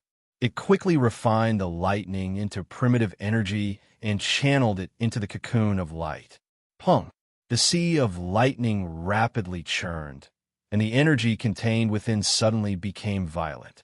The entire thundercloud constantly expanded, shaking like a balloon that couldn't withstand the pressure. Several bolts of lightning shot out from the thundercloud, and a moment later, an earth-shattering explosion resounded through the skies. Boom! A violent storm of energy swept through the heavens and earth, spreading into the distance with unparalleled lightning. The barrier of the 6 divine artifacts automatically dispersed, and the energy shockwave spread out 1,000 miles, turning 1,000 miles into a barren land. The forest was instantly destroyed, and as far as the eye could see, there was only sand and dust. The lightning ruthlessly wreaked havoc on the earth for a while, before dissipating. The storm lasted for 10 minutes before slowly dissipating, leaving behind a bottomless pit. Above the pit, the light cocoon had been blasted until only a thin membrane was left. It was covered in cracks, as if it would shatter at the slightest touch. Pung! The light membrane lasted for a moment before suddenly bursting apart with a crisp sound. It turned into light spots that filled the sky, and a dense energy mist spread out, covering the surroundings. I've finally come out. I'm so tired. The person in the light cocoon stood up and stretched. His long black hair that reached his legs swayed in the wind, and his black clothes fluttered. The wide black windbreaker tightly wrapped around his body, and his crystalline skin shimmered with a faint fluorescent light. On his handsome face, his slightly squinted eyes and the curve of his lips made him seem a little lazy. Since you've already woken up, can you stop being such a fool? Hearing Yun Nuoxing's words, a crisp sound like a spring flowing over a rock rang out from the mist. A graceful figure walked out of the mist and gave him a knock on the head. The woman's delicate body was tall and graceful, and her red clothes fluttered in the wind. Her tranquil and beautiful face had an ethereal aura, and her ink-black hair was casually draped behind her back, past her slim waist and down to her delicate buttocks. The gentle sunlight poured down, and a faint golden light covered the woman's body, giving her a sacred and inviolable feeling. Big Brother is so silly. In the woman's arms, a petite purple-black figure opened her bright purple eyes in a daze and curled up in the woman's arms like a little bird.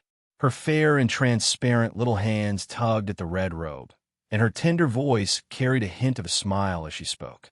Yun Nuoxing tilted her head and looked at the two of them with a gloomy expression. Big Brother, give me a hug. Ming chuckled, and two little dimples appeared on her cheeks. She gently ground her two little canine teeth, and her petite figure directly jumped into Yun Nuoxing's arms. Her little hands hung around his neck, and her head rubbed against his chest a few times. Yun Nuoxing smiled and reached out to hug this petite figure in his arms. After cuddling for a while, he raised his head and smiled at Yun. Are you all right now? Back then, the two of them had almost exhausted all of their life force. This time, after going through the immortalization together, they should have completely recovered. Yun tucked a strand of hair behind her ear and smiled as she shook her head.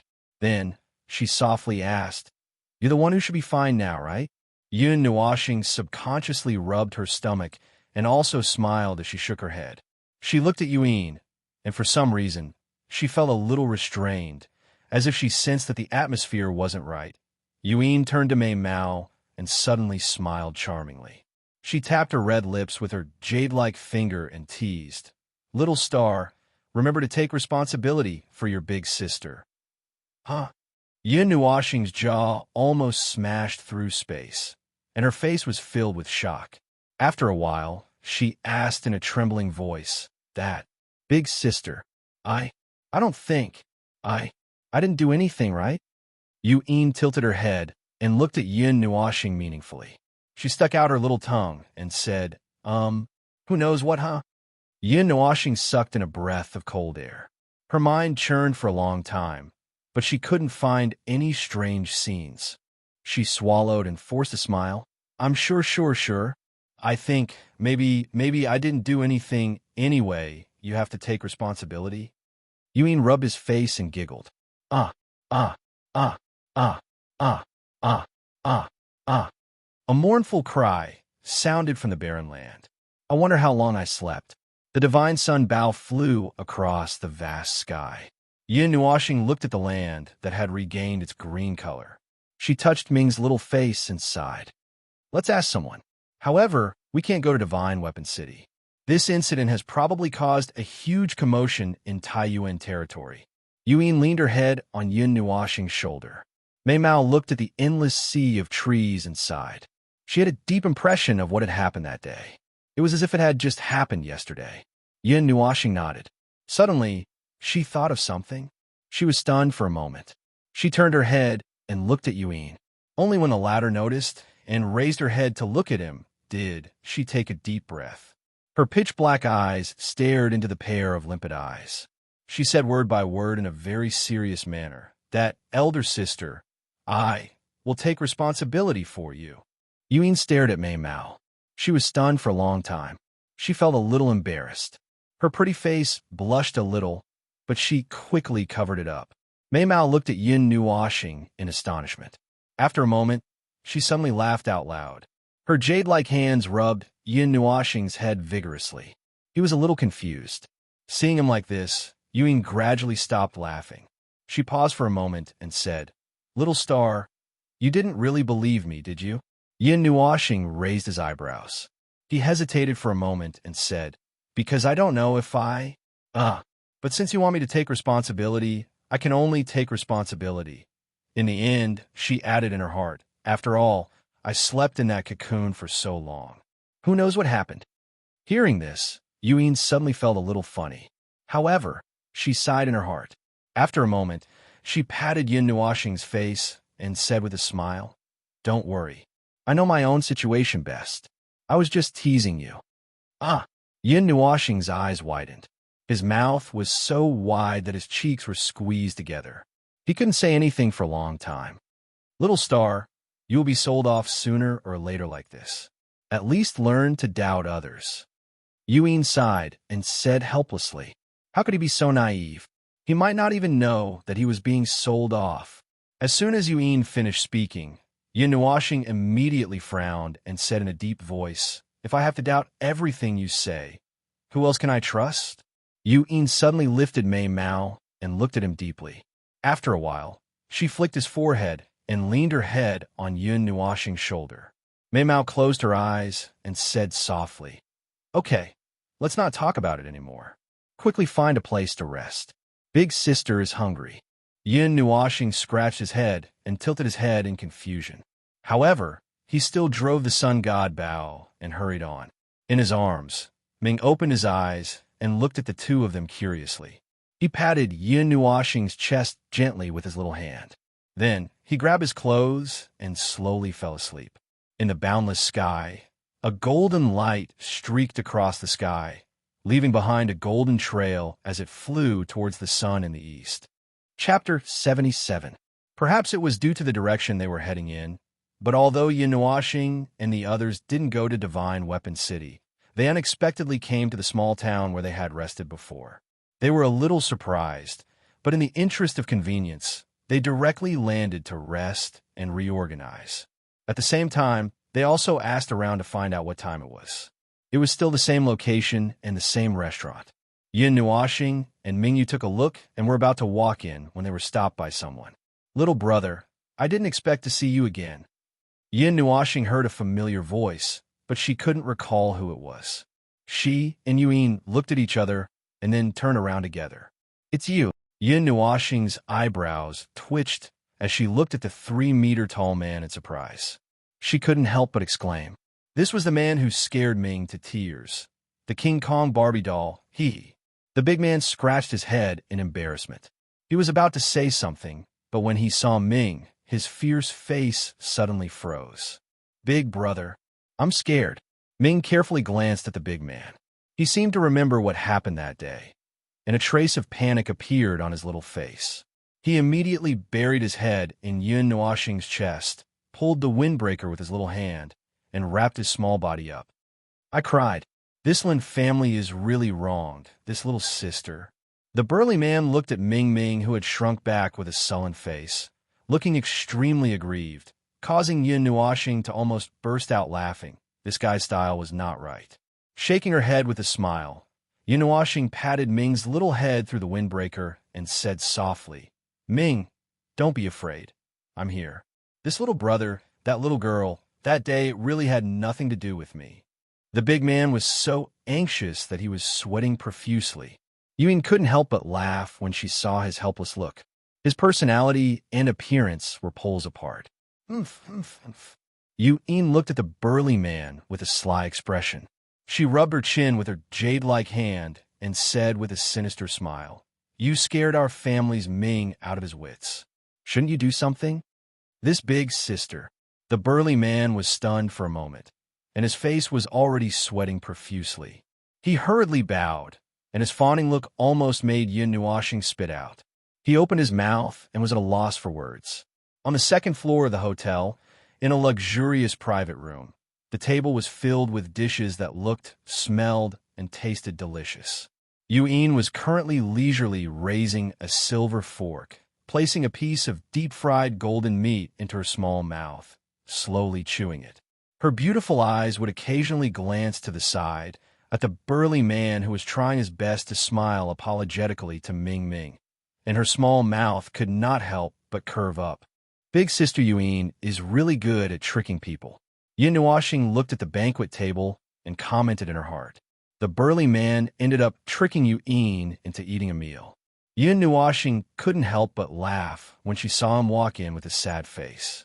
Ming still refused to come out from Yin Nuashing's arms. His big eyes glanced at the burly man with a passionate expression from time to time. His little body couldn't help but tremble, and then he quickly shrank back. The burly man really wanted to cry when he saw this. Yin Nuashing waved her hand, indicating that the burly man didn't need to pay attention to her. She also asked him a few questions. The burly man also pondered for a while and told her what happened in the past 1.5 years. It's already been 1.5 years. Yin Nuashing and Yuan sighed at the same time. They didn't expect that the immortalization process would take so long. This time, it was because the injuries were too severe. Even a god-level expert would find it difficult to heal the injuries caused by a god-level weapon. They could barely recover with the help of the immortalization process, but they didn't expect to sleep for so long. Is the entire world looking for Ling Hongjian? Yin Nuashing couldn't help but touch his right forearm. He didn't expect that this divine sword would become an extremely hot potato. He was looking for it all over the world. Was this the rhythm of unwilling to let his journey become lonely? The chief family. Back then, he had killed 2 people from the chief family. However, one of them was at the immortal realm, while the other was a demigod realm expert. Presumably, they weren't the mainstays of the chief family. Logically speaking, they shouldn't be doing this. Releasing a kill order in front of the entire world, they were probably targeting Ling Hongjian and wanted to find a legitimate reason to kill him. The entire world is filled with enemies. Yin Nuashing couldn't help but sigh heavily. He could only be glad that his appearance wasn't seen clearly. Everyone was looking for someone who didn't know what he looked like, which reduced the probability of him being found by a lot. It was slightly less troublesome, and at least he wouldn't be hated by everyone. The trouble this time isn't small. Even the 9 elemental shrine and the 8 ancient families are involved. Yu Yin's face turned solemn after hearing that.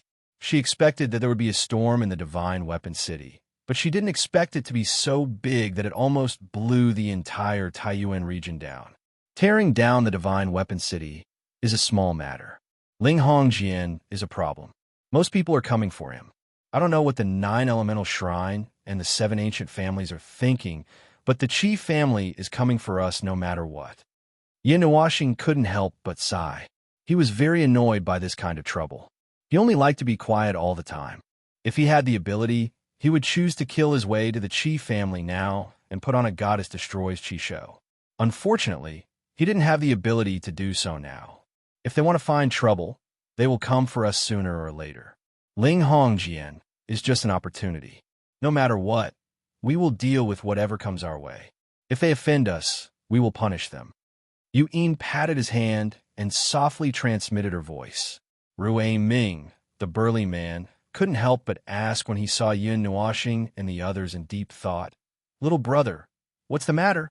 When Yin Nuashing first heard this name, he spat out a mouthful of tea on the cone-shaped table in front of him. Yuan laughed until she cried on the spot. She laughed until she hugged Yin Nuashing and didn't know what to say. This name didn't match this person's nature at all. It's nothing. I just suddenly thought of something. Yin Nuashing took a sip of tea and shook his head with a smile. He rolled his eyes twice and asked, "Brother Rui, what about you? You don't look like someone who lives in a small town. Could it be that something happened?" Hearing Yin Nuashing ask him, Rui Ming seemed to have his thoughts pierced and was stunned. After a moment, he let out a heavy sigh and smiled bitterly. "I was thrown out to gain experience. In the end, I was accidentally sent to this place and can't go back. Thrown out? Can't go back. Yin Nuoxing was stunned. Rui Ming smiled bitterly and nodded, then explained in detail. The Red Star Academy had been passed down since the ancient times. It was the highest level academy in the entire Taiyuan region and was known as a sacred academy. It gathered the most talented young elites in the entire Taiyuan region. It was unknown how many cultivators came out of this academy. Many people fought to get in but couldn't get in. It was said that the acceptance rate was less than 1% and the graduation rate was less than 1%. It was 100% hell. No, a demon world academy. Rui Ming, on the other hand, came from this devilish academy. His strength was quite high as he was only 25 years old, but was already at the 8 extremities mortal realm. Even though he was only at the 5th transformation, to cultivators, 25 years old was still considered a young age. I'm crying. I'm only 23 years old, and I'm already in this unfamiliar, remote, and strange place. Ruimings was so worried about his family that he nearly burst into tears.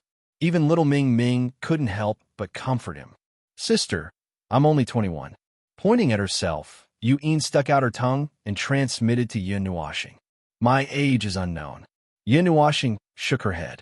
Although she looked like she was only 14 or 15 years old, her real age was unknown. Red Star Academy, that Red Star. When she first heard this name, Yin was stunned for a long time. After she reacted, her beautiful eyes surged with desire as she stared at Rui Ming with envy. I don't think anyone else in the Taiyuan region would dare to use this name. It's the only one. Rui Ming sighed and nodded. Yin Nuoxing turned her head. It was the first time she saw Yin so excited. She couldn't help but be startled. Then she asked softly, "You want to go?" Yin nodded and said, "The Red Star Academy has the strongest fire element profound technique.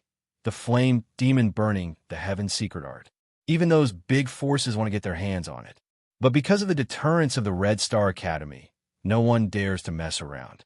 They can only send their disciples to learn it, hoping that one day they can get their hands on it. Then let's go." Yin Nuoxing tilted her head, took a sip of tea, and said. Yin was startled. She shook her head and said with a bitter smile, "Even if we go, we might not be able to get it. If it's really such a precious, profound technique, how could it be passed down to others so casually?"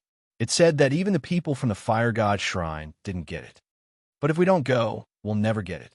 Yin Nuoxing stuck her tongue out and said with a smile. Since it was something she wanted, he naturally wouldn't refuse to pursue it with her. But Yin, who had never hesitated at this moment.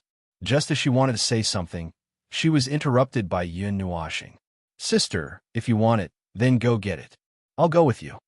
Yin Nuoxing laughed. Sighing, Yin didn't say anything else. Mei Mao looked at Yin Nuoxing with a trace of gratitude. She was also a fire element cultivator. Like many others, she was very interested in the flame demon burning the heaven secret art.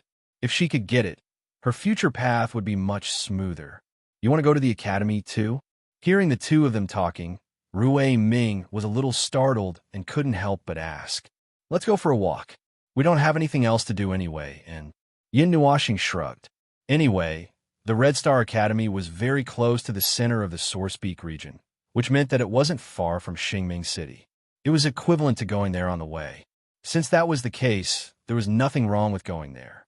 Moreover, seeing Yin's excited look, Yin Nuoxing wanted to help her. "Little brother, it's not that I want to say this, but let's not talk about whether or not we can go in. Just based on our current position, we don't know how many years it will take for us to reach the Red Star Academy." Rui Ming retracted his chin from the table and swallowed his saliva with difficulty as he laughed. "The roads are connected. Then there will be a day when we will be able to reach it." Sipping a mouthful of tea, Yin Nuoxing said with a faint smile. He didn't put the astronomical distance in his eyes at all. "Little brother, this one is lost." Rui Ming didn't know whether to laugh or cry as he cupped his hands. He had stayed in this godforsaken place for a few years and was vexed as he didn't know how to go back. However, Yin Nuoxing directly said, "I will walk there." This made him prostrate himself in admiration. That distance was something that ordinary people would never be able to cover. Even cultivators would have to fly for countless years. Brother, you must be joking. Yin Nuoxing gave a small laugh. It had been more than 3 years since they left Xingling City. If he could endure for 3 years, then he should be able to endure for a few hundred years. Big brother, I want to sleep. Ming, who was sitting at the side, suddenly yawned. She looked at the dishes left on the table with reluctance. Then, she climbed onto Yin Nuoxing's lap and sat down. Her small hands tightly grabbed onto his clothes.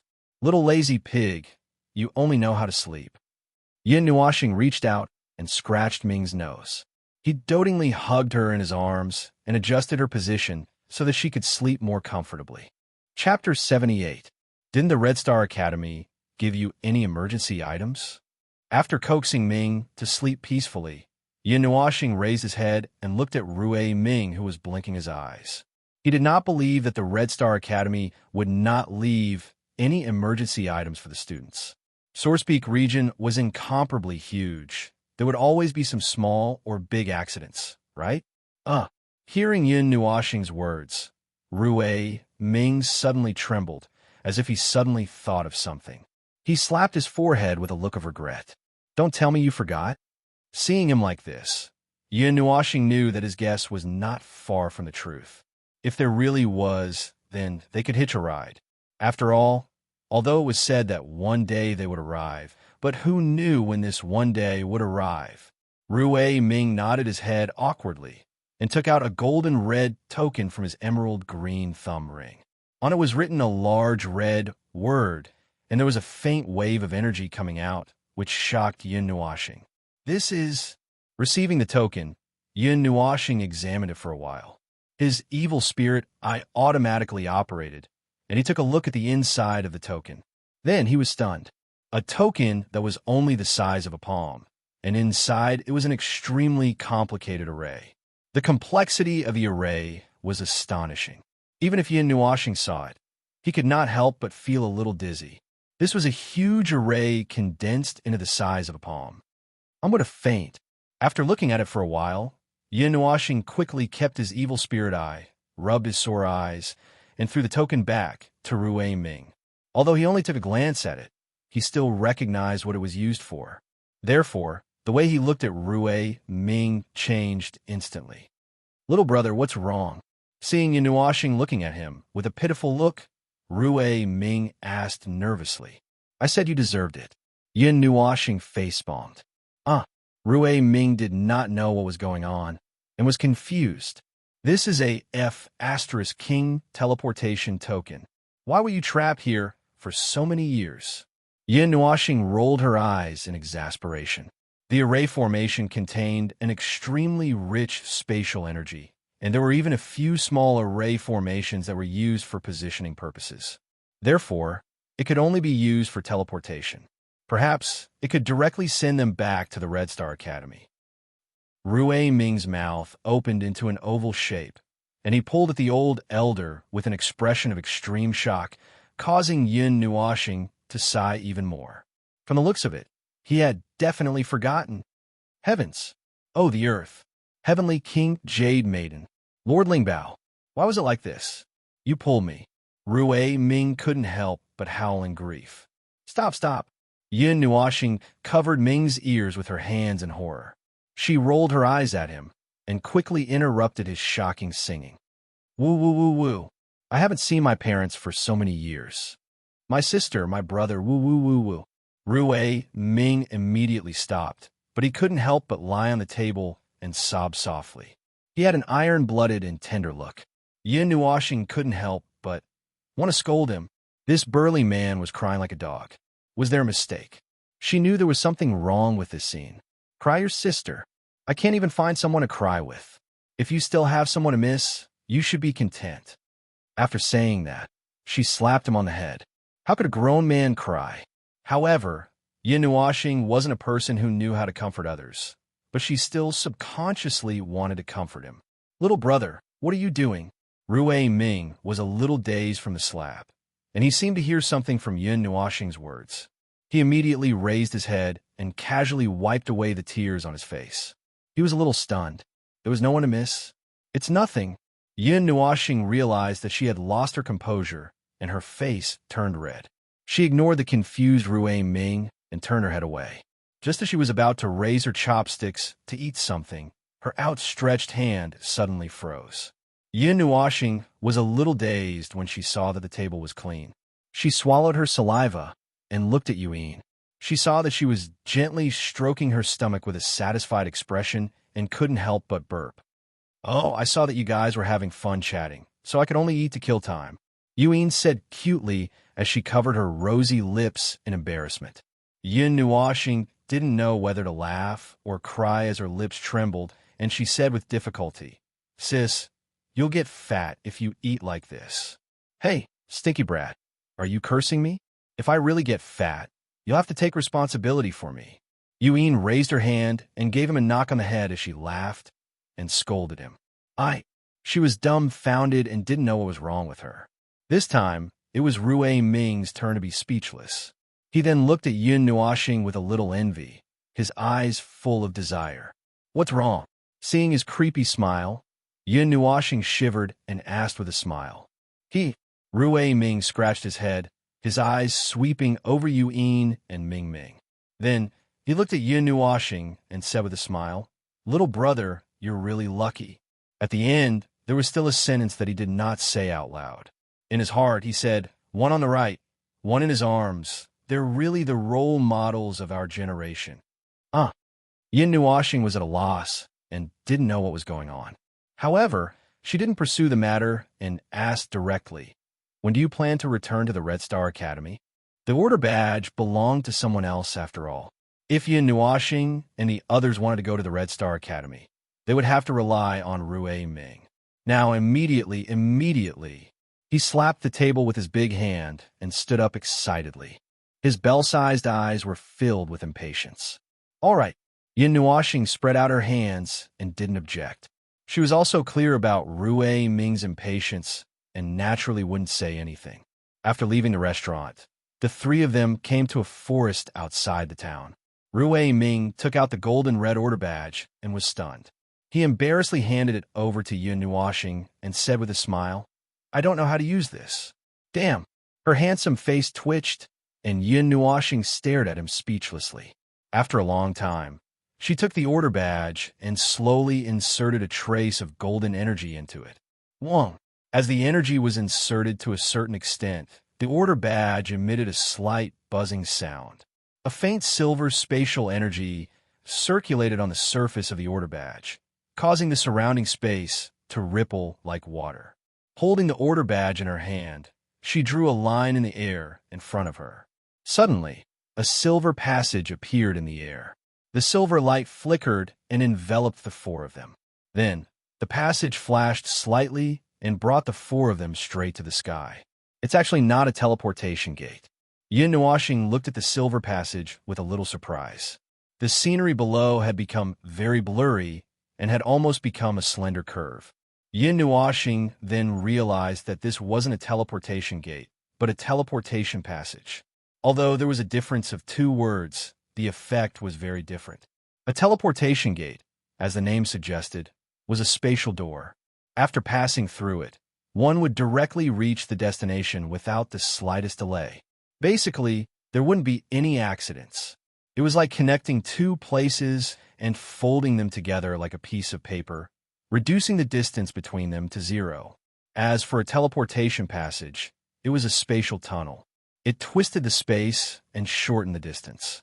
However, this kind of passage wasn't as stable as a teleportation gate. Moreover, it was much slower than a teleportation gate. One would arrive at the destination in an instant, while the other would take some time. However, the array of a teleportation gate was very complicated. It could make a beginner god dizzy, their breathing become erratic, their limbs go numb, their blood pressure skyrocket, their nerves go haywire, their central nervous system short-circuit, and directly collapse. Therefore, there were basically no forces that could mass-produce the array of a teleportation gate, especially the small ones.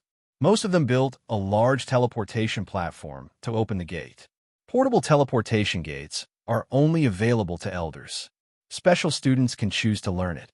At the same time, They have to be proficient in the arrangement of spatial coordinates. Otherwise, you won't know how to use it. Who knows where we'll send you? Rui Ming scratched his head and smiled embarrassedly. I'm just an advanced student. I don't have the ability to get it. You actually have it. Yin Nuoxing was shocked. Although she didn't know much about it, she vaguely knew how complicated the array of a teleportation gate was.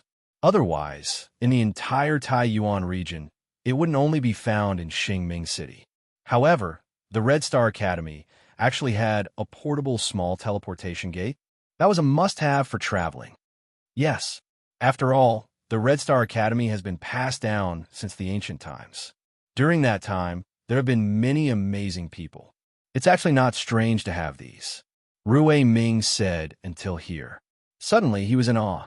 His serious look made Yun Nuoxing's face twitch.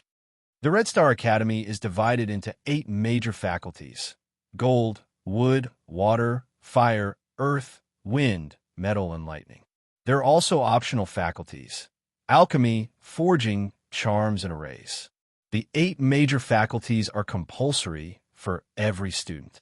They follow the rules of their own element. As for the optional faculties, as long as you have the ability, there is no problem. There is also no restriction. You can only participate in one of them. If you want to become an alchemist, you can become an alchemist.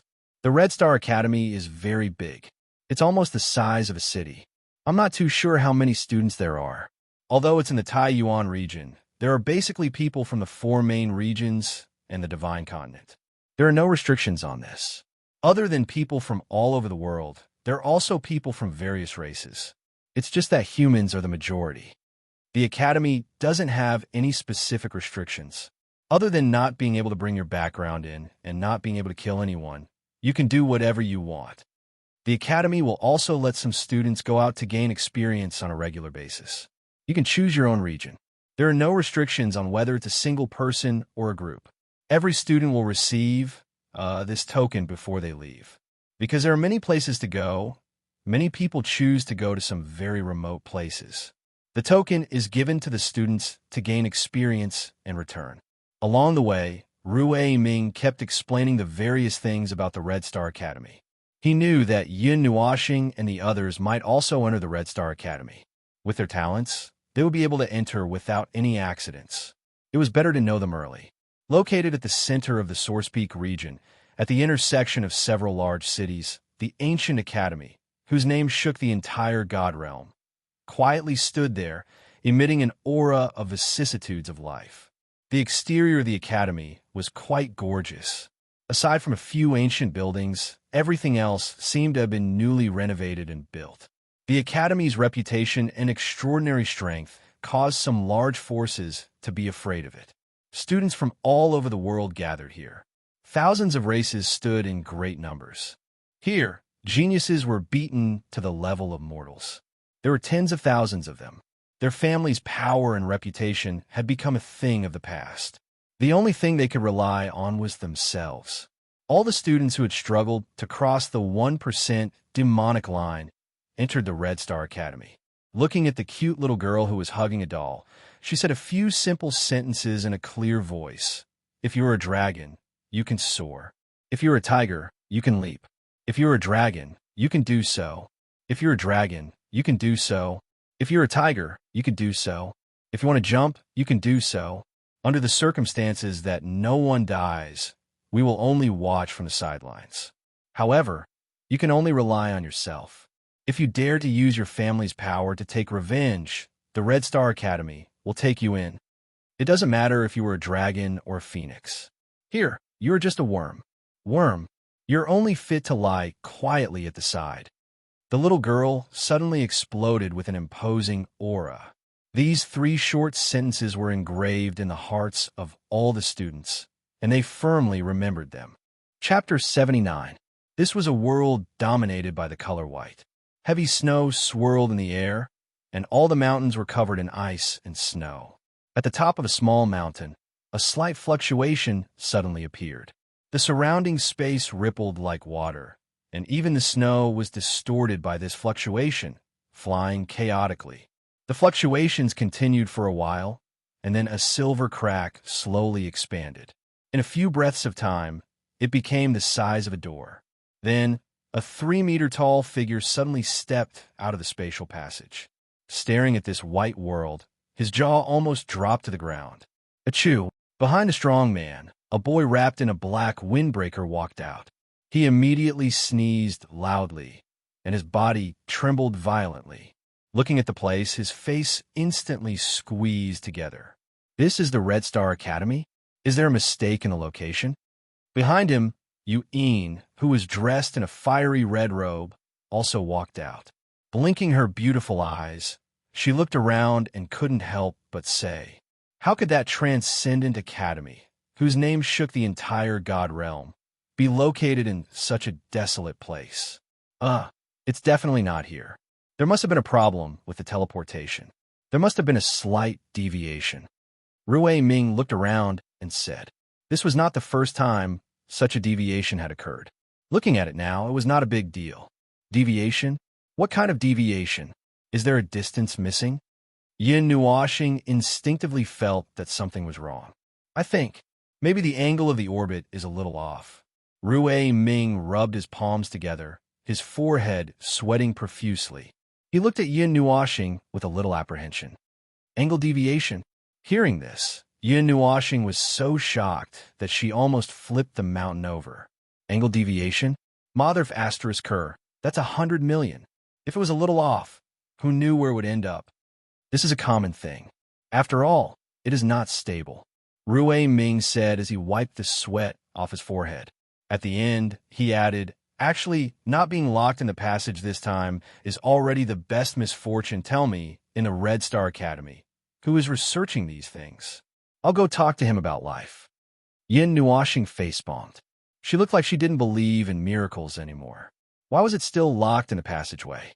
What was the developer's motive? It would be fun if they flew across an entire origin region. We are already used to it. Rui Ming patted him on the shoulder. The sinister smile on his face made Yin Nuoxing's hair stand on end. It took the three of them 2 hours to fly out of this snowy region. Looking at the lush forest below, Yin Nuoxing sighed. Looking at the snowy mountain, she recalled what had happened when she was looking for snow crystals. When he thought of this, he remembered that the stone egg had been dormant for more than a year. It did not emit any fluctuations, and only the flickering array on its surface was slowly absorbing energy, seemingly without end. Yin Nuoxing and the others did not have to spend too much effort to see a city standing tall in the distant horizon. Looking at the scale of the city, it seemed to be very large, but they did not know if it was one of the 4 cities that surrounded the Red Star Academy. Phew! Fortunately, our luck is not bad this time. We found a city so quickly. It is said that there was a senior who was sent to a place called Shankara. It was a barren place, and it took him 10 years to walk out. Rui Ming patted his chest and said with lingering fear, the God realm was very big. Although after so many years of development, most of the regions had been developed, but there were still many undeveloped barren areas. The area was not small, and most of them were inhabited by magical beasts and monsters. There were very few people. Yin Nuoxing, it is said that there were people who were mistakenly sent to the forbidden area. They narrowly escaped death and returned to the academy. Yu'in, it seems that there was an elder who was thrown out of the God realm. He wandered in the universe for a few hundred years before returning. Ming, it seems. Rui Ming touched his chin and was about to say something. Enough, don't say any more. We will never use this thing again, even if we are beaten to death. Yin Nuoxing, Yu'in, and Ming hurriedly interrupted Rui Ming. After hearing so much, they were determined that they would never use this thing to travel through space again. Compared to this unreliable method, they would rather fly there. If they were not careful, they would be thrown into outer space. Star Moon City was located to the north of the Red Star Academy. It was one of the 4 major cities that surrounded it. It was said that this was the best place to admire the moon in the Taiyuan region. Many people came here because of its reputation, and it seemed like a place for leisure. Although it was a city in the north, it was still a distance away from the Red Star Academy. At least, with Yin Nuoxing and the others' abilities, they would still need to fly for a month. After entering the city, Rui Ming kept patting his chest with his palms that were the size of a praying mat. He kept muttering, Buddha bless. Amiba, immeasurable deity. Lingbao deity. Yin Nuoxing looked at Rui Ming, who was extremely nervous ever since he entered the city. She could not help but roll her eyes. Was there a need to be so nervous and excited? It seemed like he was really frightened by the inferior products of the Red Star Academy. When people mentioned Star Moon City, they would think of the full moon. With such a famous city in the Taiyuan region, Yin Nuoxing and the others wanted to stay and take a look. Especially for a starry sky lover like Yin Nuoxing. How could they not see the so-called most beautiful starry sky? However, when Yuan heard this reason, she could not help but roll her eyes at him. She laughed at him for being a little brat. This time, they made an exception and did not stay in an inn. Instead, they booked a courtyard in the suburbs. It was at the edge of Star Moon City and would not be too noisy. This was the best choice for Yin Nuoxing and the others who liked peace and quiet. Quiet like a virgin, moving like a fleeing rabbit. Yin nodded her head. She was very satisfied with using this sentence to describe Yin Nuoxing. She had basically grasped his personality, and it was a good choice for her to describe him. Yin Nuoxing looked at her with hidden bitterness. Like the stars in the sky, you can look at them from afar, but cannot pick them up.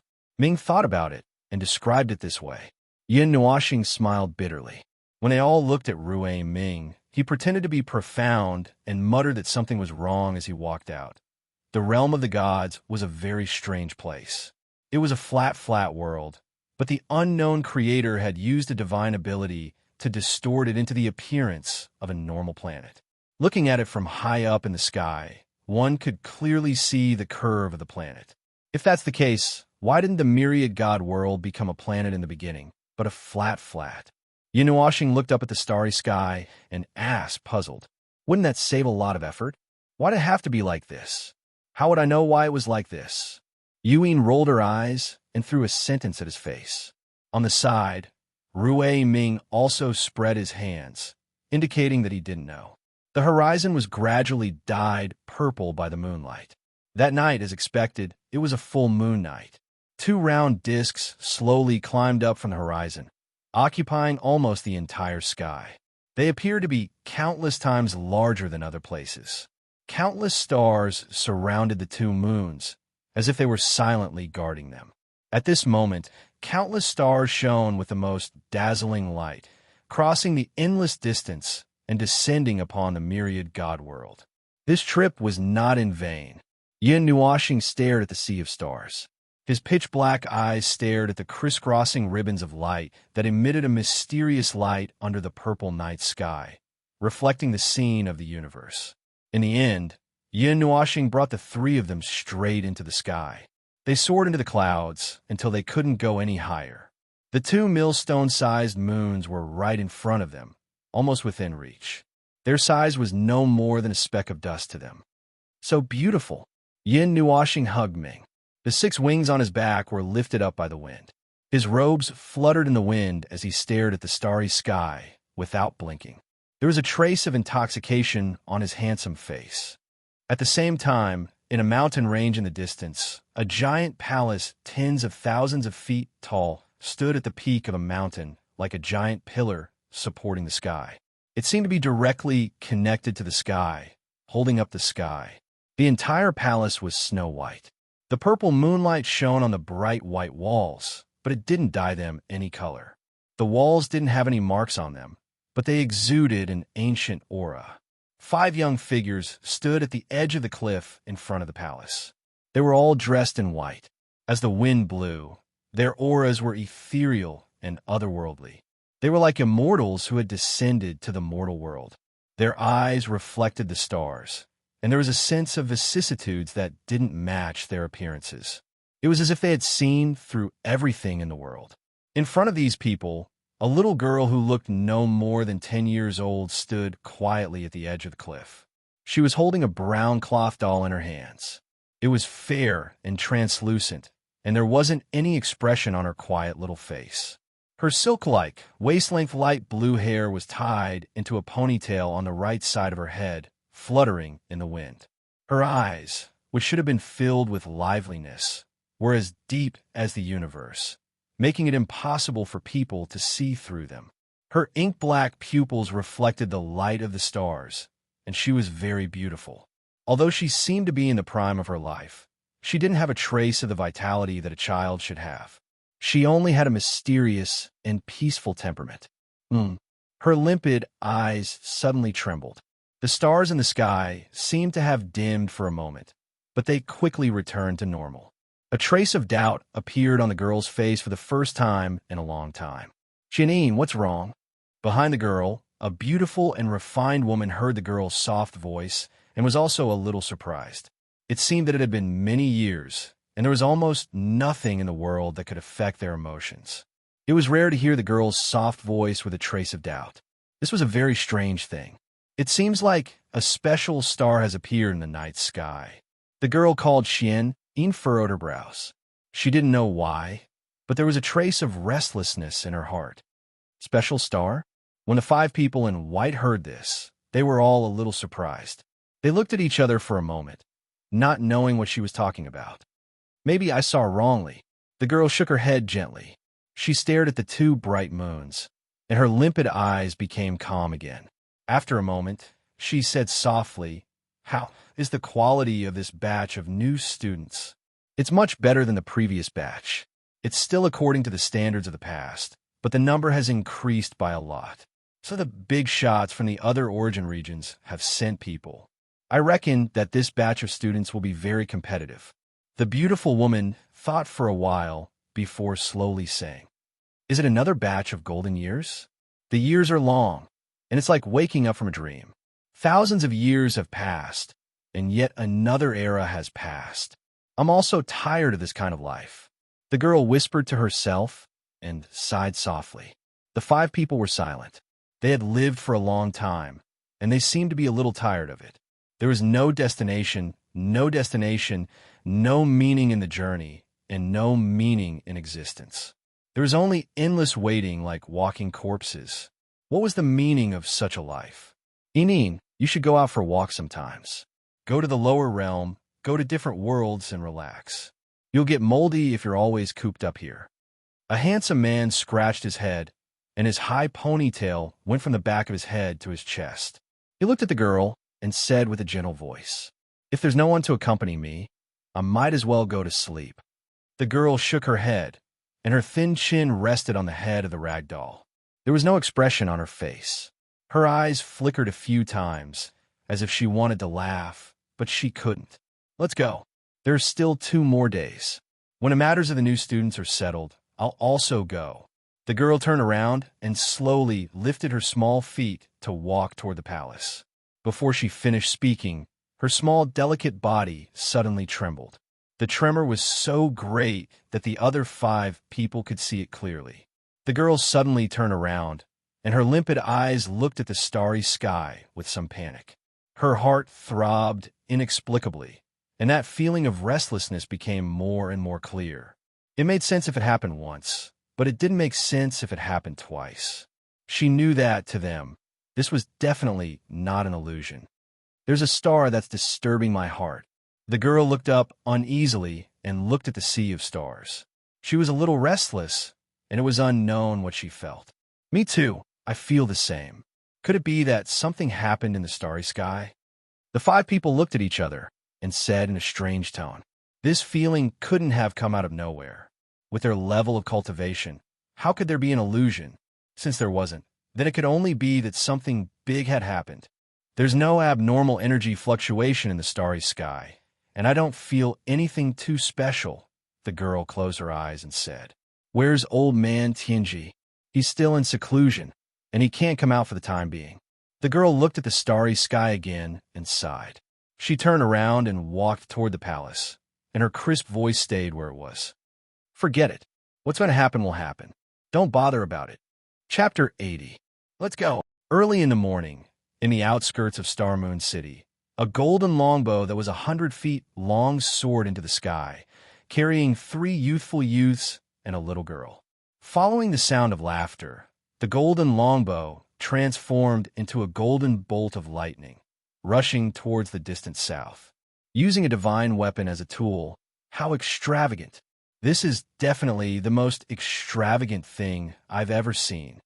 On the golden longbow, a tall and muscular man laughed heartily. A gust of wind blew past, causing his black hair to flutter behind him. His bell-like eyes were wide open, and his appearance was extremely ferocious. Please don't say this kind of ridicule with a smiling expression.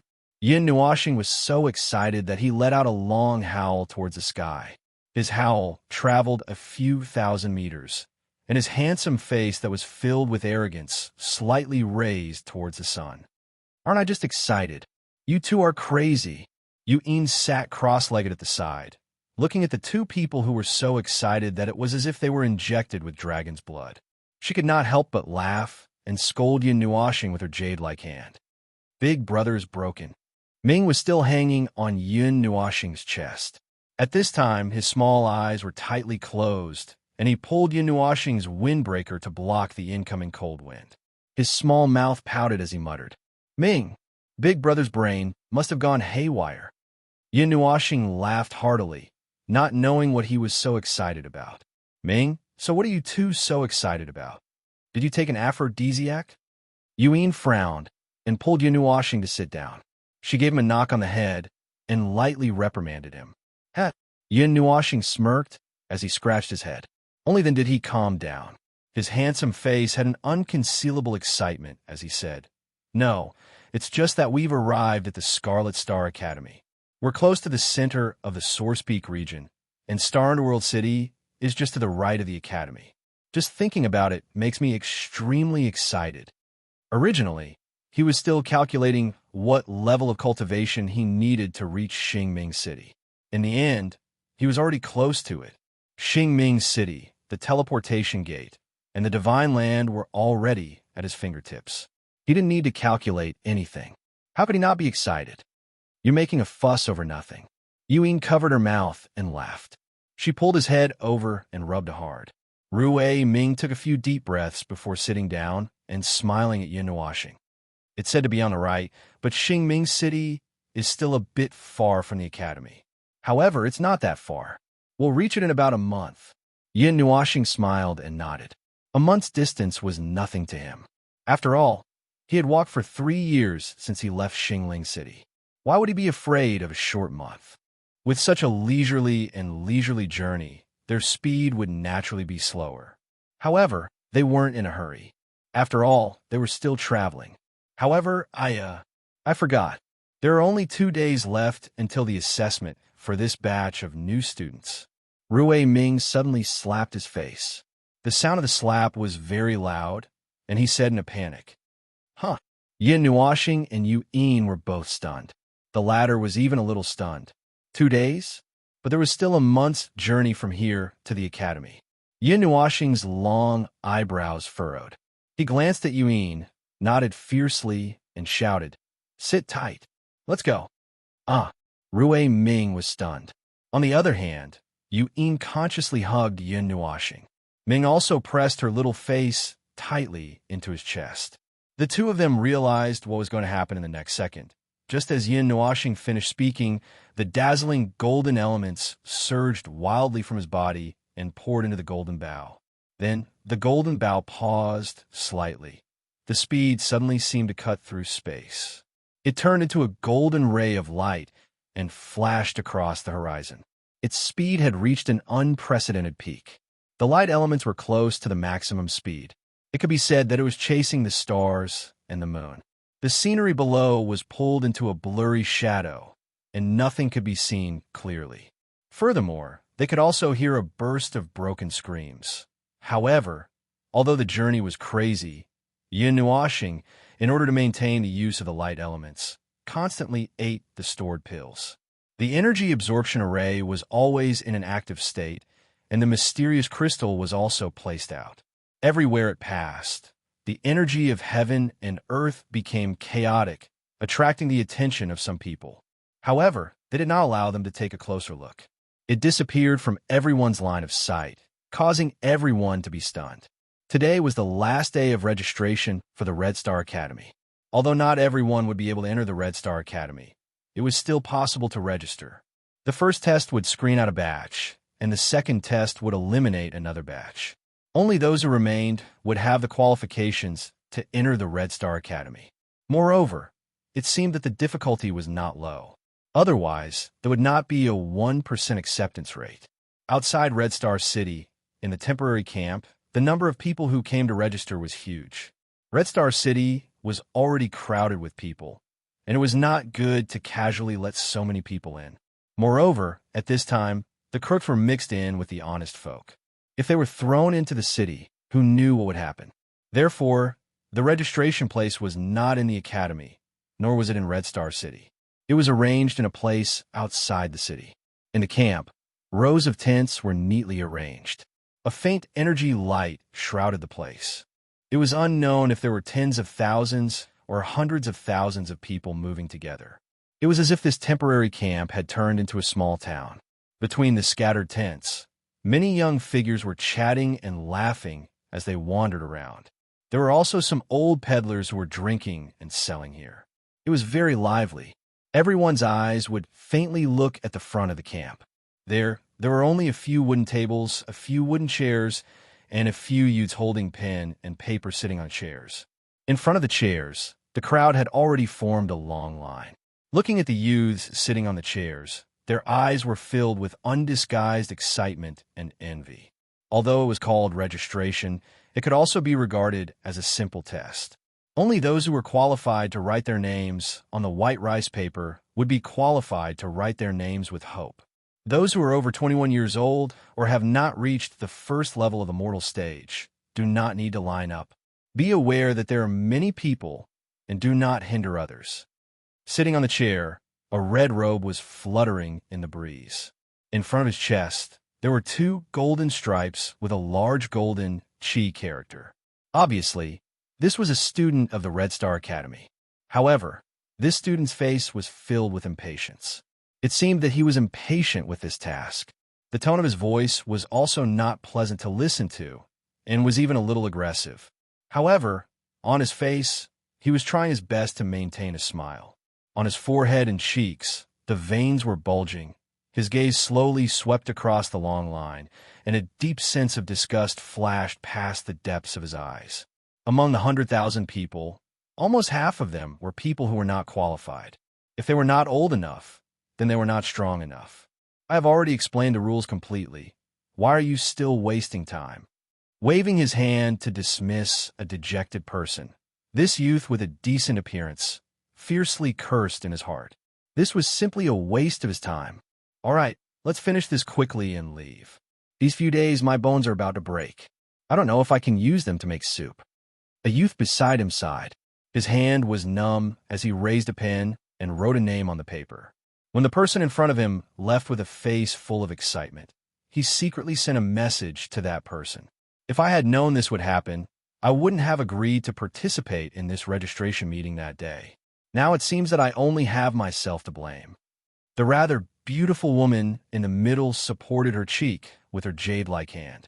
Her beautiful eyes were filled with fatigue as she looked at the registrant who was walking overconfidently. She couldn't help but send a voice transmission. I must have gone crazy to come here. The man beside her also sighed and sent a message. Just like this, the few of them sent a message to each other, slowly wearing down the long, curved line. Stacks of rice paper were also stacked on the table, filled with rows of names. The sun slowly descended near the horizon. The fiery red light projected to the world, dyeing the earth and the white clouds into a fiery red. The warm light shone into the camp and gently fell on the faces of the exhausted youths. The faint warmth seemed to quietly dissolve their fatigue. Is there anyone else who wants to sign up? A few of them let out a long sigh. The youth who first showed impatience was now lowering his head and burying it in the table. His tired voice was transmitted into the camp. Although it was not loud, it rang clearly in everyone's ears. His voice reverberated for a while before the man shouted again. However, he didn't see anyone coming out of the tents. Only then did he heave a sigh of relief. After resting for a moment, his loud voice resounded again. Those who have signed up today will take the first test here before noon tomorrow. Only those who pass will. Just as the man was narrating these words mechanically, An anxious shout suddenly came from afar, interrupting his words. Wait a moment. When everyone heard this shout that spread throughout the camp, they were all stunned. Their gazes uniformly turned towards the direction of the voice, curious as to who this person was. At this moment, the youth who was suddenly interrupted instantly frowned. His gaze was ice-cold as he looked towards the horizon. The others also struggled to raise their heads, curious as to who the person who shouted was. Just as everyone's eyes were flickering, a clear roar suddenly surged over from afar. At the beginning, the roar was faintly discernible and intermittent as though it did not exist. However, in an instant, it arrived with a bang. Finally, it appeared as though the air had exploded as thunder furiously rumbled over the entire campsite. The clear whistle was like thunder, rolling over. Just as everyone was astonished, 1,000 feet large golden light pillar appeared from the horizon, accompanied by a sonic boom. An ear-piercing whistle reverberated in the sky above the camp. Boom! The light pillar collided with the empty space at the front of the camp. Immediately, dust exploded in front of the few youths. Numerous arm-thick cracks spread out on the ground, spreading to the edge of the camp. The flying sand and dust caused everyone to hurriedly cover their mouths and noses, after which they curiously gathered around, wanting to see who the last person to arrive was. The impatient youth furrowed his brows tightly. He gently waved his sleeves, and a stream of air covered up all the sand and dust, gradually revealing the situation inside.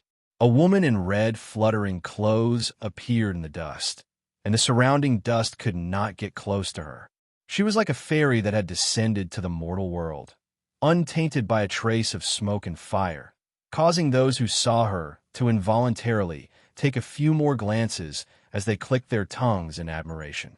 At this moment, a youth was being supported by the woman. Half of his pitch-black hair had shed its lustrous black color, turning into snow-white strands that draped over his back. His handsome and transparent face was filled with unconcealable weakness and fatigue. His golden eyes were somewhat lax, and his slightly knitted brows gave off a feeling of tender affection. The newcomers were naturally Yin Nuoxing's group, who had been rushing over with all their might. However, at this moment, the group was in a somewhat bad state. Rui Ming was currently lying on the ground, retching. This was the first time he had experienced the speed of the light element, causing him to suffer greatly. Furthermore, he had to suffer for 2 whole days, which was simply torture to him. Yuan was still fine. She had suffered quite a bit from the light element and already had a bit of resistance.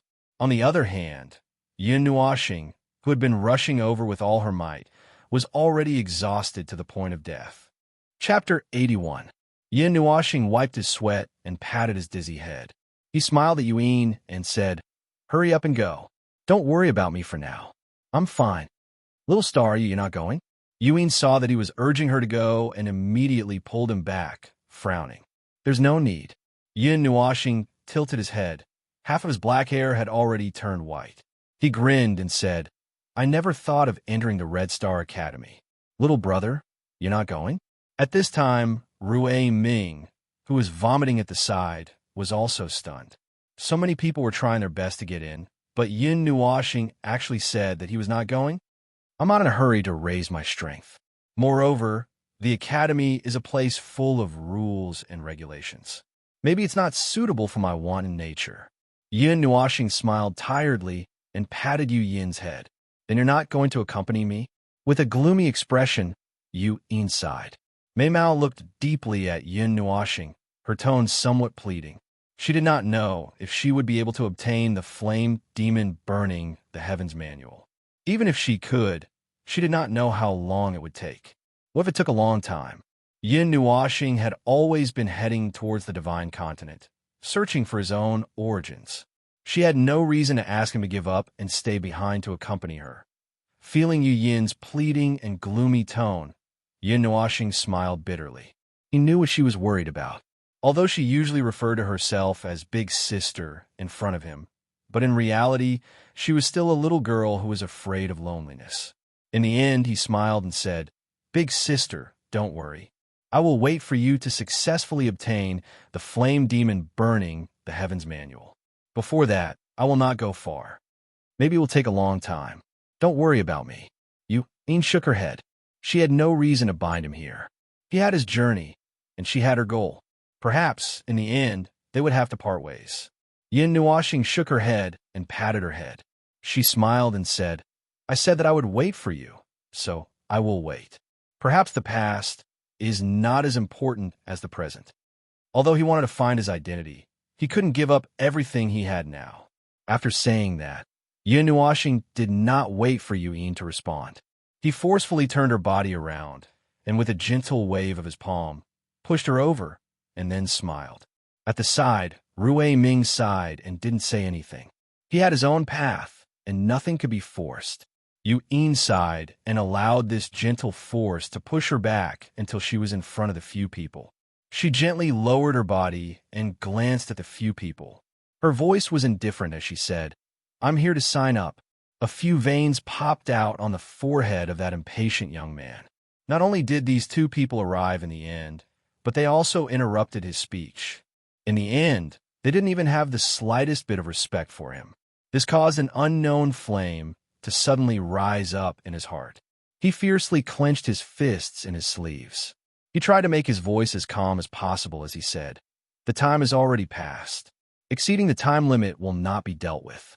As soon as he finished speaking, not only was everyone stunned, even the other young men who had been sitting there for the entire day were stunned. They didn't know what he was up to. How can that be? The time limit is today. Isn't it not over yet? Yin couldn't help but feel anxious when she heard that. Yin Nuashing had risked her life to get here.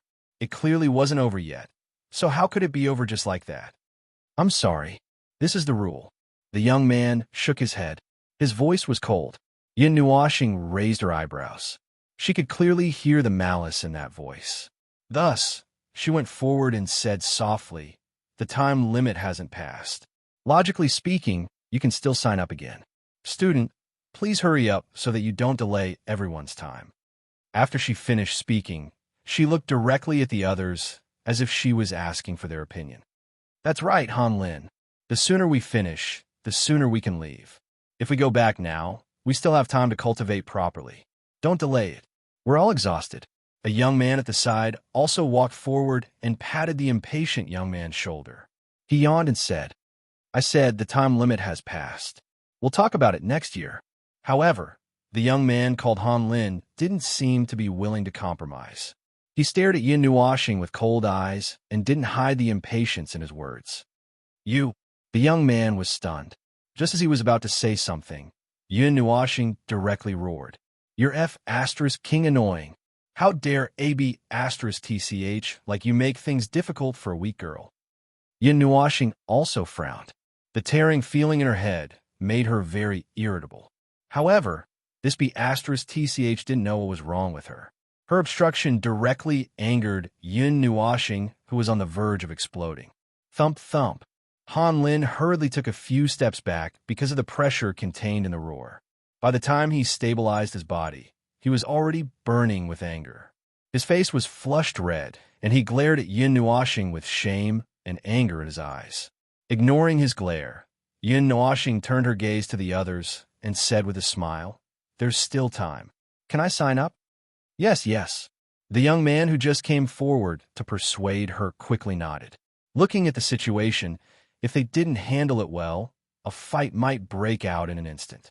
Moreover, it wasn't considered over the time limit, so there was nothing wrong with signing up again. Stop! Han Lin shouted loudly, stopping him from turning around. However, before he could say anything, the heavenly halberd, which was glowing with a cold light, was placed against his neck. The energy contained in the halberd seemed to be ready to burst out. Little brother, wait. Let's talk nicely. Don't be angry. The woman was also anxious and hurriedly went forward to persuade him. She thought that Han Lin was just angry and would be fine after being persuaded, so she didn't go forward. Who knew that in just a few breaths' time, it would escalate to the point of fighting? Yin Nuashing held the heavenly halberd and spun it around twice. She sighed and narrowed her eyes as she stared at Han Lin, who was drenched in cold sweat. She smiled and said word by word, "I'm not in a good mood. Who knows what might happen if my mind goes haywire and my hand trembles? I'm not sure either." Her calm words scared Han Lin so much that his face turned pale. Yun Nuoxing's aura seeped out of her body and turned into a pressure that enveloped him, causing his legs to go weak. "Little brother, don't be rash. There's still time. You can still register. Han Lin is only behaving like this because he slept too much. I hope you won't take it to heart." The woman walked forward and hurriedly said. She could feel that the aura that was seeping out of Yun Nuoxing's body was very strong. At least her cultivation was stronger than theirs. She knew that she was definitely not someone to be trifled with. The others also went forward to persuade her, afraid that Yun Nuoxing would accidentally kill Han Lin. Han Lin was so angry that his whole body was trembling. Being able to enter the Red Star Academy was enough to prove some things. When had he, who was arrogant by nature, ever been in such a difficult situation? However, he was suppressed in an instant. How could he endure this? If news of this spread out, he would probably be laughed at to death. However, at this moment, he did not dare to do anything. If Yun Nuoxing really directly attacked him, then he would be finished. Moreover, even his little life was in the hands of others. What else could he do? Seeing that Han Lin was no longer moving, Yun Nuoxing also put away her halberd and ignored Han Lin. Her arms hung down, leaving one hand holding on to Ming, who was still sleeping, as she quietly narrowed her eyes. Seeing her actions, everyone was stunned. Only now did they notice that there was a little girl in Yun Nuoxing's arms. They immediately looked at her. However, Ming's little face was buried in Yun Nuoxing's chest, so they couldn't see clearly. However, their instincts told them that this small and graceful body should be a very cute little girl. The woman raised her pen and paper and smiled at Yun Nuoxing, then looked at Yuin and said, "Student, report your name, age, and cultivation. If you pass, you can enter the next stage." Yuin looked at Yun Nuoxing and waited for him to nod. Then she sighed and obediently said, "Yuin, 21, mortal stage for extremes." The moment her voice fell, the entire field quietened down. After a while, it returned to normal. One by one, they looked at Yuin in horror. Suddenly, they felt that their mouths were dry. Even Han Lin had a dumbfounded look on his face, as if he had eaten feces. 21 mortal stage for extremes? This kind of talent was simply terrifying. Although the Red Star Academy didn't lack geniuses, there weren't many who could be like her. Where did this girl come from? The woman was also stunned for a long time. Only then did she regain her senses. She solemnly wrote down Yu Yin's name on the paper, then looked at Yun Nuoxing and smiled. "What about this little brother? Me?" Hearing that name, Yun Nuoxing opened his eyes and looked at her strangely for a while. Then, he tilted his head and smiled. "I'm not going to enter the Red Star Academy. I'm not interested in that place. I'm only here to accompany her." Silence. The field was dead silent. Even the sound of their heartbeats was subconsciously suppressed. After a while, everyone woke up. Discussions could not help but spread out. Where did this evildoer come from? He actually said that he was only here to accompany someone in the Red Star Academy. And from his tone, it seemed that he didn't care too much about it. That was the Red Star Academy, the holy land of cultivation that all the youths in the Taiyuan region dreamed of. Why did it become less attractive? Even this young man looked down on it. Waving his hand, Yun Nuoxing smiled and said, "Don't worry about me. You guys settle her matter first. It's nothing. Come here tomorrow at noon for the first test. Just remember this," the woman said with a smile. "Little brother, you really don't want to go in? With your talent, you should be able to have an outstanding opportunity in the Red Star Academy." At this time, Rui Ming patted Yun Nuoxing's shoulder and advised, There's more than one way to cultivate. I'm not suitable to stay in a place and cultivate quietly. Besides, I still have some things to do." Yun Nuoxing smiled and shook his head. He still insisted on not going. Hearing him say that, Rui Ming just sighed and didn't continue to say anything. "Can we enter the city now?" Looking at the campsite, Yun Nuoxing instantly understood. However, he didn't want to stay here and be surrounded by people. He planned to go into the city for a stroll. "You can enter the city. It's just that there are too many people in the city, and we can't arrange everything. However, there are no restrictions that say that you have to stay here. Moreover, the day of the test is also here. Staying here is just for convenience. After all, there's a small distance between here and Red Star City. The woman carefully put away Yu Yin's information. Hearing Yun Nuoxing's words, the woman immediately smiled and said, letting out a big yawn. Yun Nuoxing frowned when he saw that the onlookers had not yet retreated. Looking at the red horizon in the distance, he transmitted a message to the two of them. His figure trembled, and he turned into a golden light and rushed straight to Red Star City. Behind him, Yu Yin and Rui Ming also used their figures to follow, leaving behind a group of strange gazes. After leaving the campsite hidden in the woods, Yun Nuoxing directly grabbed the two of them.